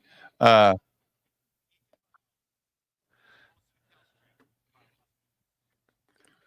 I've got 400 subs. I got 400 followers on Twitter. Jim's got 3,500. Look at that.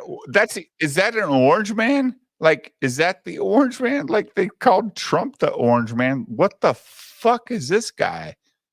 Like, holy fuck, that's some caked ass makeup, Salty. Yeah, dude. Well, that's a spray tan, man. Like seriously, is that picture treated because the hair is blonder? It's like, are you trying to be Trump? Who's that guy he fought at the pool? Who's that guy he fought at the pool back in the day in the 70s? Corn pop. Corn pop. Yeah. Breakfast cereal. I love corn pops. Oh goddamn. Dry cereal, corn pops. Oh shit. I might run upstairs and get some fucking Fruit Loops dry cereal and just eat it. I'm fucking hungry. Jim, where's our JLP stuff? I want some JLP. My wife's like, shut the fuck up. I'm trying to sleep. She's like right above me, like, what the hell are you doing? It's like 1 o'clock in the morning. Oh crap! It's 1 o'clock in the morning. I gotta go to bed, guys. Why? Good lord. You have no job. I have no job. No, I got like 3. I know. It's like I don't have a real job, but I have 3 people to report to. Who's this guy?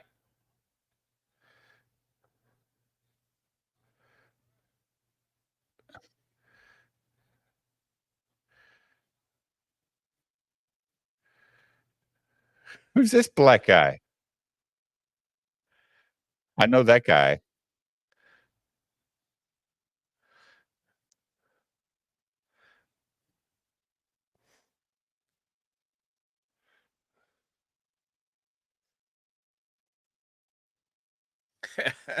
And they knew it. He's so funny, man. I love him because he just says it. He says it like your old, like, You know what he reminds is? me of my old neighbor. I had a He's like neighbor my that. grandpa in Newport, Arkansas, when I go to the gas station with him, and the black guy was, pumping the gas, and he says, "Hey, Jigaboo, pump my gas." And the black guy he said, "No problem, Mr. Kenneth." And they were actually friends. Like they were friends. Like, yeah. After the Jigaboo pumped the gas, they'd sit there and talk for half an hour. And it's crazy. Like you were talking earlier about, what the word means. Like it was not offensive. He's like, "Hey, Jigaboo, fill me up." No, it's Nope. what's the intention behind what you're saying is what matters more. Dude, I hate Will Smith. I hate that I fucking feel bad guy. for that guy, but he is a simp. Oh, he's a simp and a cuck.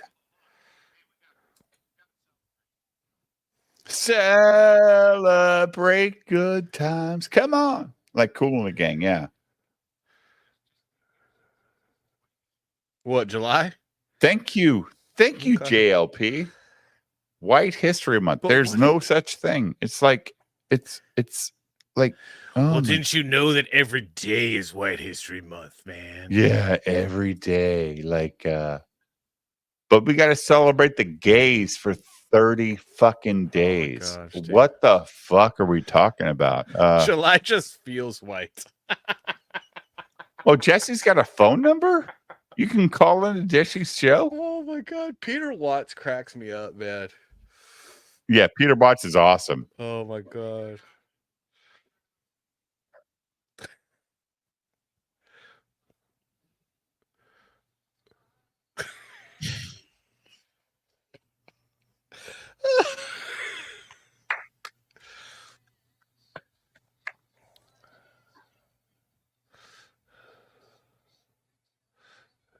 Oh I wish I had a God. fucking here we go. Here we go.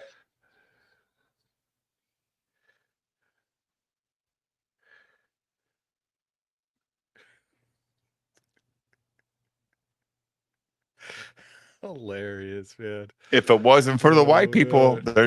there would still be black people in bondage. Sorry.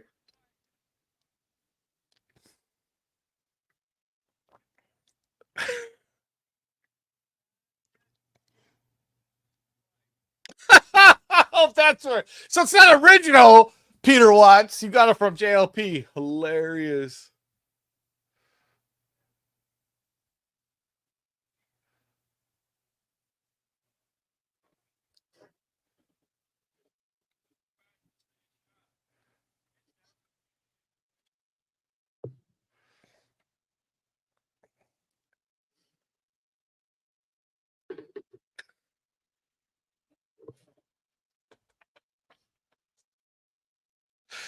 Oh man! All right, hold on. Can you pause it? Cause I gotta go, man. It's getting late. I'm tired. Oh, dude. It's great though. Like I'll be here all night watching this and laughing. God with you guys. bless you, Jesse. Like legitimately, like guys. If people didn't kill their fucking brothers to make black people free in America, there'd still be black people slaves today. Hey, let's get factual though. It wasn't really. It was Democrats versus Republicans, not the North versus the South. Remember that. And the Democrats wanted slavery all day. They still do. long. They expanded it. It's called income tax. It's called fucking welfare. Yeah, it's called welfare and income tax. Yeah, 1,000%. I'm out, y'all. Please think about subscribing to the Salty and Savage Show and come check us out tomorrow night. We will be streaming make sure live. you send me the link early so I can post it tomorrow. I will. We'll be posting it up. And I got to hook up with Jim and get some of these doodads going on the show because that would be fun. Is that your Stephen Hawking? I don't even know how he's doing it. I will leave you with this, Peter Watts. I will leave you with this. this. Doing that? The D is for demonic. The R is for retarded. Okay. Good night, Salty. All right, guys. I figured it out. All right. See you, bud. Your voice. Yeah. What the fuck? How to get rid of this? All right. I'm back. All right. So, Salty, thanks for joining, bud. Oh, he left. That fucking Tennessee, California prick. It sounds like fucking yeah, what the fuck, says Peter Watts. I don't know. Like, I got this soundboard. I've never really played with it on stream. Hey guys, how are you? Wow, BTM Reviews. Did you hear that, Jim? Jim, did you hear that? Please respond. Like,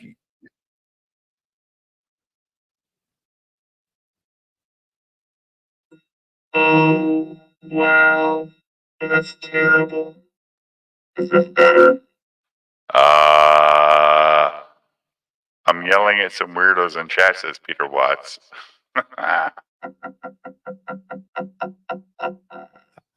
Oh my God, the soundboard's awesome. You sound like yourself. You sound like fucking the guy from South Carolina. What's his name?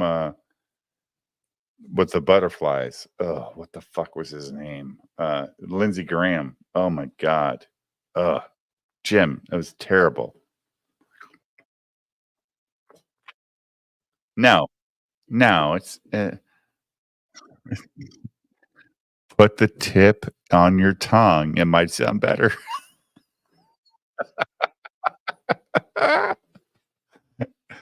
Yeah, of course. If you're not a weirdo at 1:20 a.m. Central Time, you're not here. Like, this is yep. And like, I'll be up in like 4 hours to answer phone calls. But I give and I'll go to bed tonight, Jim, and this little guy right here, Colt, jumps into bed with me, and he'll lick me at least 200 times on my face before I go to sleep, because My boy loves me. Colt, what's up, buddy?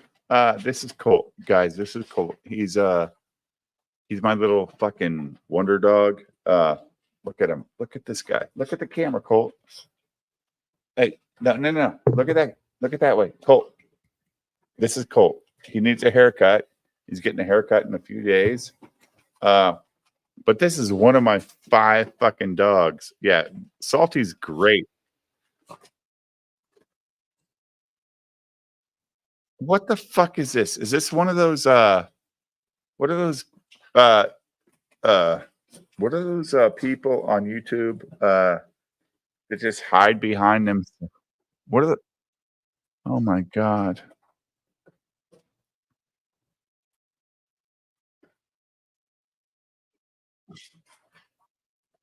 You sound like a chipmunk. Chipmunk. VTubers. Yeah, VTubers. He sound like a VTuber. Like make Jim talk like Eric July. Please talk like Eric July.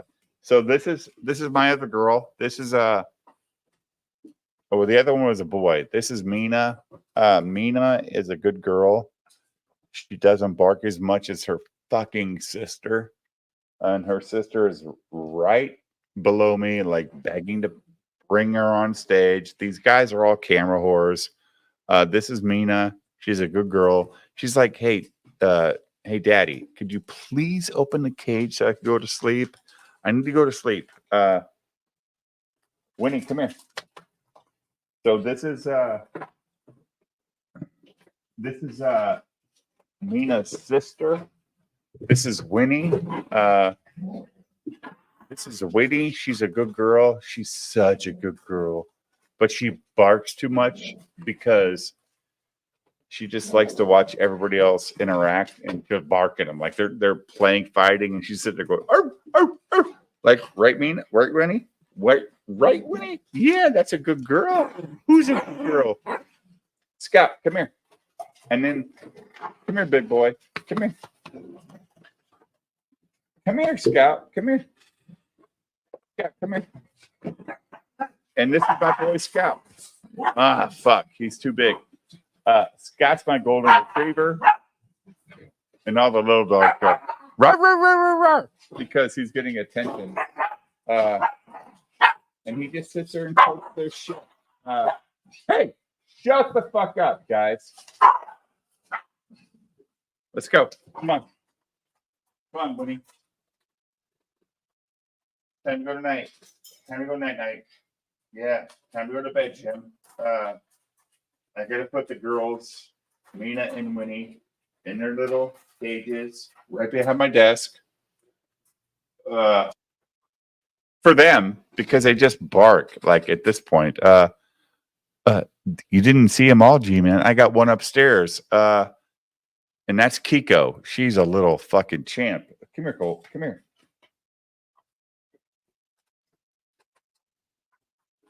Okay. Well, good for Ethan. He'll make more money in the first 5 minutes of the stream than I'll make all night. Like, but I'm loyal.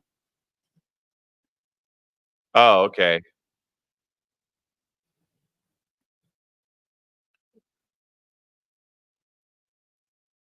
Come here, girl. Come here, boy.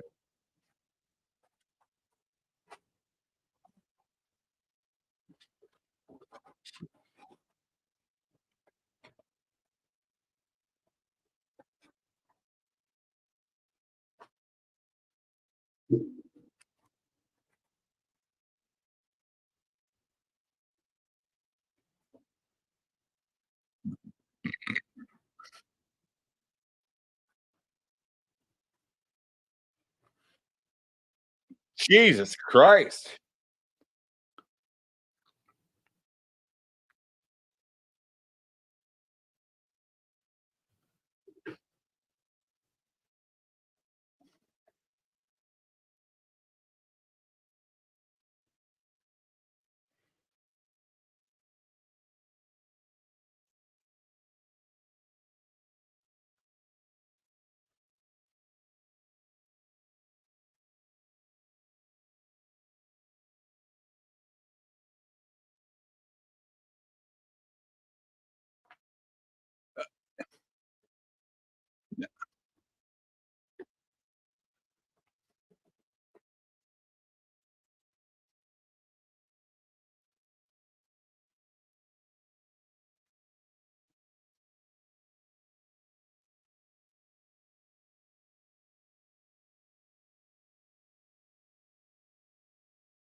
Where the fuck is Malin at? I mean, this is not his normal background. What the fuck?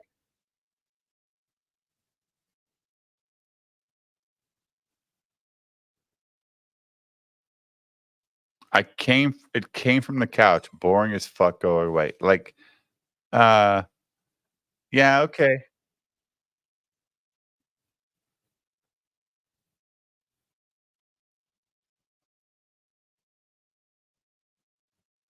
Dude, and you're waking up like at what, 6 a.m. to babysit? No, do not fucking go with the machine, Jim. Lose some weight. You'll be fine. Lose 20 pounds. You'll be good. How tall are you? Lose at least 10 and you will never need a machine. Like literally, fuck those people and their machine. You do not want to be ever struck and you're like a slave to that fucking bullshit machine. You're not, dude. You're young. Fuck that bullshit. Just lose 10 pounds, quitting eating your pasta every day. Every time you want pasta, grab a salad and you'll be fine, dude. I promise you. Fuck the sleep apnea machine. These guys are fucking crazy.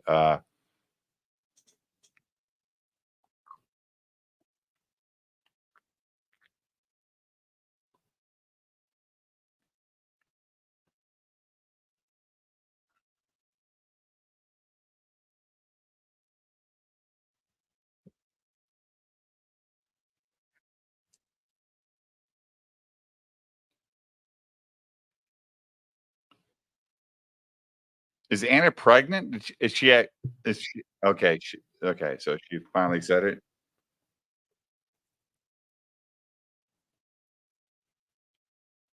Isn't she married to a second cousin though? Like that's weird, dude. Is she married to a dude? Fucking weird, man. Like,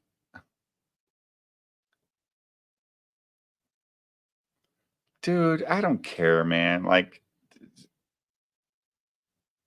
yeah, like fucking weird, dude. Fucking weird. Like, oh, you know my grandma? You're related to her? You're off limits. I don't care, man. It's like fucking weird. And she lived in a fucking state with so many people living in it. She lives in California and she decides to fucking I don't care, man. Like it's just weird. Anna, I'm sorry. You're a great streamer with no fear, but goddamn, you're fucking your second cousin having a child with it. Oh my god. Maybe I'm the moralist here, but I don't if I'm wrong, chat, fucking tell me and unsubscribe. But no, seriously. Like if I'm a Puritan and you don't agree with that, unsubscribe. But god damn, don't be fucking your second or third cousin. Stay the fuck away. That's not a real thing.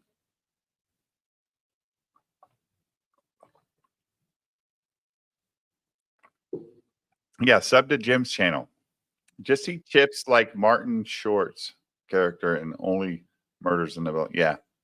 Jim's a chip eater. I don't eat on stream. I want to sometimes, but I just don't. I don't know why. Because I'm fucking hungry. Really hungry. That's Camelot. Yeah. God damn, dude. Don't fuck in-laws. Don't fuck people related to you. Yeah, maybe we're all related in some construct of, our weird planet. But if you know they're related to you, keep your dick out of that vajayjay. Sorry, that's a real thing. Do you disagree, Jim? Would you fuck your cousin? No. Or your third cousin? No, you wouldn't. You'd just go find a chick in Chicago that you don't know who she is or wherever.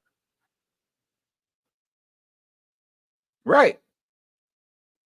You do because they say, "Oh, I know Grandma fucking, Satala." Oh, why? Because my brother or my my dad is the second cousin of this uncle. Oh, well, hey, sweetheart. See you later. Yeah.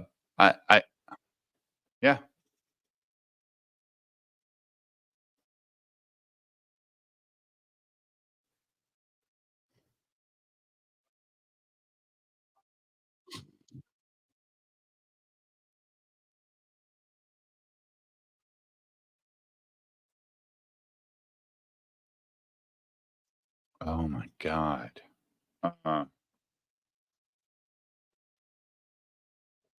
Yeah, they outraised us by a bunch. But he made so much money the day he got found guilty, right? Like it was crazy. Camelot is from Alabama, or Red Scorpion says, Camelot is from Alabama. It's a rite of passage. Got to keep it in the family. Let your cousin spit on that thing.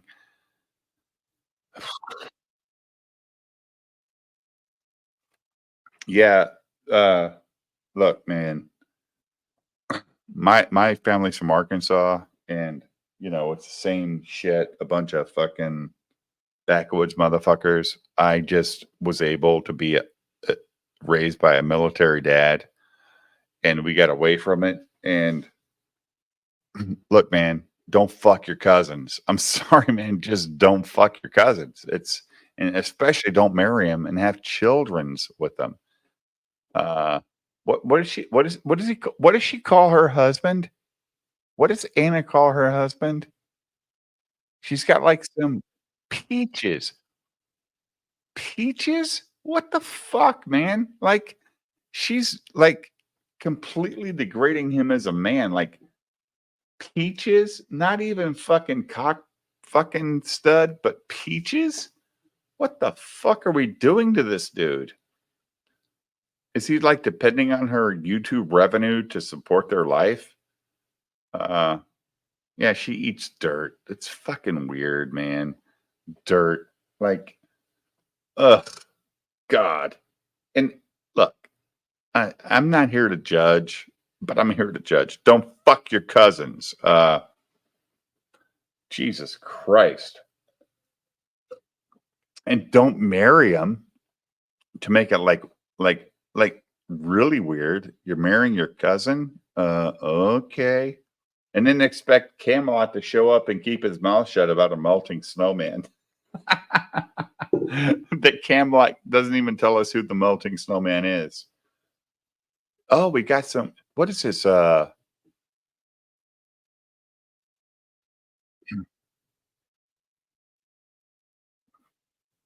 Fired from where?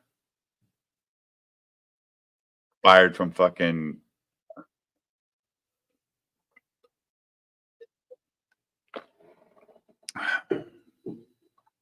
Yeah.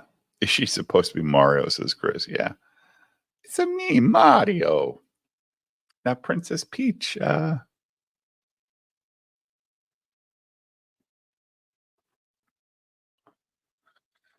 No, but look, me. Look, I don't know where Anna lives in California. I think she's on the desert side of California, because the only reason you would know family relations so close is if you're on the desert side, like you're not near the beach. But I don't know.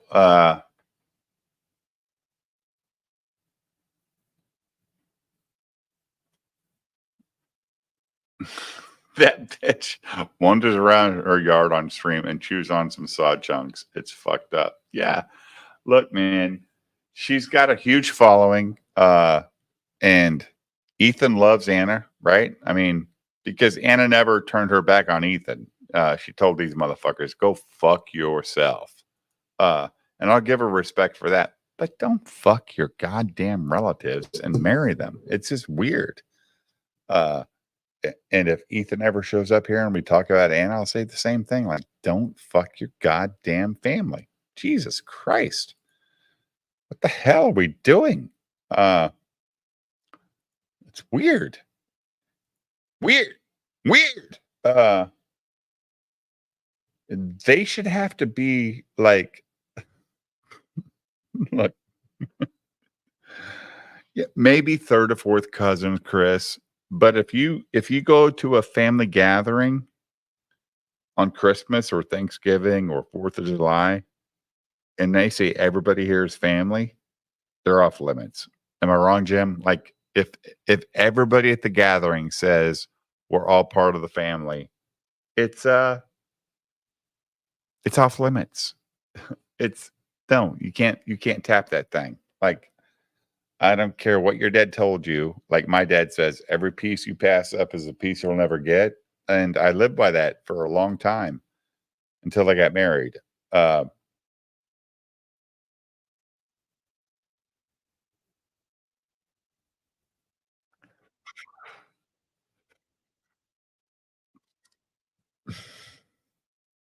What? It's a, yeah, we're not voting for his cabinet, Jay Johnson.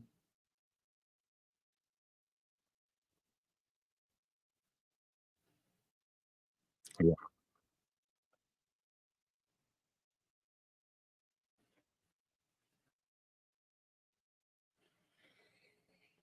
I don't vote for the party. I vote for the person in charge of the party. Whether it's Democrat, look, like, uh, dude, it's fucking weird. Like, I vote for somebody I believe in, but Jim, you have to babysit tomorrow, right? You're off? Really? Wow.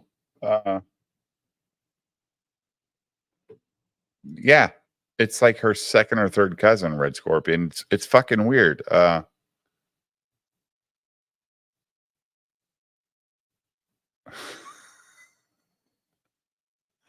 have some real hot cousins, but I didn't nail them. That has nothing to do with the fact that I don't like that bitch. No, it has to do with the fact that they're cousins. Like I had plenty of fucking cute, hot cousins, but I never looked at them as a sexual thing. God damn. God damn the pusher man. What the fuck are we doing here? Holy shit. What the hell is this bump stock thing?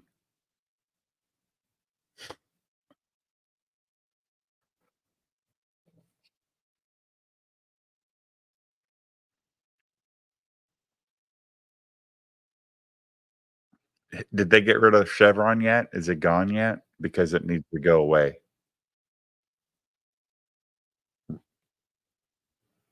Really? That makes Nick super happy. He hasn't even talked about that yet, has he? Because that's his I didn't see it in his like what he's gonna talk about, but Jesus Christ, because he hates Chevron. Like Chevron's gay. Like that gives all these agencies the ability to make rules that they have no real power over. But uh,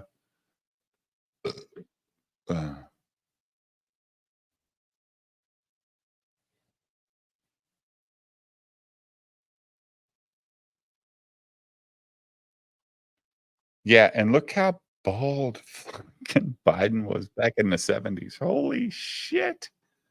Oh my God. And he was so in bed with the fucking uh credit card companies in Delaware back then. Oh my God, it's gross. Oh, I hate like uh, Jesus Christ. Jesus Christ, America. What are we doing here? We're fucking up our country. We got 70 followers now on Rumble. I hope people have resubbed to my channel. You might have got fucking dinged because I do these crazy streams for hours and hours, and YouTube just wants to fucking knock people out of my followers. So if you've been unsubbed, please go back and sub again. No.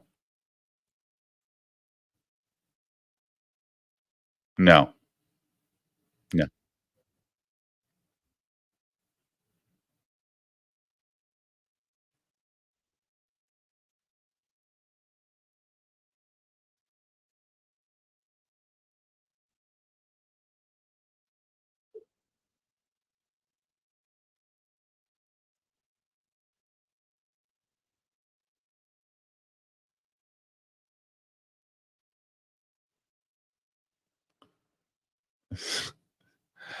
Yeah, like Biden's lost a lot of the black and Hispanic vote, right? That's the message that they're selling everybody. Yeah, I don't know these people. I don't have time. Like, I'm not wealthy and retired yet. Never will be. Biden with his mask. Who's he talking to? Fucking a guy without a mask. He's like, yeah, fuck off, dude. I'm not wearing a mask. Oh my God. Oh, do you like DeSantis?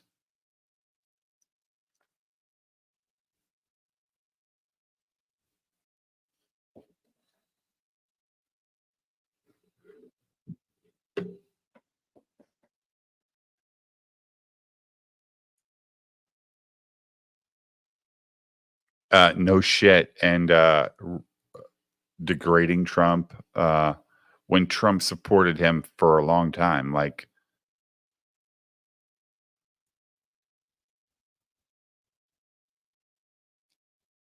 yeah, no shit. Yeah. All right. Well, we're gonna end this stream, guys. We've been here a long time, like since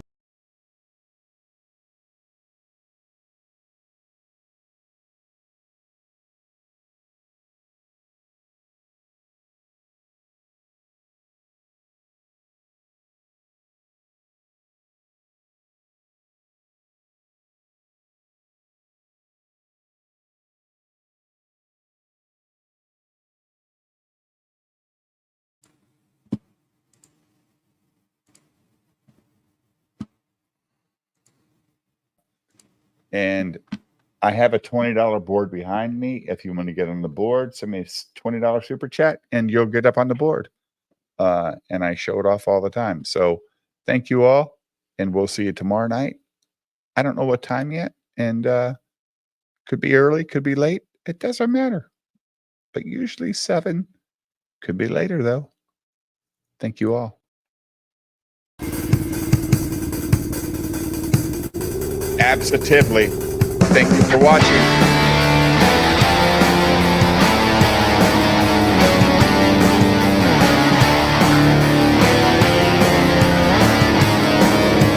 Best outro on fucking YouTube.